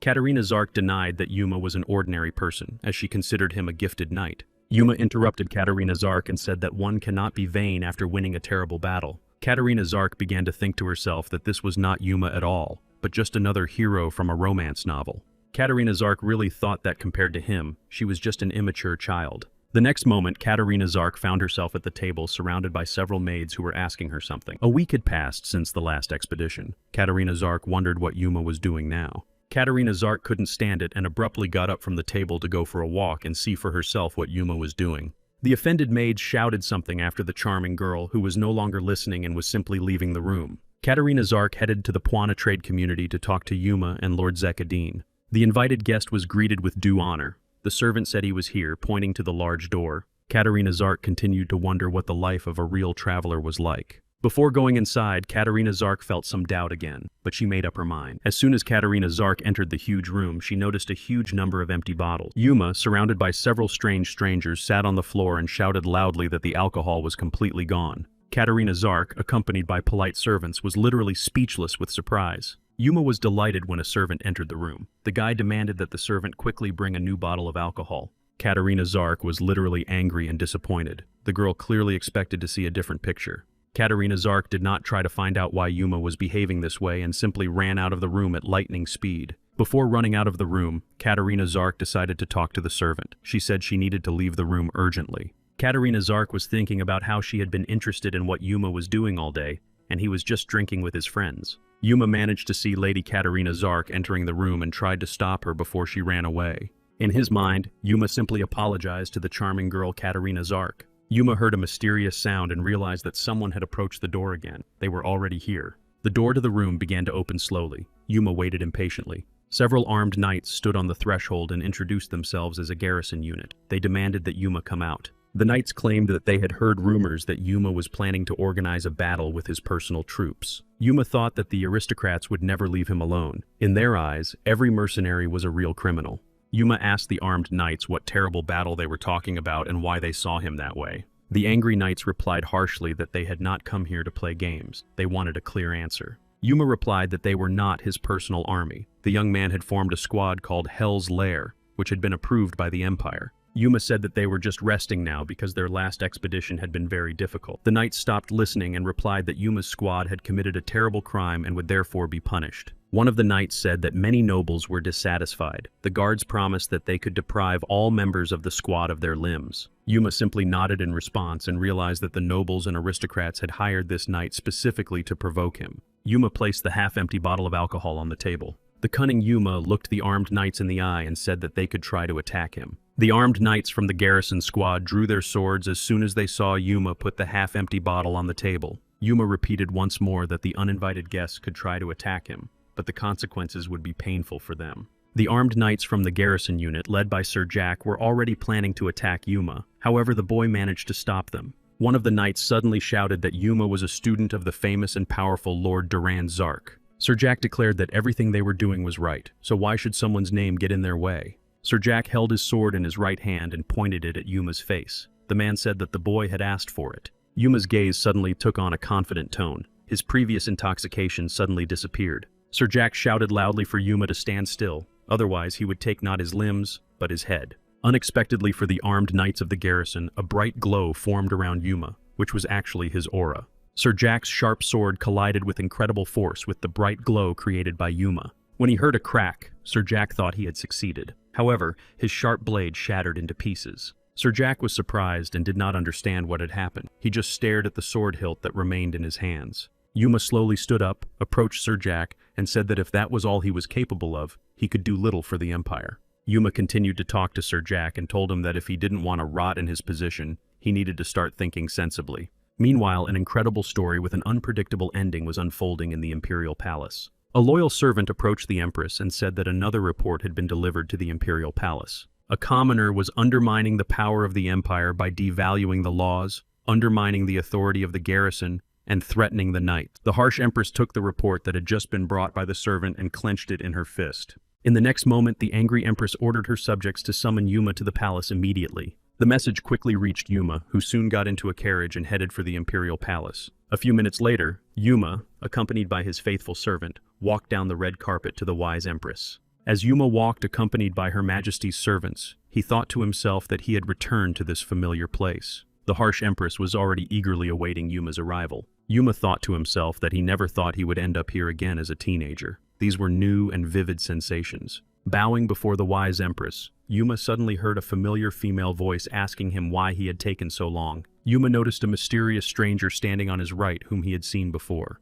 This stranger was the eunuch Pornuo. The man told Yuma that he was too well dressed for someone who was going to meet the queen. Eunuch Pornuo added that if a person was a commoner, he should dress like a commoner. Eunuch Pornuo turned away from Yuma and whispered quietly that he understood where such rumors about the boy came from. Yuma narrowed his eyes and began to remember that it was this man who had tormented him both in this life and in his past life before his rebirth. Yuma remembered that it was eunuch Pornua who had given him a defective sword during the battle at the banquet. Now he dared to mock his clothing. Yuma wondered again what kind of game this vile, disgusting man was playing with him. Eunuch Pornua was very surprised when Yuma called him by name. The man did not understand where he knew him from. Eunuch Pornua shouted that Yuma had no right to call him by name without his permission. Yuma realized that there was no way to avoid a huge scandal, so he approached the eunuch to talk. Yuma told eunuch Pornua that he was taking money from newcomers. Naturally, the eunuch Pornua flew into a rage and was about to strike Yuma for his words. The man could not allow such rudeness.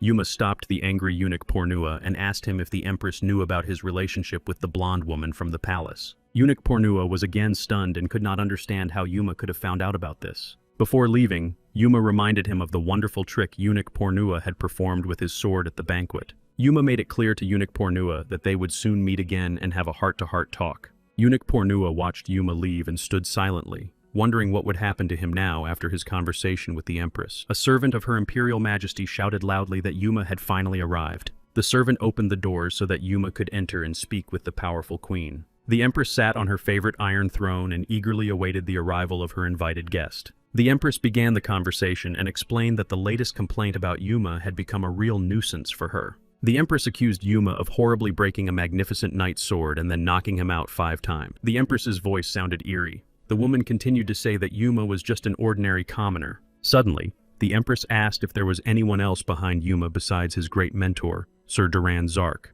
In his own thoughts, Yuma wanted to joke and name the first name that came to mind, the dragon Krishane. Unexpectedly for Yuma himself, he suddenly knelt on one knee and loudly pronounced the name of the great and mighty dragon Krishna. Yuma was ordered to tell all the details about Krishna. The boy began with the fact that the dragon had given Zeke the spear sea carrot. Then Yuma remembered the Pitson card and Hatterane, right up to the identity of the dragon spirit in Lord Zeke Dean's body. It was obvious to Yuma that there was no reason to hide the truth from the formidable but fair empress. The empress asked Yuma a question about Lord Zeke Dean, which was what was actually inside the boy's body and why it was interfering with the garrison squad. Yuma confirmed the wise empress's version, who later called this story terrible. Yuma swore by everything dear to him, even the life of his teacher, that he would never harm or betray the empire. The empress said that Sir Duran Sark had always been a man of his word. That was why the man would have dealt with his traitorous student long ago. Yuma looked at the floor and asked the empress to allow him to be of service to the great and powerful empire. Yuma said that the day before he had formed a special squad of mercenaries to explore the famous cave. Yuma described in detail how he saw the future of the great empire in a few years. The formidable empress did not interrupt the talented young man and listened to his story with great interest. The empress said that Yuma had incredible ambitions, which is why he constantly did not value his own life. The empress asked what Yuma really wanted. The young man replied that his mission in life was loyalty to the empire. Yuma did not forget that he was an ordinary commoner who had managed to become a real knight. The stern empress thought for a moment about how to use Yuma in these difficult times. For some unknown reason, the empress began to smile. This meant that the woman had come up with something. The empress held out her hand, signaling to the servants that they needed to do something quickly. She said that she planned to reward Yuma. The servants quickly disappeared somewhere, but a moment later they returned with a mysterious box in their hand. The empress said she was giving Yuma the imperial seal, which could only be used 3 times. The Empress shouted for Yuma to show her what his loyalty was capable of with the imperial seals in his hands. Meanwhile, calm and peace reigned in the trading community of Puana. A horse-drawn carriage raced down the street, which no one had seen before. The carriage stopped and Yuma got out. The young man was very happy to finally be home where he could rest. Suddenly, a strange child fell at Yuma's feet. The baby was almost unconscious. Yuma acted nobly and picked up the child. The young man saw that the boy had almost lost his life due to hunger. Yuma shouted to ask if there was a guard or sentry who had noticed this child earlier. One of the guards began to remember how a little-known boy had already come to the gate. For a long time, the boy just looked at the guards and said nothing. One of the armed guards couldn't stand it anymore and asked the uninvited guest who he was and why he had come. The boy managed to answer, even though he felt very ill, that his name was Evan from Yochheim. The boy, who was dressed in ragged clothes, told the guards that he had come to meet Sir Yuma. However, the armed knights did not believe the vagrant's words and thought that the boy just wanted to beg for money. The guards told Yuma that they thought the boy was just a vagrant and soon sent him away. Yuma thought that at that moment he couldn't even be angry, even though the guards clearly deserved punishment. Unexpectedly, Yuma stood up and began to move toward the armed guards. After a few seconds, Yuma stopped, turned around, and asked who from Yochheim might need him. Yuma looked at the boy lying unconscious on the bed and remembered that even before his rebirth, he had never been to Yochheim. Various thoughts ran through Yuma's head, but the main one was that he didn't understand whose child was lying on the bed. Yuma stared intently at the little child's face but couldn't remember him. Meanwhile, Evan came to and looked at the orphan Yuma, whom he had wanted to see so much the day before. The poor boy's eyes still couldn't see very well, and the image was too blurry for him. After a few seconds, Evan finally recognized the legendary knight Yuma standing next to him. Evan tried to say Yuma's name, but the poor boy still didn't have enough strength. Gathering his strength, the boy Evan jumped out of bed and asked the man standing next to him if he was Sir Yuma. The frightened boy began to shout and scream loudly, asking Yuma to help him with an important but secret matter. Yuma reacted quickly and told the boy that he first needed to calm down and rest to regain his strength. Evan calmed down a little and began to say that he actually needed the help of the legendary knight Yuma to save his older sister. Evan began to yell again throughout the room and said that his older sister had been kidnapped by a mysterious Lord Yochheim. Evan didn't stop there and said that not only his sister had been captured by the criminal, but also other local residents of his village. Yuma heard that the people who had been taken away were used as victims for special religious rituals. Evan also said that the other villagers tried to fight the Lord, but suddenly lost their lives when the kidnapper used a black aura. Yuma's eyes widened when he first heard about a magical black aura. Evan continued to say that the number of demons had increased significantly when Sir Sekron began to behave strangely. Evan unexpectedly apologized for coming in person to ask for help, but he said that he had sent several letters the day before. Evan said that he had not received a single reply to his numerous letters. Yuma was very surprised because he did not know about the letters. Evan began to cry heavily and practically knelt down, begging Yuma to help him as soon as possible. Yuma patted Evan on the arm and asked the boy to calm down so that they could discuss all the details later. Yuma smiled and promised to help Evan. He would definitely find his older sister and rescue her from captivity. However, Yuma had one important condition without which he would not agree. Evan listened carefully. Yuma said that Evan needed to get a good night's sleep and then eat a hearty meal to restore his strength and energy. Yuma emphasized that after Evan slept, they would embark on an exciting and unpredictable journey. Evan nodded and thanked the noble knight Yuma once again. Yuma smiled when he saw Evan literally fall asleep on the spot and was unable to finish his sentence. Evan simply fell onto the bed and continued sleeping. He would need his strength. Yuma was about to leave but returned to cover the poor, exhausted boy with a blanket. And so Yuma left the boy alone with his dreams and left the bedroom. Yuma began to say that it was most likely demon possession. This was what happened to people during the battle between demons and dragons. Before helping the poor boy find his older sister and save the residents of his native village,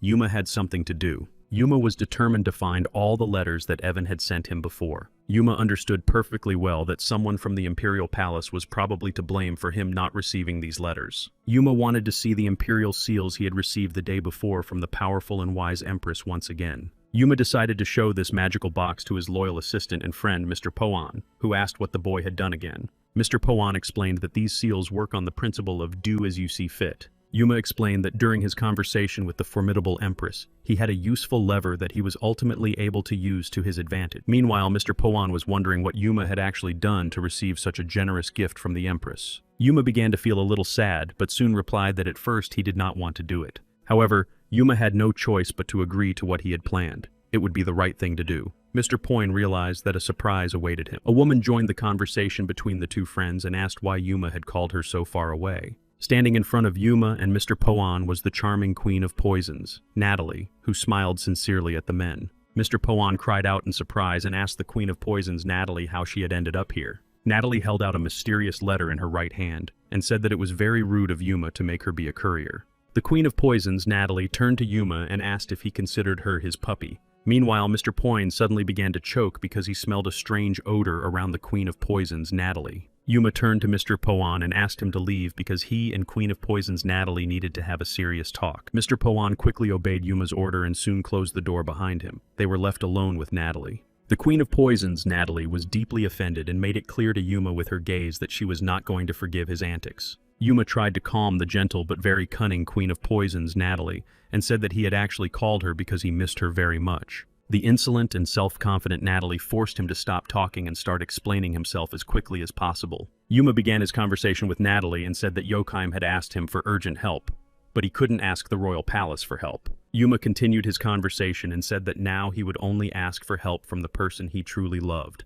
Yuma looked at Natalie, the Queen of Poisons, with a loving gaze and suggested they go to Yokheim together. As payment, Yuma offered his love to Her Majesty Natalie. However, Natalie immediately realized that the guy was lying. Then Yuma replied that at the moment it was very difficult to truly love someone, so they would start out as friends. The Queen of Poisons Natalie remained silent and continued to listen to Yuma with a proud look. Soon, Natalie declared that the game was literally not worth the effort, and so she planned to leave quickly. Yuma was very surprised and ran after the charming girl Natalie, saying that the Haseo nation would be wiped out in 10 years. The Queen of Poisons Natalie stopped and asked if the Empire would attack the Haseo nation. Even if the battle between demons and dragons did not happen, the Empire was still targeting the Haseo nation. Natalie unexpectedly asked why Yuma had brought up such an important topic, since no one could help the Haseo nation deal with the Empire. Yuma boldly and clearly replied that as usual he had a plan. Natalie agreed to listen to him. The Queen of Poisons even pursed her lips with dizzying impatience. Unexpectedly, Yuma declared that he could literally take the Rose Empire under his wing. The surprised beauty Natalie again did not believe him, and decided to ask again if Yuma intended to take the Empire under his wing. Yuma replied that he meant only externally, and that nothing would change within the Empire. The Queen of Poisons, Natalie, said that she would go with Yuma to Joheim, but that she still needed time to think. Natalie began to think that Yuma's offer was actually not bad. The guy also had some power in the Empire. Yuma approached Natalie and apologized for rushing to talk about their relationship. The guy just wanted to form an alliance. Suddenly, the Queen of Poisons, Natalie, grabbed Yuma by the shirt and tilted his head toward her face. Natalie declared that Yuma was still a big fool and a chatterbox. The weather in the Poin trading community remained virtually unchanged. The sun shone brightly all day. Lord Zekadin stood by the door and said that he had been summoned and had finally arrived. Lord Zekadin felt particularly embarrassed because he hadn't even knocked on the door and didn't know what people were doing inside. The Queen of Poisons, Natalie and Yuma hugged and held each other very tightly. It seemed that there were real feelings of love between them. Yuma smiled and said that he had called Lord Zekadin to introduce him to the charming Queen of Poisons, Natalie, from Haseo. Natalie turned to Lord Zekdin and said she was pleased to meet him. Yuma explained to his companions that they would be embarking on a dizzying journey in 3 days. At the elite Zarkov estate, Sir Duran Zark asked Yuma when exactly he was leaving on his unpredictable journey. Yuma replied that he planned to leave tomorrow and had come to his mentor to let him know. Sir Duran Zark said that he had heard from Katarina that it was Yuma who had saved her life during the dizzying attack by the orcs. Duran Zark placed his favorite mug of strong tea on the table and said that he had heard a new rumor about Knight Yuma. Sir Duran Zark said that among the respected aristocrats, he was known as the knight who defeated 1,000 orcs. Yuma decided to lie a little and say that in reality there were not 1,000 orcs, but only 200 or 300. Sir Duran Zark made an unpleasant grimace and looked at Yuma, letting him know that he could tell when people were lying. Suddenly, Duran Zark rose from the table and ordered Yuma in a piercing voice to follow him. Sir Duran Zark turned and said that he wanted to know right now how much the strength of his most loyal and devoted student had increased. Duran Zark held his legendary sword in his right hand. Opposite him stood his obedient student Yuma with a weapon in his hands. Yuma turned to his mentor and said that he had brought him here but had not given him time to prepare for the upcoming battle. Meanwhile, Duran Zark was already approaching Yuma at incredible speed and was ready to strike. Yuma managed to dodge his mentor's blow, and finally the battle between the two loyal comrades began. Although Yuma considered himself an excellent knight, he could not cope with his mentor's speed. Yuma asked Sir Duran Zark how he should act when the man attacked him with lightning speed. Yuma's eyes closely followed his mentor's movements, but his gaze betrayed uncontrollable fear. Duran Zark said that jokes cease to exist when his opponent draws his sword. Sir Duran Zark loudly and clearly asked to be entertained by the power possessed by his student Yuma. Two sharp swords clashed in the air again. The sound of their collision began to spread throughout the estate. Yuma tried to strike with his legendary sword, but unfortunately missed and hit the railing. Sir Duran Zark continued to dodge numerous attempts to attack him by his student Yuma. Sir Duran Zark once again noted Yuma's bold character, which remained unchanged. The man did not understand what kind of temperamental attack this was. Yuma began to think to himself that the old man was mocking him again, although perhaps the teacher had a few new jokes up his sleeve. Yuma's gaze changed again. He was really ready to enter a new game that was unpredictable for him. After delivering an incredible sword strike, Yuma whispered to himself that he would play this game, which he had not known until that moment. Yuma's sword approached Sir Duran Zark's face with lightning speed. Sir Duran Zark began to think that this was not just an attack, but a sword-fighting style refined in countless battles. Already aloud, Sir Duran Zark shouted to Yuma that it was a beautiful move. Sir Duran Zark stopped praising his loyal and devoted student for a moment, and thought to himself that there was one problem. Sir Duran Zark stopped the gruesome and terrible duel and replied to Yuma that there was always something to strive for. Yuma was really angry and annoyed by the behavior of his powerful mentor. The guy just coughed. Even though the duel lasted only a few minutes, sweat appeared on Yuma's face. The guy was really tired. Sir Duran Zark raised his legendary sword to show his student how powerful and aggressive his aura was. Sir Duran Zark turned to his student and told him to watch what was about to happen. It was the power of the Zarks.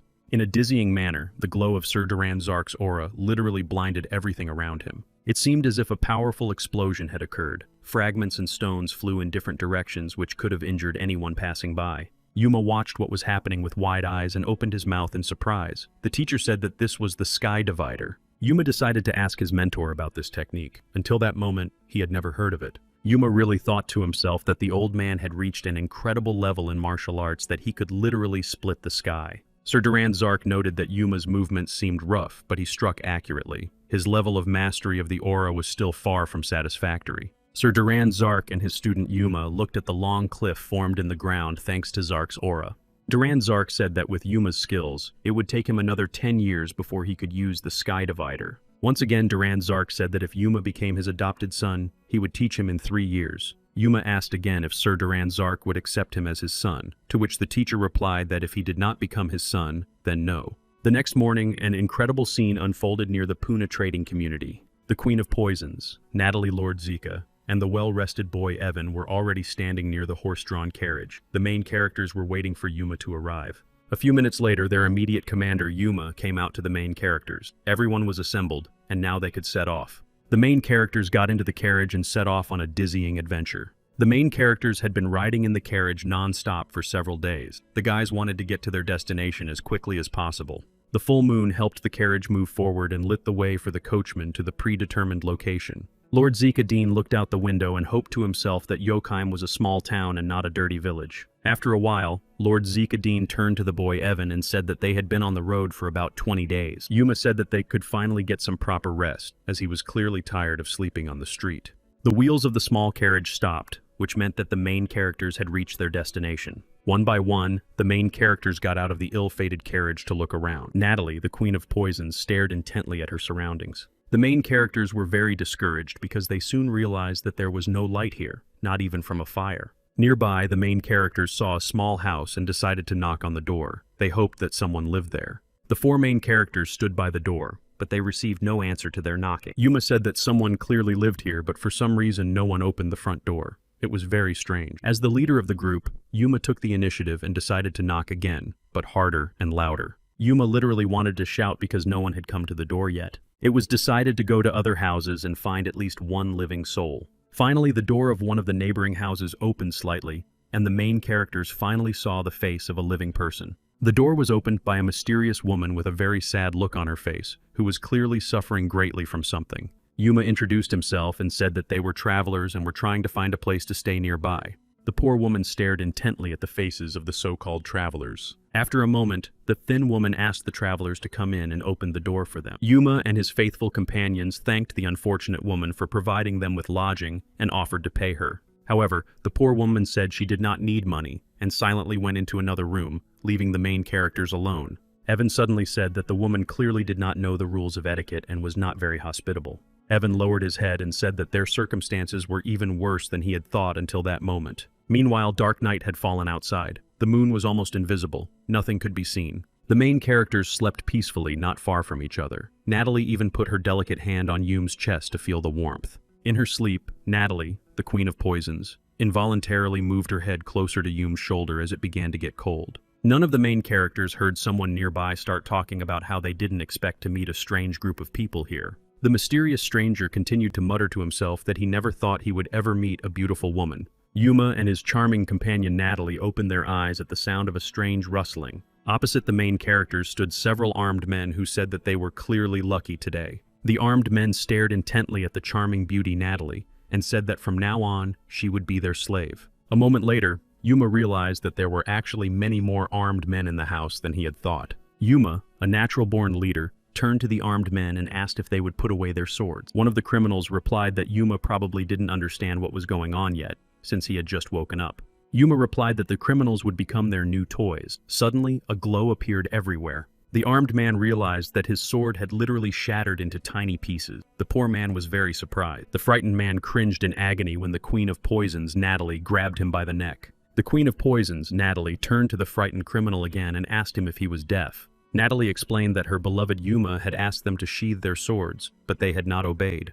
A moment later, the poor man flew out the window, sustaining numerous injuries. The criminal lay on the cold ground, not knowing what to do next. A sweet, modest girl dealt with him. Meanwhile, Natalie opened the front door and again addressed the frightened man, telling him to stay where he was. Natalie, the Queen of Poisons, said loudly and clearly that if the man tried to escape, she would catch him and cut off all his limbs. The other robbers put their swords on the floor. Yuma realized that these were unusual people because their appearance was different. The bandits sat on their knees. Yuma asked them if they were fugitive soldiers from the local feudal army. The leader of the criminals said that he and his comrades had tried to escape from this place more than once, but there was an invisible wall at the exit. Yuma did not understand how Evan had escaped from here. The knight ordered the former soldier to tell him about the situation here. The soldier began his story. About 6 months ago, Lord Sekron literally began to lose his mind under strange circumstances. Everyone in the feudal lord's castle tried to keep quiet about it. Gradually, important officials began to die. Therefore, the soldiers were ordered to take as many people from the common people as possible. The more, the better for the Lord. None of the soldiers understood where such an order came from, but everyone tried to carry it out. The former soldier continued to tell how Lord Sekron kept whispering something under his breath, frightening his entourage. Almost no one heard the respected aristocrat's whisper. Only those close to him understood his language. The Mad Lord was actually whispering that the man was descending upon us. What that meant is still unclear. Yuma asked the soldier about the word descending. The Lord meant that a certain demon was descending into the world of humans. Yuma said that once, during a battle between demons and dragons, a Satan named Sekmia literally descended into the human world. Yuma recalled that the arrival of the so-called demon was not as fast as everyone thought. Everyone understood that this meant that the entire Jochheim was literally in danger. In addition, Jochheim's situation could change at any moment, like the direction of the wind. The main characters lit a fire nearby to keep warm. Yuma asked Evan how far away the feudal lord's house was. Evan replied that it was about a couple of days' journey. Yuma decided to sleep outside. Natalie dreamed of a hot bath. Suddenly, Yuma stopped talking because he heard a strange rustling sound on his right.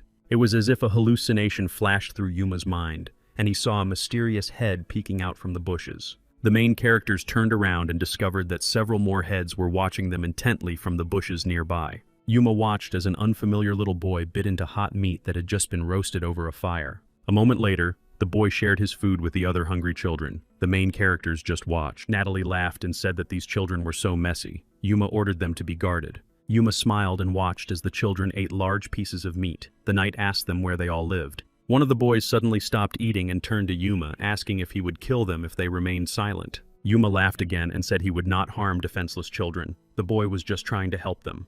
When the children finished eating the rabbit meat, they suddenly stood up, bowed to the main characters, and thanked them for the food. A few seconds later, the little children simply turned and walked away into the darkness, without even saying goodbye. Yuma said they needed to rest a little and then follow the tracks of these spoiled children. Lord Zekadin did not understand this action. Meanwhile, the cute and modest children approached a mysterious cave with a light burning inside. Before entering the cave, the children responded and told their father that they had returned from their walk. The father of the little ones called the children closer so that soon the whole family could pray together. The children were obedient and quickly complied with the head of the family's request and knelt down to pray. The children's father watched closely to make sure no one was lazy and continued to pray. Meanwhile, Yuma was hiding near the entrance to the cave, looking at a strange symbol depicted on the man's robe. Yuma said to himself that he had seen this mysterious symbol somewhere before. He just couldn't remember where. The deity of light, Jael, was deceived by the deity of hunger and emptiness, after which he literally lost his powers and disappeared in an unknown direction.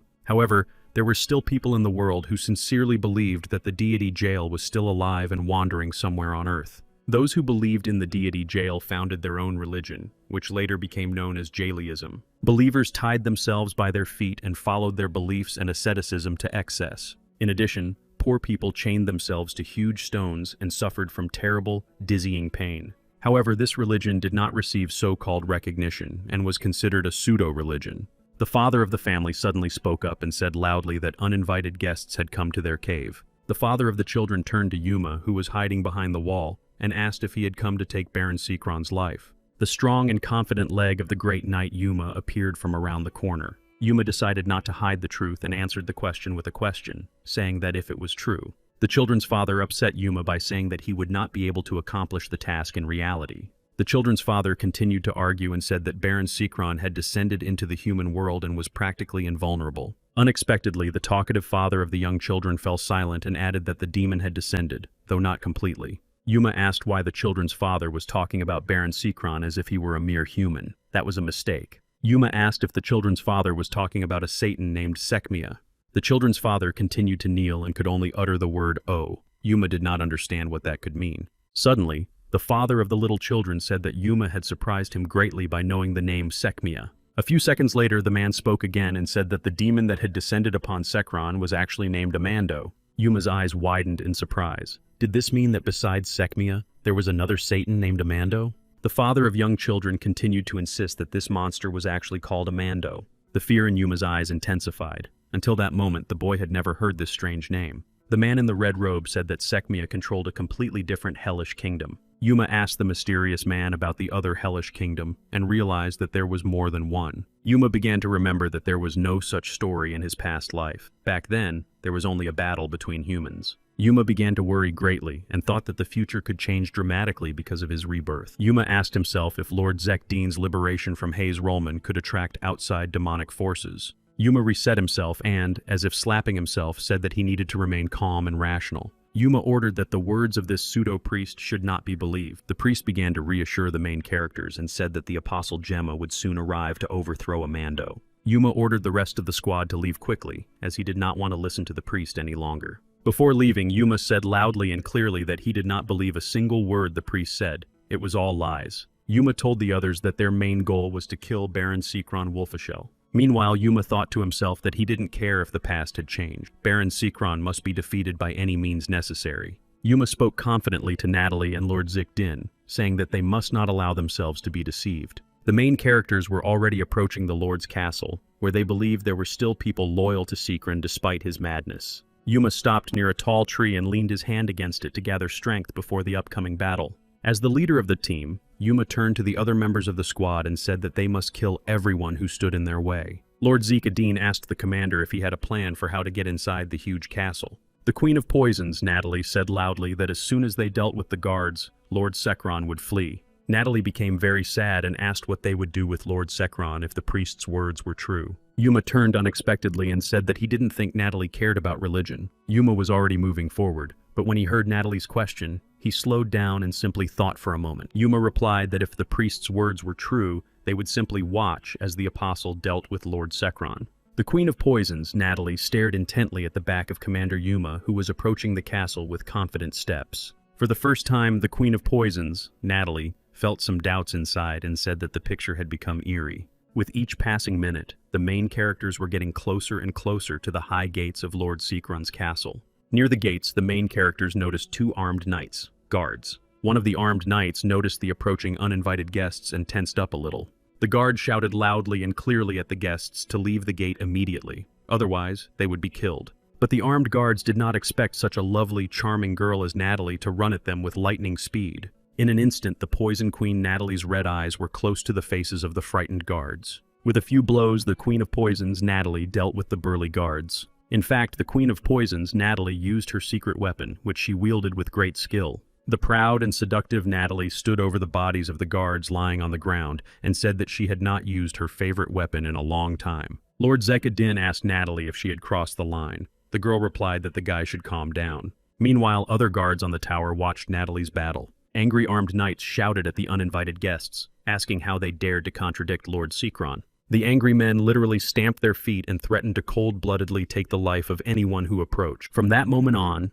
a dizzying tension began to reign around and even in the air. Yuma said that all the people who enjoyed Lord Sekron's atrocities would now be punished. Yuma stood below the gate and shouted loudly that Lord Sikron's reign would end forever today. Yuma clearly repeated that he would cold-bloodedly take the life of the powerful but insane lord by any means necessary. Meanwhile, the knights on the tower prepared their archers to shoot their arrows. Magic cannons were also being prepared. Yuma turned to the boy Evan, who was standing patiently beside him. Yuma told the boy that he had promised never to let him down. Then Yuma drew his legendary sword from its sheath to demonstrate a dizzying attack on his opponents. The archers prepared their weapons and aimed them at the approaching uninvited guest. Yuma repeated to himself that the reign of the powerful Lord Sekron would end today. The commander of the archers gave the order to fire, and the arrows flew toward Yuma. Meanwhile, Yuma tried to open the tall gate with his mighty sword and make his way inside the castle. With incredible ease, Yuma managed to pierce the wooden gate with his sharpened blade. A moment later, Yuma commanded his aura to immediately ignite around him.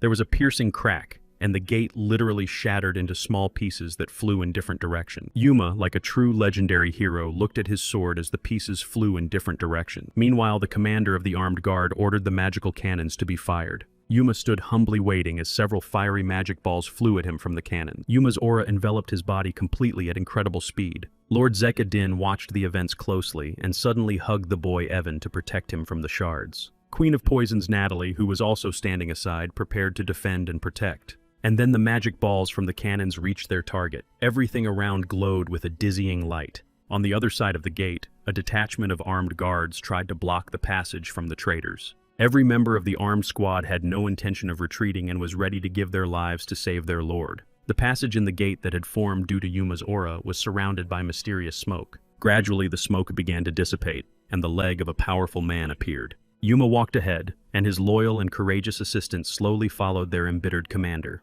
The main characters stopped in front of the numerous army of armed knights and looked closely at their faces. The commander of the Knights of Yokheim, named Himdolf, addressed the main characters. Himdolf turned to Yuma and asked what it all meant. The man was sincerely convinced that it was real betrayal. Yuma quietly asked Commander Himdolf about his word betrayal, which meant nothing to him. Yuma explained that Lord Sikron's subjects had gathered ordinary people from the common folk and tormented innocent victims. Himdolf fell silent and simply stared. The knight did not understand how a stranger knew such details. Soon, Commander Himdolf said that even if Lord Sikron had caused someone inconvenience, it did not mean that it was acceptable to break into his castle. Himdolf repeated his pressing question. What right did Yuma have to judge the legendary Lord Sekron? Suddenly, a boy named Evan joined the conversation and addressed Himdolf, saying that he remembered him very well.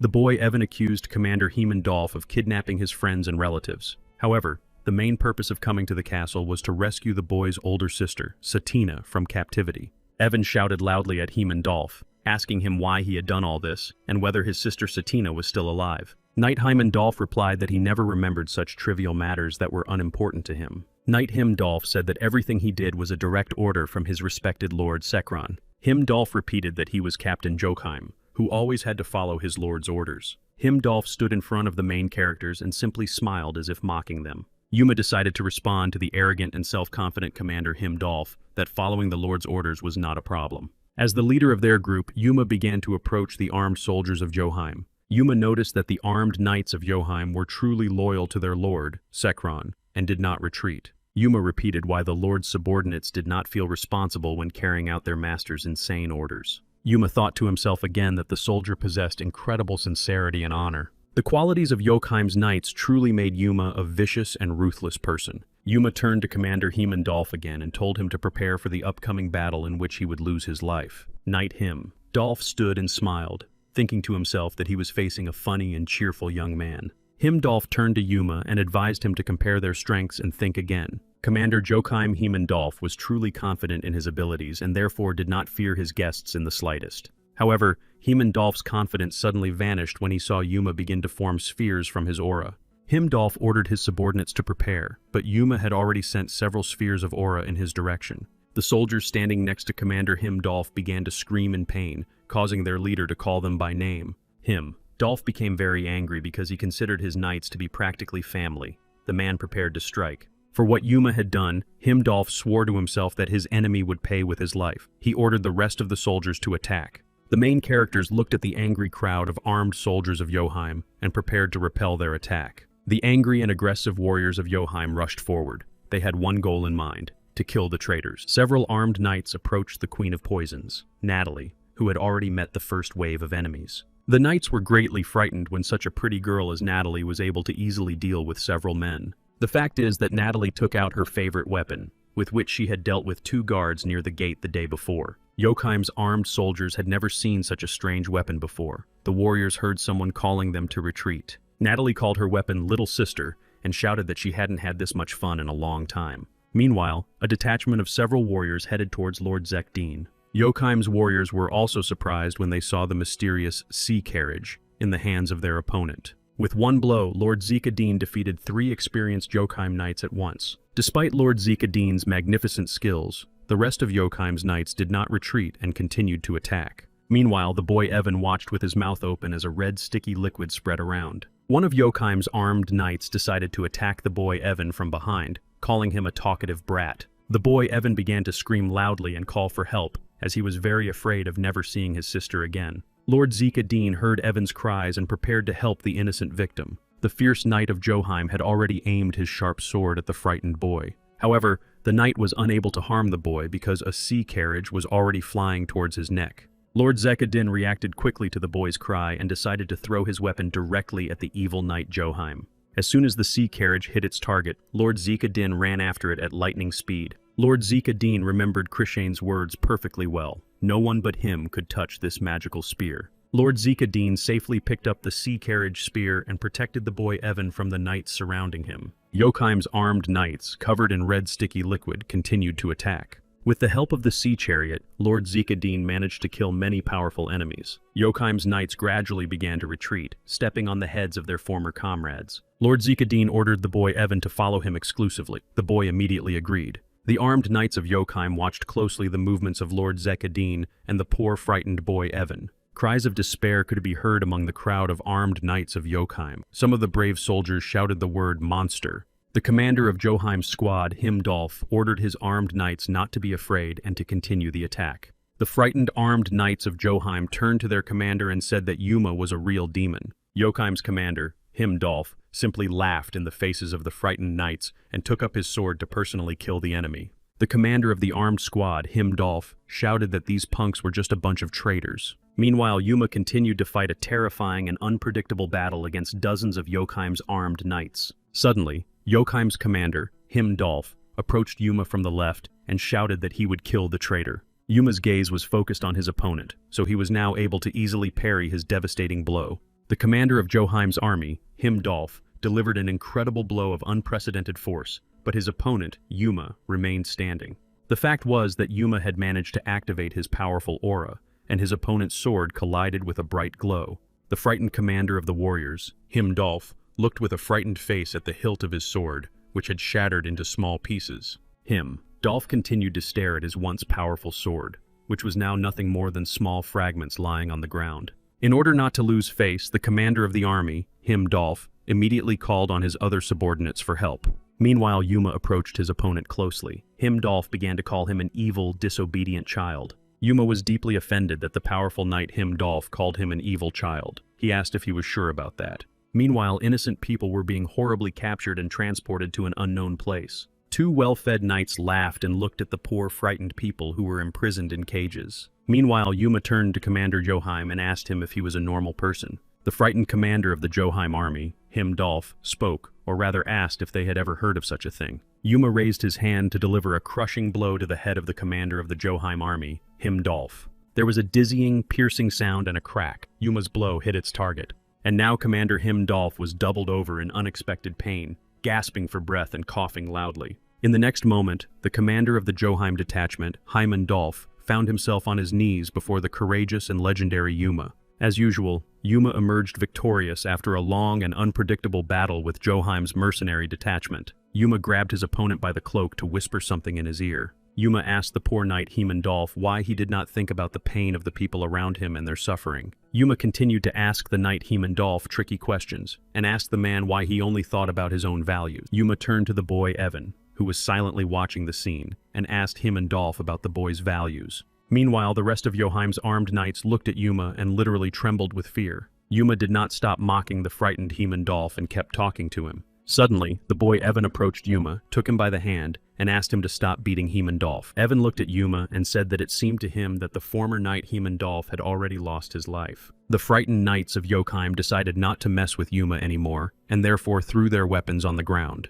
The brave knights of Joheim showed their cowardice and knelt before Yuma, making it clear that they were surrendering. Yuma looked at the frightened knights of Joheim and asked if they were loyal soldiers of Baron Sekron. One of the soldiers said that most of the knights who were loyal to Baron Sekron had already lost their lives. Yuma asked the frightened soldier, who was silently watching the soldiers who had already lost their lives, again. The knight said that thousands of soldiers had already lost their lives and some of them had led a rebellion against Lord Sekron. Yuma listened carefully to the frightened knight, who clearly did not want to serve a man like Baron Sekron. The knight said that most likely some soldiers had lost their lives because of dark rituals. Yuma stopped the knight's story and said loudly that he was now their commander. The guy needed 2 people. Yuma planned to free the prisoners first. The knights had to name the soldiers who had led the rebellion. Hope appeared in the knight's eyes. The man asked if Yuma could save them from the treacherous Baron Sekron. Yuma did not answer and simply asked the knights if they liked their position under Baron Sekron's rule. If one thinks about it, in the event of another attack by Sekron on Joheim,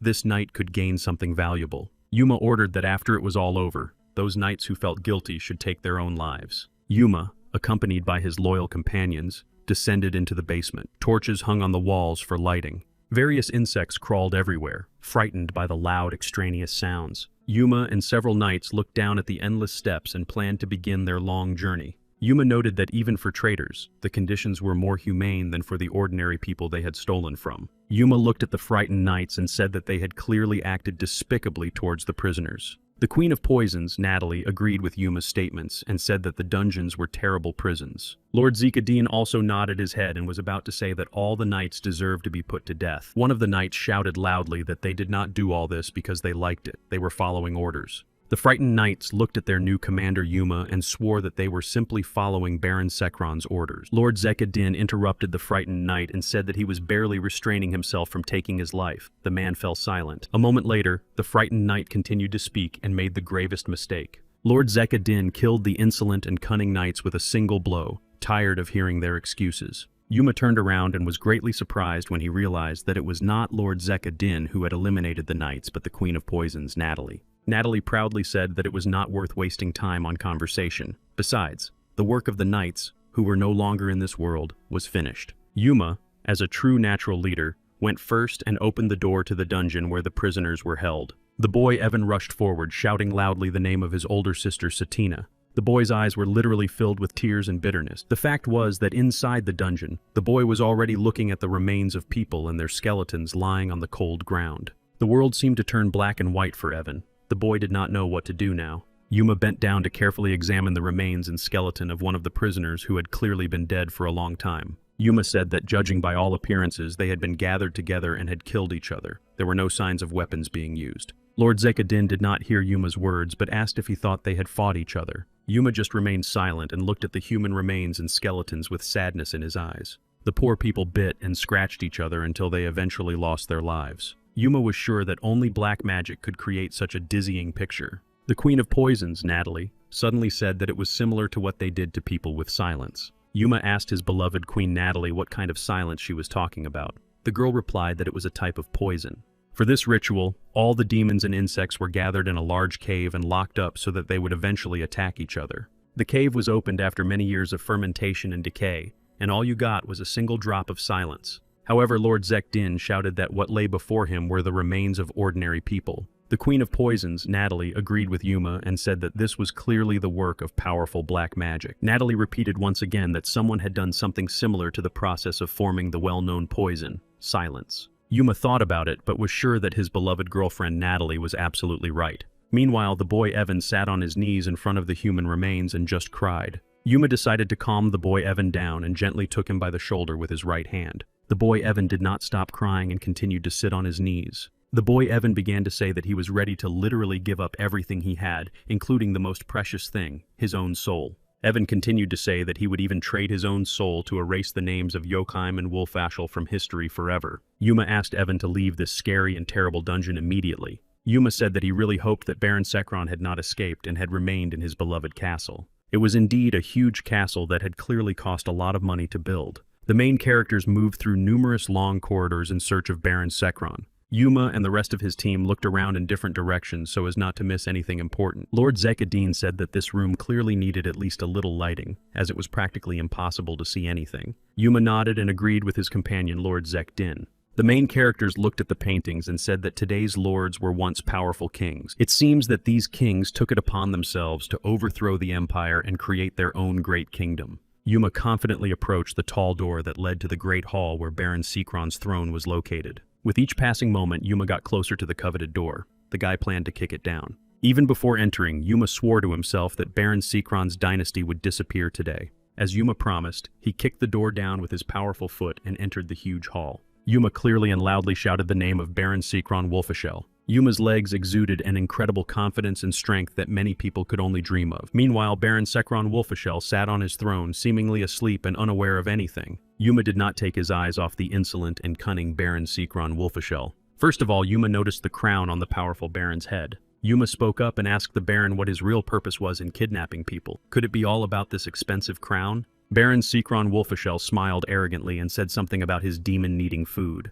The boy Evan, who was walking behind, shouted the name of his little sister Satina. Evan turned to Baron Sekron Wolfashel and asked him what he had actually done to his poor and unfortunate sister Satina. Baron Sekron Wolfashel quietly and calmly repeated Satina's name and seemed to start remembering something. Suddenly, Sekron Wolfashel said that this charming girl had actually settled in quite well here. Unexpectedly, a strange black hole of magical origin formed near Baron Sekron Wolfashel. Yuma understood that the powerful Baron was using real spatial magic at that moment. Suddenly, a strange red silhouette began to appear from this mysterious black hole. The main characters stared intently at the mysterious black hole and were clearly frightened by what was happening. Baron Sekron Wolfashel continued to insist that this attractive girl was very good to be near him. The cunning Baron Sekron Wolfashel held a real human heart in his hand. The boy Evan stared wide-eyed at this unique heart and simply remained silent. Baron Sekron Wolfashel's eyes suddenly began to emit a dizzying bright glow. Gradually, Baron Sekron Wolfashel began to transform into a mysterious dark figure of unknown origin.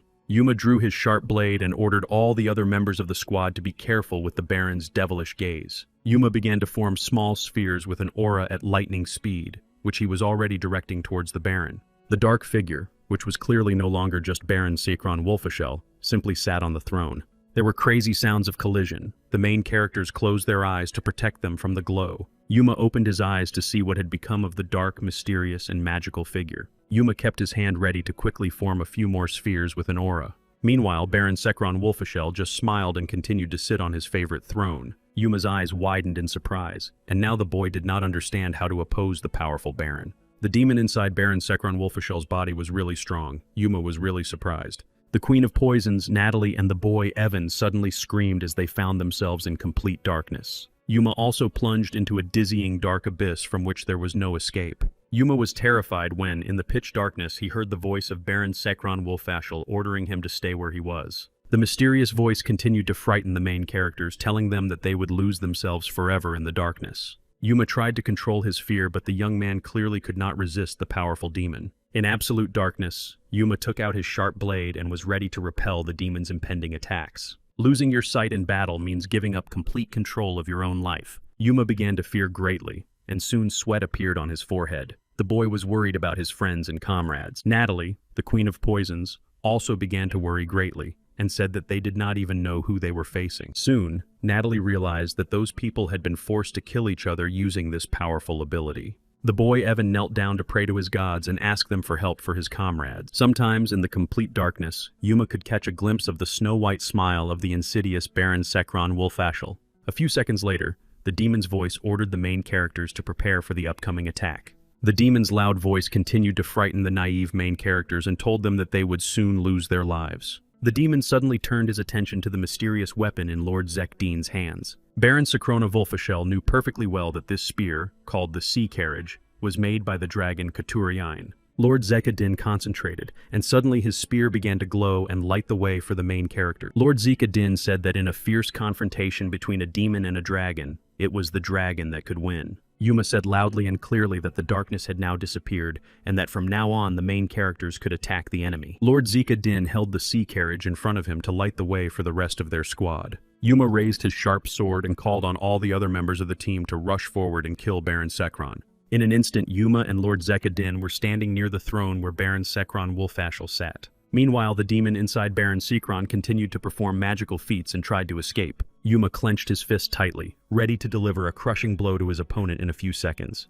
Baron Sekron Wolfashel simply covered his face with his hands to protect it from injury. Lord Zekadin and Yuma continued to deliver numerous blows to their powerful enemy. After a few seconds, Yuma and Lord Zekadin stopped to look at the demon. From Yuma's expression, it was clear that he was very tired and needed to catch his breath and regain his strength. Behind the tall doors to the hall where the throne of the powerful Baron Sekron Wolfishel stood, the dizzying sounds of battle could be heard. The Queen of Poisons, Natalie, had not yet joined the fierce battle. The girl thought that at this moment she would only get in the way of the boys. Natalie decided that she needed to quickly take the boy Evan to a safer place. The Queen of Poisons, Natalie, picked up the poor frightened boy Evan and ran at lightning speed. Yuma noticed that Natalie was rescuing the frightened boy Evan, and thought that he could always rely on his beloved. Clenching his fist, Yuma shouted after Natalie that she had made the right decision in such a short time. The hall was still dark, but the main characters were illuminating some areas with the help of the Sea Carriage. Yuma understood that mere sword skills did not give him strength in this situation.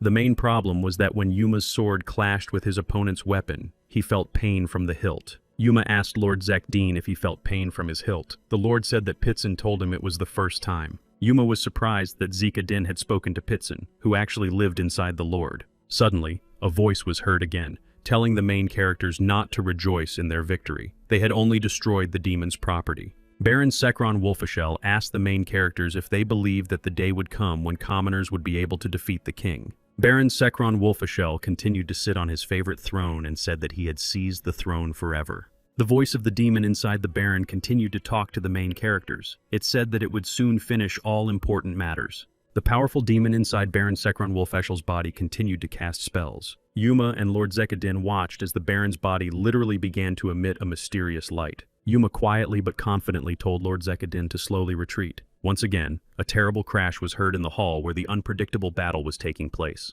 A few seconds later, Yuma was already standing in front of the dark silhouette, preparing to repel the demon's attacks. Yuma thought it would be better to attack first and not wait for the demon to gather its strength. The eyes of the powerful Baron Sekron Wolfshiel literally became transparent, which was clearly frightening. Yuma approached the throne where the terrible and nightmarish demon sat with lightning speed. Yuma was astonished because the demon's reaction speed was much faster than his. A few seconds later, Baron Sekron Wolfishel was behind Yuma, smiling insolently at him. The demon inside the Baron closely watched his opponent's every move. Yuma suddenly said that the demon inhabiting the Baron's body was talking nonsense when he said that he had already taken the throne for himself. Baron Sekron Wolfishel surveyed his favorite hall, which had literally been reduced to ruins. The demon was clearly not pleased with the destruction around him and simply gritted his teeth to intimidate his opponents. The terrible demon noticed the beautiful shape of Yuma's skull. Baron Sekron Wolfishel shouted loudly that he would soon decorate his favorite throne with Yuma's skull. Yuma and Lord Zekadin stared intently at their powerful opponent and kept their weapons at the ready.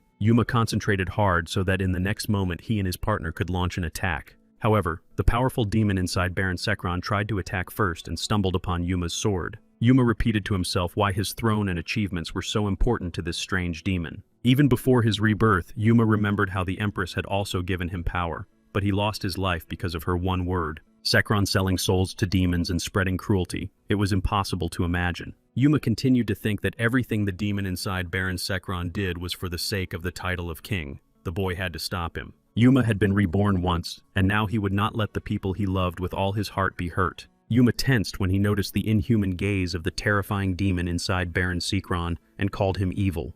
And so, once again, poor Yuma found himself in complete darkness with no way out. Yuma thought that the cunning and deceitful demon had once again decided to play with him. But this time, Yuma was ready for such a turn of events and did not show his fear. Once again, Yuma saw the snow-white smile of the cunning and powerful demon in the absolute darkness. Yuma held his sword in his hands and felt as if the treacherous demon was somewhere nearby. Yuma felt a strange chill down his spine and realized that the demon was behind him. A bright flash behind Yuma made the boy feel his knees tremble again. Lord Zeka Din rushed to the aid of his faithful companion Yuma and threw a sea carriage to illuminate the area. Lord Zeka Din addressed the powerful demon and asked if he had forgotten about his existence. Baron Sekron Wolfishel loudly called Lord Zeka Din a cocky fool. That was his mistake. Yuma quickly turned to deliver a crushing blow with his legendary sword. This time, the powerful demon did not have time to react as he was distracted by Lord Zek Din. However, Yuma's dizzying blow did not cause the strong demon any particular problems. The confrontation continued.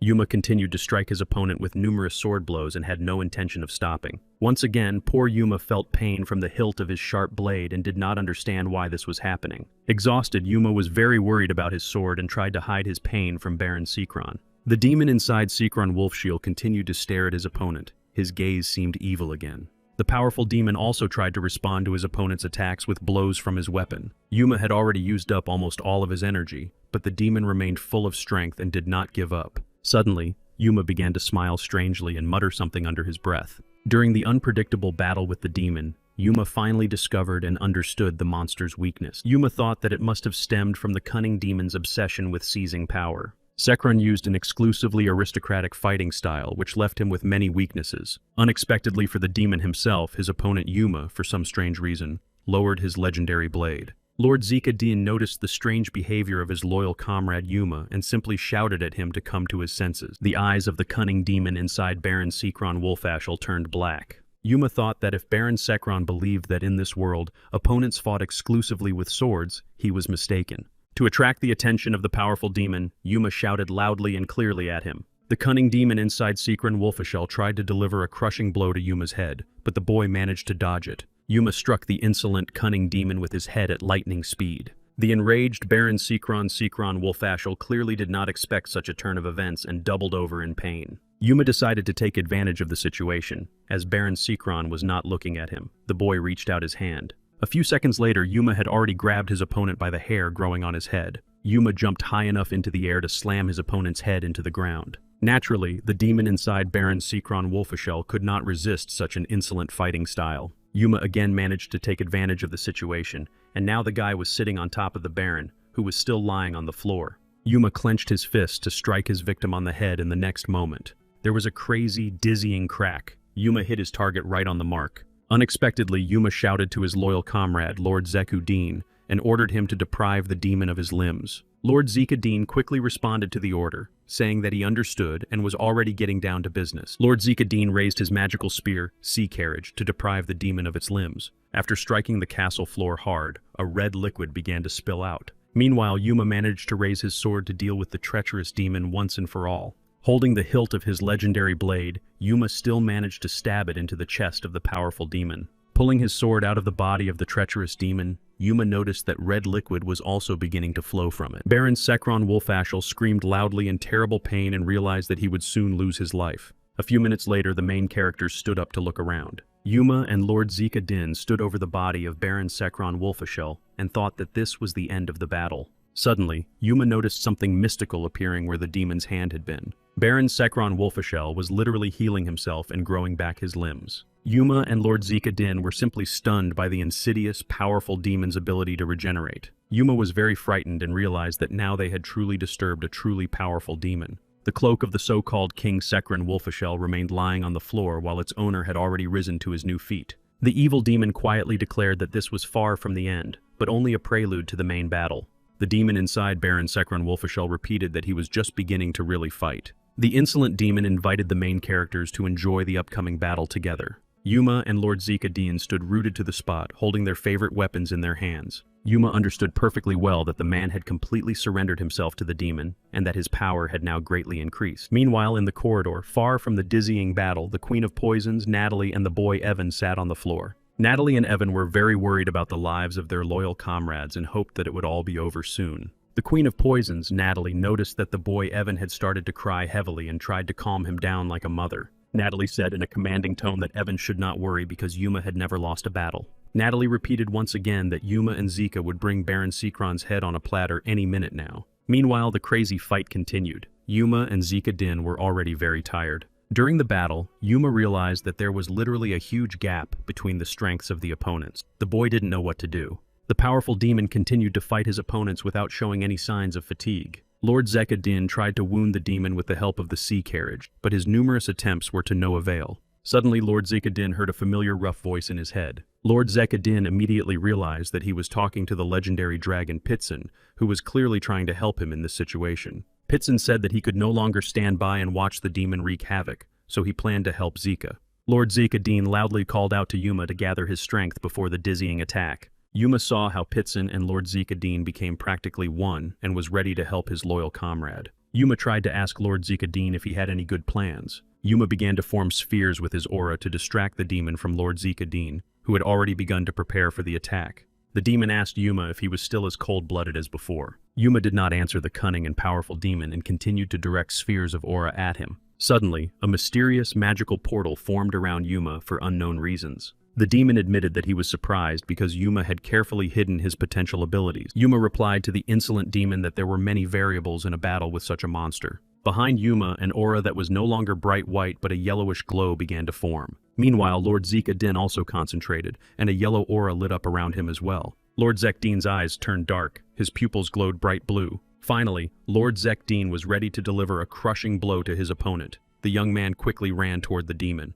The demon in Baron Sekron Wolfshield's body continued to fight Yuma. Lord Zika Din headed towards Baron Sekron Wolfshell, thrusting his magical spear, the sea carriage, forward. The demon in the body of Baron Sekron Wolfashel screamed loudly as Lord Zeka Din's blow reached its target. A few seconds later, the demon laughed and said that his chest tingled a little. The monster asked not to be taken for a fool. However, Lord Zika Din, who had become one with Pitson, paid no attention to the demon's insolent remarks. Yuma was very upset because Lord Zeka Din's plan had clearly failed. The cunning and powerful demon responded to Lord Zika Din's ridiculous and cheerful blow. Lord Zika Din, struck by the evil demon in the body of Sekron Wolfshell, flew towards the wall. As soon as Lord Zika Din hit his head against the wall, he naturally dropped his magic spear from his hands. Yuma was very frightened for his loyal comrade and called his name to make sure he was not dead. Yuma admitted that he did not think this evil demon had such incredible strength. The demon laughed and said that sometimes fists had their uses. The insolent demon looked at his opponent, who was clearly inferior to him in strength,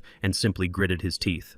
The demon looked away and said again that the situation had turned out just fine. He didn't think it would be so easy. The demon turned to Yuma again and asked him if he was ready to literally rot in his own pit. Yuma thought to himself that he needed to put all his strength into one blow to end this unpleasant fight. Small spheres continued to form around Yuma with his aura. The guy thought about how he could emerge victorious. An image of the great and legendary Sir Duran Zark, who was his mentor and teacher, suddenly appeared in Yuma's mind. Yuma remembered how Sir Duran Zark demonstrated his unique sword-fighting style and talked about splitting the sky.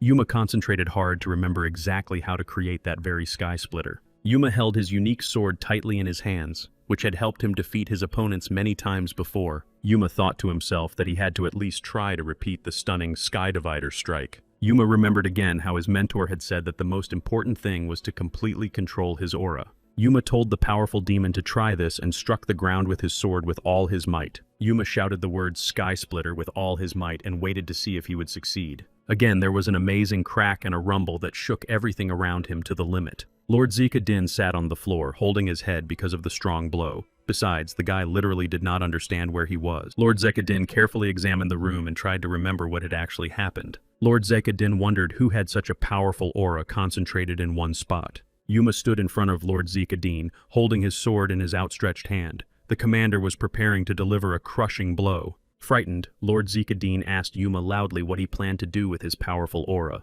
However, Yuma said nothing and was simply very focused on his important task. And soon, Yuma performed his signature unique move called Sky Divider. The boy remembered his mentor. Meanwhile, the demon in the body of Baron Sekron Wolfshield quietly said that Yuma's action had changed the outcome of the battle. As soon as the powerful demon heard the words Sky Divider, he realized that he was defenseless against such power. The demon was truly frightened and even tried to escape, but he was too late. Death awaited him. The powerful demon accepted his fate and waited for the Sky Divider to touch him. For the first time, the powerful great demon felt his legs tremble with uncontrollable fear. Before losing his life, the evil and cunning demon asked Yuma why he had hidden his powerful strength for so long. Because of the Sky Divider that Yuma had summoned, The earth literally split apart and small fragments flew in different directions. Everything around shone and sparkled, and fragments from the split earth continued to fly. The majestic castle that belonged to Baron Sekron of Wolfashel simply split in half. The armed knights who served their Lord Sekron were frightened and thought that an earthquake had occurred.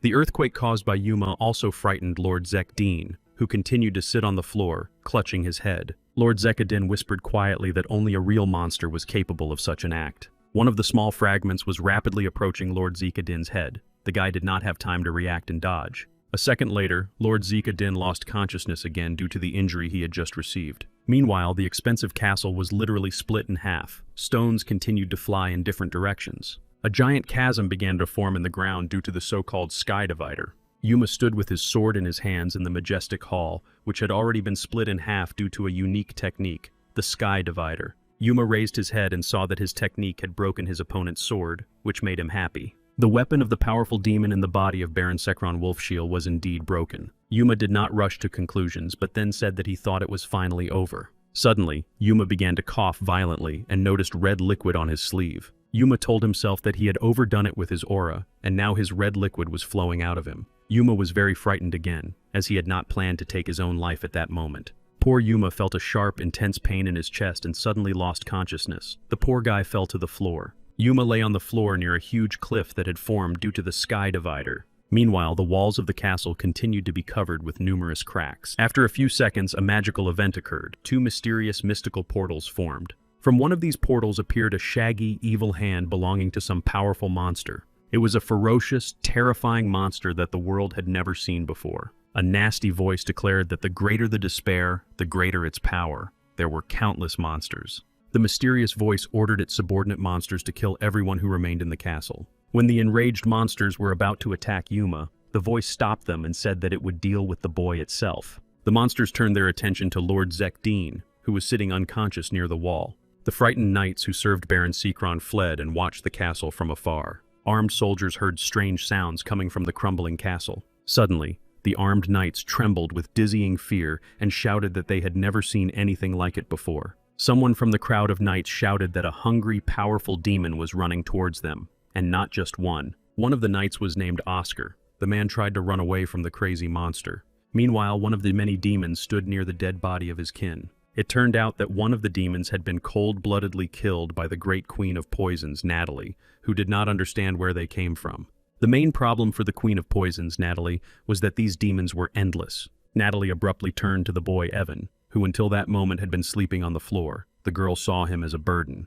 The Queen of Poisons, Natalie, continued to deal with the giant army of treacherous demons. Natalie handed the boy Evan a small sharp blade and ordered him to fight off the monsters. Realizing that the monsters were endless, Natalie took out a mysterious vial of poison, but did not want to use it until the last moment. This elixir could significantly increase the power of the charming girl Natalie for a few minutes, but there were side effects. Natalie whispered that she was risking her life for the boy, even though she had come here to defend the honor of Rosa and Hasso. The Queen of Poisons, Natalie, smashed the empty vial on the floor. She was preparing for the effect. Natalie turned to Evan and said that Rosa's society remembered everything, and now the boy would be indebted to her for the rest of his life. Natalie continued to cold-bloodedly kill demons, protecting the frightened boy Evan. Meanwhile, Yuma lay unconscious on the floor of the hall after performing his unique move, Sky Divider. A few minutes later, Yuma opened his eyes and was very happy that he had not lost his life. Yuma got up and knelt down. The boy looked at the huge chasm that had formed because of the Sky Divider. Yuma heard a strange noise coming from the street.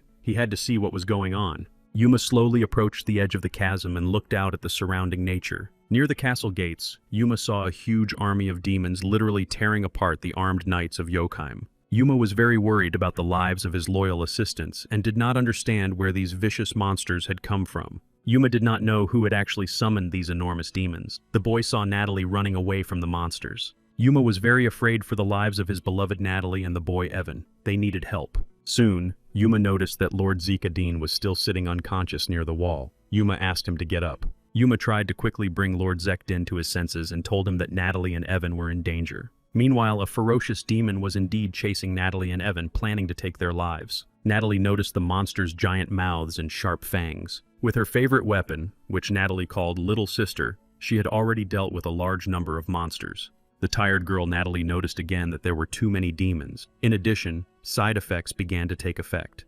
Natalie, the Queen of Poisons, began to doubt whether she would be able to hold out until the arrival of her beloved Yuma. Meanwhile, the boy Evan continued to stare at the sharp blade Natalie had given him. The poor frightened boy did not understand how to use the blade and just stared at it. Evan sat on his knees and remembered his parents and his beloved sister Satina. Suddenly, Evan brought the sharp blade to his throat and said that he would soon go to them in heaven. The thought occurred to Evan that this was a senseless idea. Suddenly, Evan noticed a mysterious black smoke quickly approaching him. A voice came from this mystical smoke, saying that if the boy wanted to save them, he had to do something. It turned out that the voice was forcing the frightened boy Evan to join him. The youngster did not know what to do. Evan continued to sit and held a sharp blade in his right hand. The boy waited for the strange voice to tell him more. Meanwhile, Yuma and Lord Zekadin ran up the high stairs. The heroes tried to save Natalie and Evan. Lord Zekadin shouted loudly that his head still hurt. Yuma said there was no time for nonsense. Lord Zekadin asked Yuma where these evil and aggressive creatures had come from. Yuma whispered the name Amando quietly and uncertainly. The boy thought that he was the one who had called the demons to help him. Meanwhile, things weren't going well for the Queen of Poisons, Natalie and Evan. Red liquid dripped all around them. The boy Evan sat on his knees while the courageous and determined girl Natalie fought the demons. The cruel monsters watched the Queen of Poisons, Natalie, and the boy Evan closely, waiting to attack them. The Queen of Poisons, Natalie, kept thinking that she had already killed too many monsters, but they kept coming. It was clear that Natalie was tired and almost exhausted. Poor Queen of Poisons, Natalie knelt down to regain her strength and energy spent on these demons. The angry demons, with clear liquid dripping from their mouths and red eyes, continued to watch Natalie. Finally, the ferocious demons decided to attack the innocent girl Natalie while she was defenseless. Natalie whispered to herself that it was as if she had been waiting her whole life for this unique moment. Natalie continued to think that she must not give up and must fight the monsters until her last breath. But the poor girl had almost no strength left. She was doomed. Meanwhile, the army of demons was already approaching the confident girl Natalie. Natalie watched as the huge demons quickly ran towards her. She saw their giant paws with sharp claws. The expression on the charming girl Natalie's face showed that she was ready to lose her life. The picture changed dramatically when suddenly her beloved Yuma appeared in front of Natalie with a sword in his hands. Yuma turned to his beloved Natalie and asked if she was okay. Poor Natalie, who was truly exhausted, whispered Yuma's name quietly. Natalie finally gathered the energy to ask her beloved Yuma a serious question. The Queen of Poisons, Natalie, confidently asked Yuma where he had been all this time and why he hadn't come sooner. Yuma apologized to the courageous girl Natalie and told her that she could now rest easy. Meanwhile, Lord Zekadin, who was clearly tired of running, wondered how Yuma had gotten to Natalie so quickly. Lord Zekadin confirmed his guesses and realized that Yuma was really worried about Natalie's life. Yuma stood with his sword in his hands in front of the army of bloodthirsty demons and was ready to repel their attacks. The Queen of Poisons, Natalie, did not plan to leave her beloved Yuma alone and used her weapon again. Natalie turned to her beloved Yuma and asked what was really going on. Yuma proudly and clearly replied to Natalie that Baron Sikron Wolfishell had lost his life.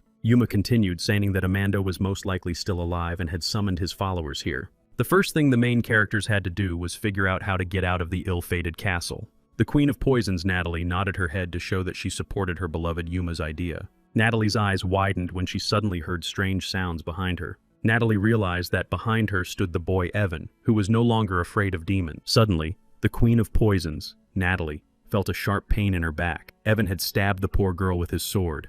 It was clear that the boy Evan did not understand what he had just done. Yuma heard his beloved Natalie begin to moan from the dizzying pain and turned to her. Poor Natalie knelt down and continued to moan from Evan's terrible and cowardly blow. A red liquid appeared on Natalie's lips, and she asked Evan why he had done this to her. Yuma forgot about the army of huge demons and ran to Natalie to help her. Lord Zekadin diverted the demons' attention to himself so that Yuma could save Natalie. Hugging Natalie, Yuma shouted loudly and turned to Evan, not understanding what had come over the boy. Frightened, Evan dropped his sharp blade on the ground and just stood there. Suddenly frightened, Evan asked Yuma what he had just done and what was going on. Evan's eyes took on a strange dark blue hue. Unexpectedly for the other main characters, Evan began to smile broadly. Evan spoke loudly and clearly and explained that this body was much better than Baron Sikron Wolfashell's. Lord Zekadin turned to look into the eyes of poor Evan. Yuma instantly understood everything and shouted that now there was a powerful demon named Amando in Evan's body. Yuma tried to strike Evan with his sword and asked the demon how he had entered the poor boy's body.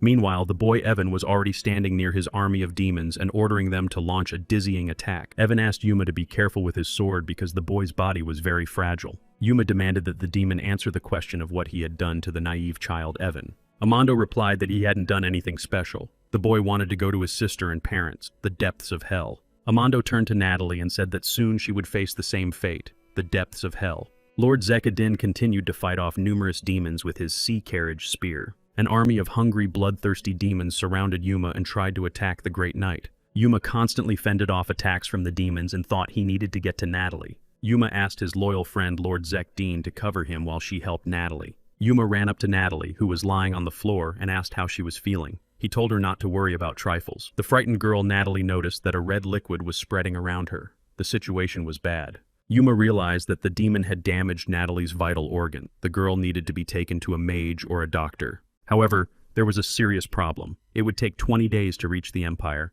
and Natalie clearly wouldn't survive that long. Natalie said that she didn't want Yuma to see her in this state before she died. Yuma asked her not to waste her strength. Natalie whispered that Yuma should remain faithful to her even when she was soon gone. The poor girl's breathing was noticeably weakening. Nothing could help her now. Yuma continued to watch the suffering of his beloved Natalie, and couldn't believe that she would soon leave this world. Lord Zekadin fought off the army of demons and was also very upset that Natalie would soon go to hell. Lord Zekadin was very angry with the treacherous demon Amando and said that he would take revenge on him soon. Lord Zekadin stood on his toes to look into the eyes of the monster hiding behind his demons. Yuma was already saying goodbye to his beloved Natalie. A void formed in his heart. The boy Evan, in whose body Amando was, just watched the horrific battle and remained silent. Amando stood behind the battle and laughed loudly. The cunning demon Amando said that this was what he had been striving for all along, to see true despair. Amando loudly addressed Yuma and told him that, to be honest, the boy had greatly surprised him. Evan said that he had never seen such a young boy with such dizzying power. Yuma was still sitting near the body of his beloved Natalie, but suddenly began to get to his feet. Yuma whispered quietly that at that moment he had made a vow to himself. Yuma's vow was that he was ready to risk his own life, but in the end, he would take Amando's life. Yuma rushed toward the demon Amando with lightning speed. Amando was already waiting for his opponent with a sharp sword in his hands. He laughed loudly at Yuma's words. And finally, Yuma's weapon and Amando's demon clashed in the air. A crazy confrontation began. Defending himself from Yuma's numerous attacks, Amando noted that this kid really did possess incredible strength. Amando continued to ponder and did not understand where Yuma got such ability and endurance. Amando was very frightened, as the demon was clearly not yet accustomed to his new small body. The demon retreated and turned to his army of monsters, ordering them to attack Yuma. The enraged demons seemed to wake up from hibernation and quickly pounced on poor Yuma. Yuma watched intently as the huge army of ferocious monsters approached him. Meanwhile, the demon Amando stretched out his hand to cast a mysterious spell. It turned out that Amando was simply trying to escape and had created a magical portal. Before running away, Amando told Yuma that the next time they met, he would take his head. Amando thought to himself that running away like this was too shameful for a powerful demon, but there was no other choice.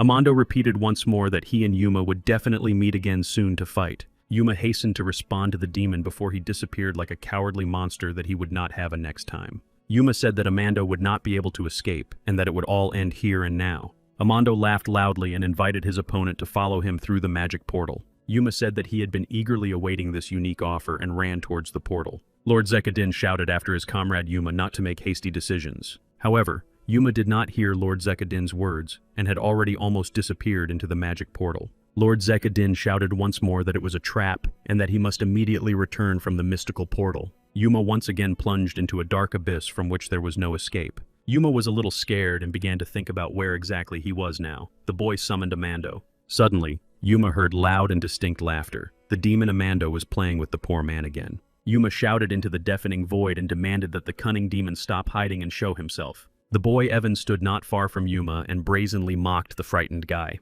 Amando, in the body of the boy Evan, thought that Yuma was a real fool for daring to follow him into the portal. Yuma saw Amando standing nearby and rushed at him at great speed with his sword in his hands. Yuma raised his sharp legendary sword to deliver a crushing blow to the powerful demon. However, Amando just stood there and said that now Yuma would face nothing but unpredictable torment. Yuma hit his target and seriously wounded the demon, causing the monster to fall to the ground. Yuma stood over the body of the boy Evan and asked the demon loudly if he was sure of his words. Naturally, the thought crossed Yuma's mind that it couldn't be that simple. Suddenly, a terrifying voice answered the boy, saying that he was right. It would be too boring. Yuma watched as the powerful demon Amando slowly recovered. Amando was already getting to his feet and said that this place was called the Ruins of the Underworld. Yuma shouted loudly that he planned to end everything here and now and again dealt a crushing blow to the demon. However, the voice of the demon Amando continued to say that taking lives here was meaningless. Yuma was surprised when he realized that there were already several lifeless bodies with the face of the boy Evan lying next to him. Yuma decided to ask the powerful, cunning demon what he meant by his words having no meaning. Yuma thought to himself that it was impossible to take a demon's life in this place. Amando replied that he was right. Each time after a blow, Amando quickly recovered. The cunning demon said that in the ruins of the underworld, Yuma would face severe torment that no human could endure. Yuma continued to attack, but the demon Amando literally revived again and again. Yuma temporarily stopped attacking his sworn enemy with his sword and thought. Yuma asked the demon Amando again if they were stuck here forever, and if there had been countless attempts to take his life. This meant that Yuma would eventually be able to destroy his cunning opponent. Suddenly, strange images appeared in Yuma's head, in which he saw his beloved Natalie kissing him. Yuma said that Natalie had actually won him over from the first meeting and then saved his life several times. And now the charming girl Natalie had agreed to follow Yuma despite the dizzying danger. One day, Yuma wanted to ask Natalie what she really wanted to achieve with her foolish actions. However, now poor Yuma will never know the answer to that question. In Yuma's arms, the poor queen of poisons, Natalie, breathed her last breath. All this happened solely because of a bloodthirsty monster and beast named Amando. Meanwhile, the demon Amando continued to smile and watch Yuma's futile attempts. Amando asked Yuma how long he would last here. The demon compared the boy to a moth flying toward the light. Amando said that Yuma was doing all this just to take revenge on him for his beloved woman. This is unperturbed. The cunning demon said that now Yuma needed to enjoy his helplessness in the face of hell. The demon repeated that the endless battle would literally drive poor Yuma mad, and he would lose his mind forever. Amando was tired of watching Yuma's endless attempts and asked the guy what was wrong with him. The angry demon Amando tried to understand how a simple man was still able to withstand these attacks. Yuma thought to himself that for quite some time now, he had been able to deal with the demon's copies with incredible ease. The thought constantly popped into his head about what the demon's phrase, "taking a life was meaningless," really meant. Yuma began to realize that the longer he stayed here, the clearer his mind became. Hunger and pain also had no meaning here. Yuma said that he would stay alive, contrary to the expectations of the cunning demon Amando. Amando stood with a sharp blade behind the confident Yuma and began to get very angry. The ruthless demon understood that he would not be able to take possession of Yuma's body, so he had to deal with him by any means necessary. Amando continued to think about how his numerous attacks had no effect on Yuma's consciousness. The powerful demon had no choice but to try to drive Yuma mad. Suddenly, sharp swords controlled by the powerful demon began to appear out of the thick darkness. The number of sharp blades increased several times over with each passing moment. Satan Amando said that the games were over for him. It was time to end this senseless confrontation. Amando directed numerous sharp blades toward Yuma, who stood confident in his abilities. Yuma stood patiently and waited for the swords to approach so he could parry the dizzying blow. Yuma realized that the speed of the approaching flying swords was too high. It was impossible to dodge them. Yuma would really have to try hard to parry Amando's countless attacks. The swords continued to approach Yuma. The boy raised his blade and prepared for the collision. With each passing second, the sharp blades drew closer to the face of the legendary knight Yuma. The picture changed dramatically when Yuma discovered that for some reason the swords were suspended in the air. Satan Amando couldn't believe his eyes. The demon didn't understand how Yuma managed to stop the swords in midair. Amando was very frightened when a familiar voice came out of the darkness. The mysterious voice approached and told Amando that he could not hide from him, even in the depths of hell. Yuma and Amando saw a strange, powerful figure in a red robe hovering in the air. Amando and Yuma raised their heads to get a better look at the strange figure's face. Satan Amando shouted that he did not understand how this mysterious figure could have ended up here. The magical figure replied to the demon that it had come to finally seal him in a cage. Yuma opened his mouth in surprise and did not understand who had come to his aid and why. Yuma began to sort through his thoughts and asked himself if a human was helping him at that moment. The demon in the body of the boy Evan began to yell at the uninvited guest in the red robe. Amando urged the mysterious stranger not to meddle in his affairs and to let him deal with Yuma. The mystical figure in red robes did not respond to the evil demon. The mysterious stranger raised his magical cloak and said he would save Yuma at any cost. The stranger repeated that Satan Amando had no chance of salvation. If that was all he was capable of, the demon would soon lose. Satan Amando was visibly nervous and looked around, expecting an attack from the magical stranger. An invisible cage formed around Amando, preventing him from taking even a single step. The stranger no longer paid attention to Satan Amando's cries and turned to Yuma. The mysterious stranger told Yuma that they hadn't seen each other in a long time. Yuma was very surprised because he didn't remember ever seeing this strange stranger in his life. The stranger had already flown up to Yuma to transport him back to the human world through a magical portal. Yuma prepared himself for a dizzying journey through the mystical portal. In the blink of an eye, Yuma was standing next to his loyal comrade, Lord Zekdeen, who was still fighting. The mysterious stranger teleported with Yuma and said that Yuma would not yet know who he was or how he had been able to imprison the demon. The stranger said that Yuma must help his friend while he rescued Natalie. Yuma was surprised and did not understand how the stranger could save his beloved Natalie. The boy simply said thank you. Lord Zekdeen, who was fighting an army of monsters, asked how only 5 minutes had passed since Yuma left. Yuma quickly ran to Natalie, who was lying on the floor, and realized that his beloved was still breathing. Lord Zekdeen asked his comrade Yuma to help him deal with the army of demons. Suddenly, the main characters realized that with the help of a spell, the demons began to retreat. It turned out that the powerful stranger had forced the monsters to go through the portal and return to hell. The demon army literally began to scream and moan because none of the monsters wanted to return. And so the last demon found himself in the mystical portal controlled by the powerful stranger in the hooded robe. Yuma and Lord Zekdeen watched in amazement as the mysterious stranger easily dealt with the huge army. The mystical stranger smiled and planned to pass through the portal as well. The stranger raised his finger and told Yuma that he had prepared a reward for him. Surprised, Yuma looked at his hand and didn't understand what kind of change this was. A few seconds later, the mystical portal closed and the mysterious stranger disappeared with it. Yuma and Lord Zeka continued to watch as the magical portal through which the stranger had disappeared closed. The mysterious stranger was about to leave, but suddenly stopped to say something to Yuma one last time. The stranger promised Yuma that they would meet again soon. The magician sincerely admired the man who challenged the gods. The powerful sorcerer had already turned away to pass through the mystical portal. Meanwhile, Satan Amando remained locked in his cage and shouted that Yume would never be able to defeat him. Amando continued to say that the gods were far from the power of true demons, and yet Yume really surprised everyone. The demon Amando tried to escape from the invisible cage by any means possible, but his efforts were in vain. The stranger replied to the angry demon that it was not yet time for entertaining conversations. The demon Amando said that he would not just stand there and listen to Yuma and his friends chatter. A moment later, Yuma, Lord Zekdeen, and Queen of Poisons Natalie found themselves near a tall gate somewhere in the forest. Yuma began to think logically and realized that the mysterious sorcerer had sent them far away to a safe place. The main characters stood still and looked around anxiously, not understanding where they were. Finally, Lord Zekdeen decided to ask Yuma what had actually happened. Could it be that they had also passed through a magical portal?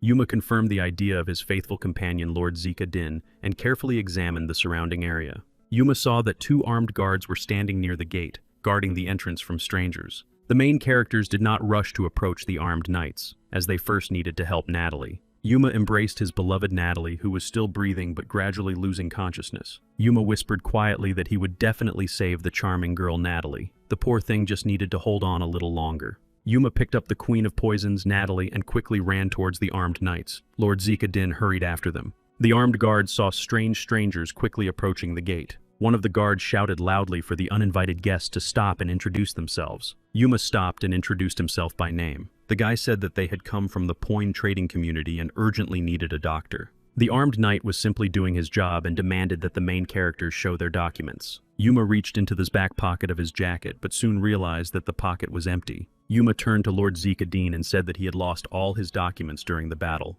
His only hope was the Lord. When Lord Zekdeen said that his documents were also missing, Yuma slowly began to draw his sword from its sheath. Yuma asked the armed guards to look at the engraving on the sword. This blade had been given to him by his legendary mentor, Zark. Yuma thought that the engraving would be enough to confirm his identity, but the guard just smiled and refused to let them pass. A second knight intervened in the conversation, saying that without documents, they could not let the so-called guests pass. In fact, the knights began to remember how, shortly before that moment, Lord Hayes Rolmondi had summoned them. Hayes Rolmondi ordered the brave knights not to let Yuma through under any circumstances when he returned from Yokheim. Lord Hayes Rolmondi went on to say that any attempt to break through the capital gates by force would be considered treason. Lord Hayes Rolman understood perfectly well that Yuma would have no choice but to break through the gates by force. The armed knights nodded and made it clear that they would do everything possible to prevent Yuma from entering the capital. Yuma and Lord Zekdeen just stood near the gates, not knowing what to do. Natalie had too little time.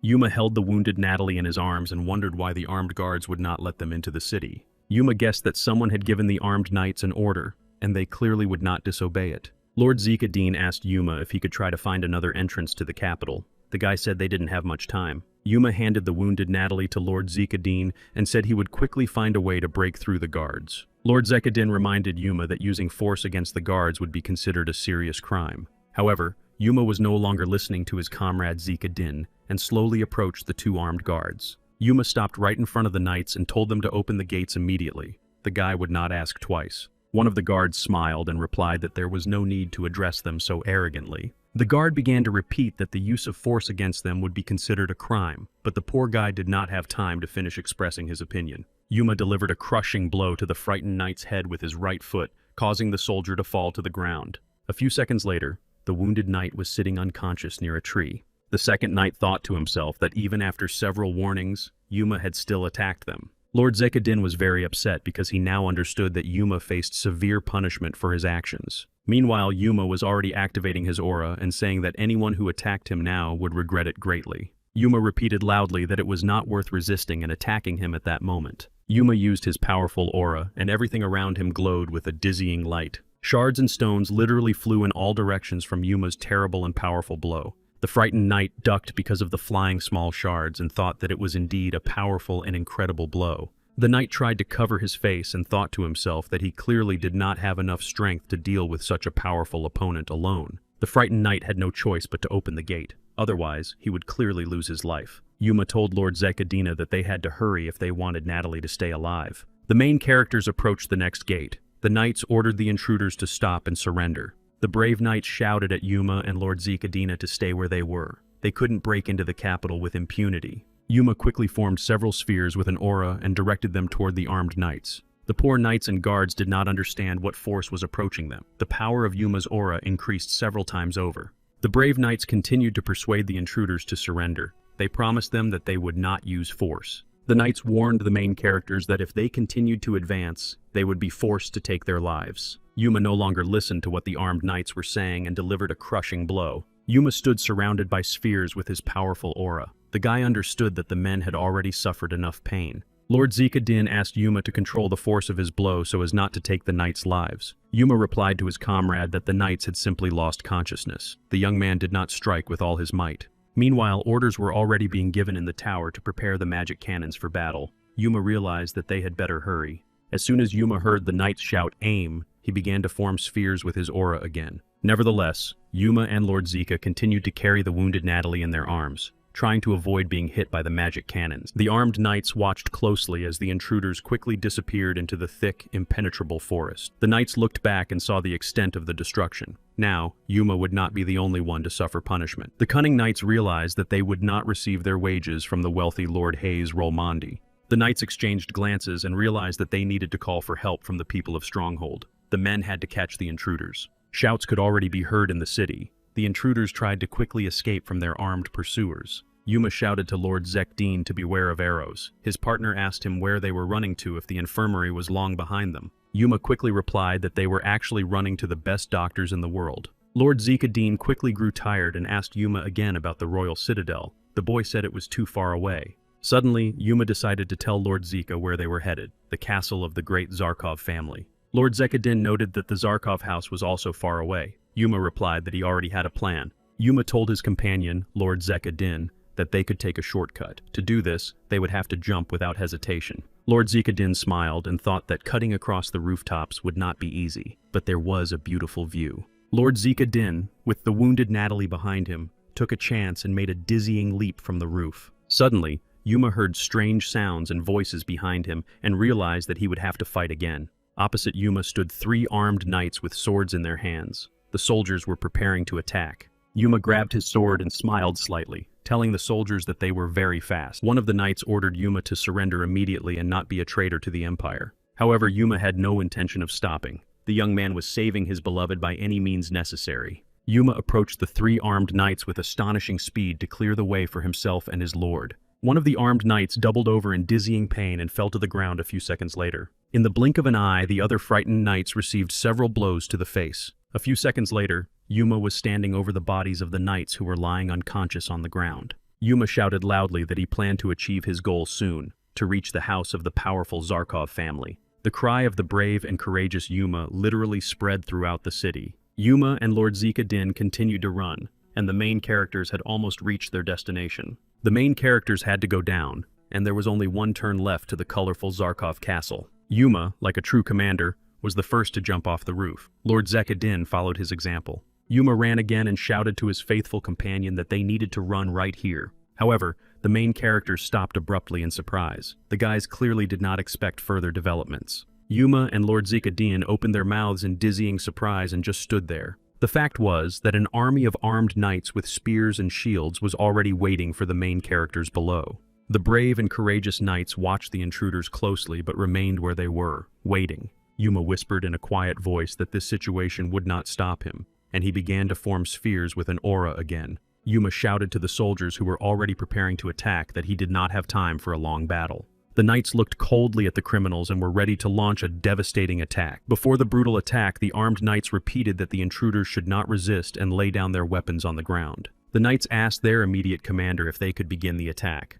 but the commander was in no hurry. He needed to assess the situation. The commander of the soldiers came out and introduced himself as Mars, an officer of the capital's 2nd Division. The man asked them to surrender voluntarily. Yuma stood silently and listened to the brave commander of the capital's soldiers, Mars. The young man was already preparing to engage in battle. Suddenly, the commander of the capital's soldiers, Mars, recognized the intruder Yuma as a student of the legendary mentor Duran Zark. The commander of the soldiers, Mars, thought for a moment and realized that Yuma's appearance in the capital had changed everything. Mars ordered his knights to let Yuma and Lord Zeka pass under his own responsibility. The knights obeyed the order without hesitation and retreated, laying down their weapons. Yuma and Lord Zekadin did not understand why the commander of the capital's soldiers had decided to take pity on them. Finally, Yuma remembered that he had already seen the commander of the capital's knights, Mars, in the trading community of Poyan. Yuma and Lord Zekadin continued on their way and told Mars that they would now be indebted to him. Finally, the main characters reached the colorful estate of Zarkov. Armed guards were standing at the gate again. One of the guards immediately recognized who was approaching and called the men by name. Yuma said loudly that they had a wounded man and asked where Sir Duran Zark was. The guards replied that the lord had left. The armed guards let the main characters pass and said that Lady Katarina was now in the castle. Lord Zekadin was a little surprised that they were let through without any questions. Yuma was here as if he were at home. Meanwhile, 2 beautiful young ladies were dining at a luxurious table and discussing their son's upcoming wedding. One of the women said that she would soon send out invitations to the grand celebration. Sir Damien Zark was also sitting at the table with his assistant, drinking delicious strong tea. The 2 beautiful young ladies turned and saw someone approaching them. Judging by their appearance, they were clearly not nobles. One of the women called Yuma a commoner who was simply lucky to become a student of their great mentor and master. The insolent women continued to humiliate the main characters and evaluate their appearance. The young ladies also noticed Natalie. The surrounding entourage was clearly not pleased with the appearance of the commoner Yuma on the castle grounds, who had the audacity to come at such a time.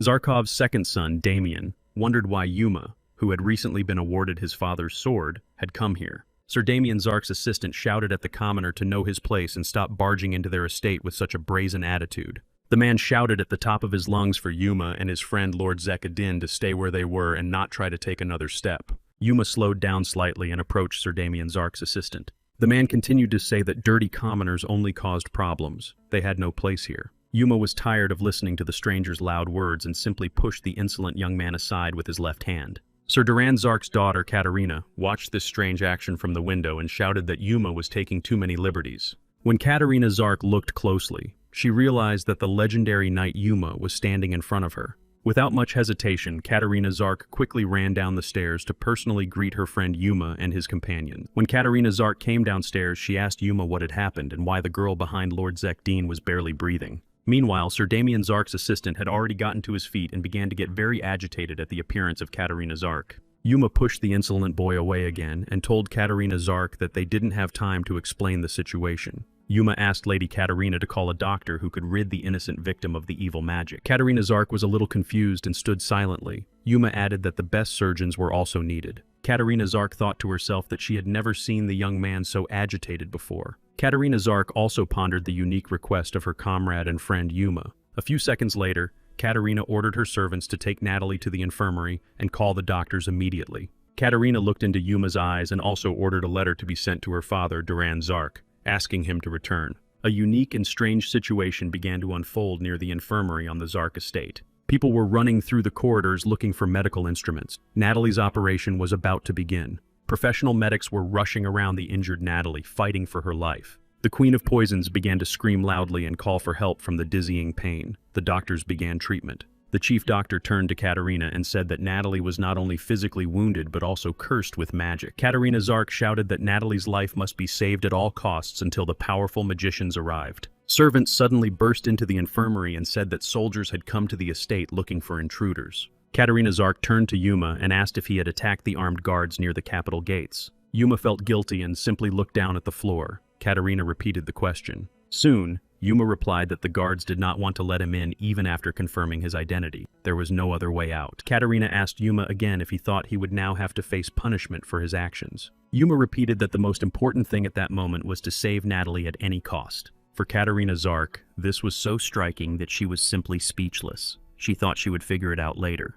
The doctors asked everyone to leave and go outside so they could operate on the wounded Natalie themselves. Everyone around asked Lady Katerina Zark what had really happened. The princess said she needed to go talk to the guards. Yuma and Lord Zekadine felt guilty, but just stood there. Catherine Zark, with a clever expression on her face, headed towards the guards to persuade them not to touch Yuma. Meanwhile, Sir Damien Zark stared intently at Yuma and Lord Zekadine. Sir Damien Zark felt contempt for the uninvited guests because a commoner was using the Zark family home for his own purposes. Lord Zekadine noticed the negative look from the arrogant and self-centered Sir Damien Zark. Sir Damien Zark thought that Yuma should have felt his heavy gaze long ago, but the young man did not pay any attention to it. Damien Zark simply smiled, but it was clear to everyone around him that the cunning young man was up to something. A thought flashed through Sir Damien Zark's mind that Yuma would soon lose his life. Katerina Zark walked confidently toward the armed soldiers of the capital and wondered why the knights had not let Yuma into the city. Lady Katerina Zark guessed that rich and influential people were involved in this situation. And now Katerina Zark was already at the gate, where an entire armed garrison of the capital's army was waiting for her. One of the garrison commanders told Lady Catherine Zark that they were looking for the criminals who had attacked the guards at the gates. Catherine Zark confidently shouted, asking why they had brought a huge garrison here. The girl ordered the soldiers to leave immediately. The commander of the capital's garrison asked Lady Catherine Zark why she was hiding traitors and criminals from them. Catherine Zark said that she was not hiding anyone, that only her esteemed guests were in the house at the moment. Lady Catherine Zark was tired of listening to the armed knights and repeated once again that the soldiers should leave. The knights exchanged glances but understood that the next word could negatively affect their future. Meanwhile, a strange stranger riding a horse was approaching the gates of the Zark estate. It was the Zark's eldest son, Sinclair, who asked his sister Catherine to open the gates for him. Katerina Zark watched her brother closely and repeated that the people inside were guests. Sinclair replied that he understood everything, but he had a duty to the state. The young man promised to find out everything and leave.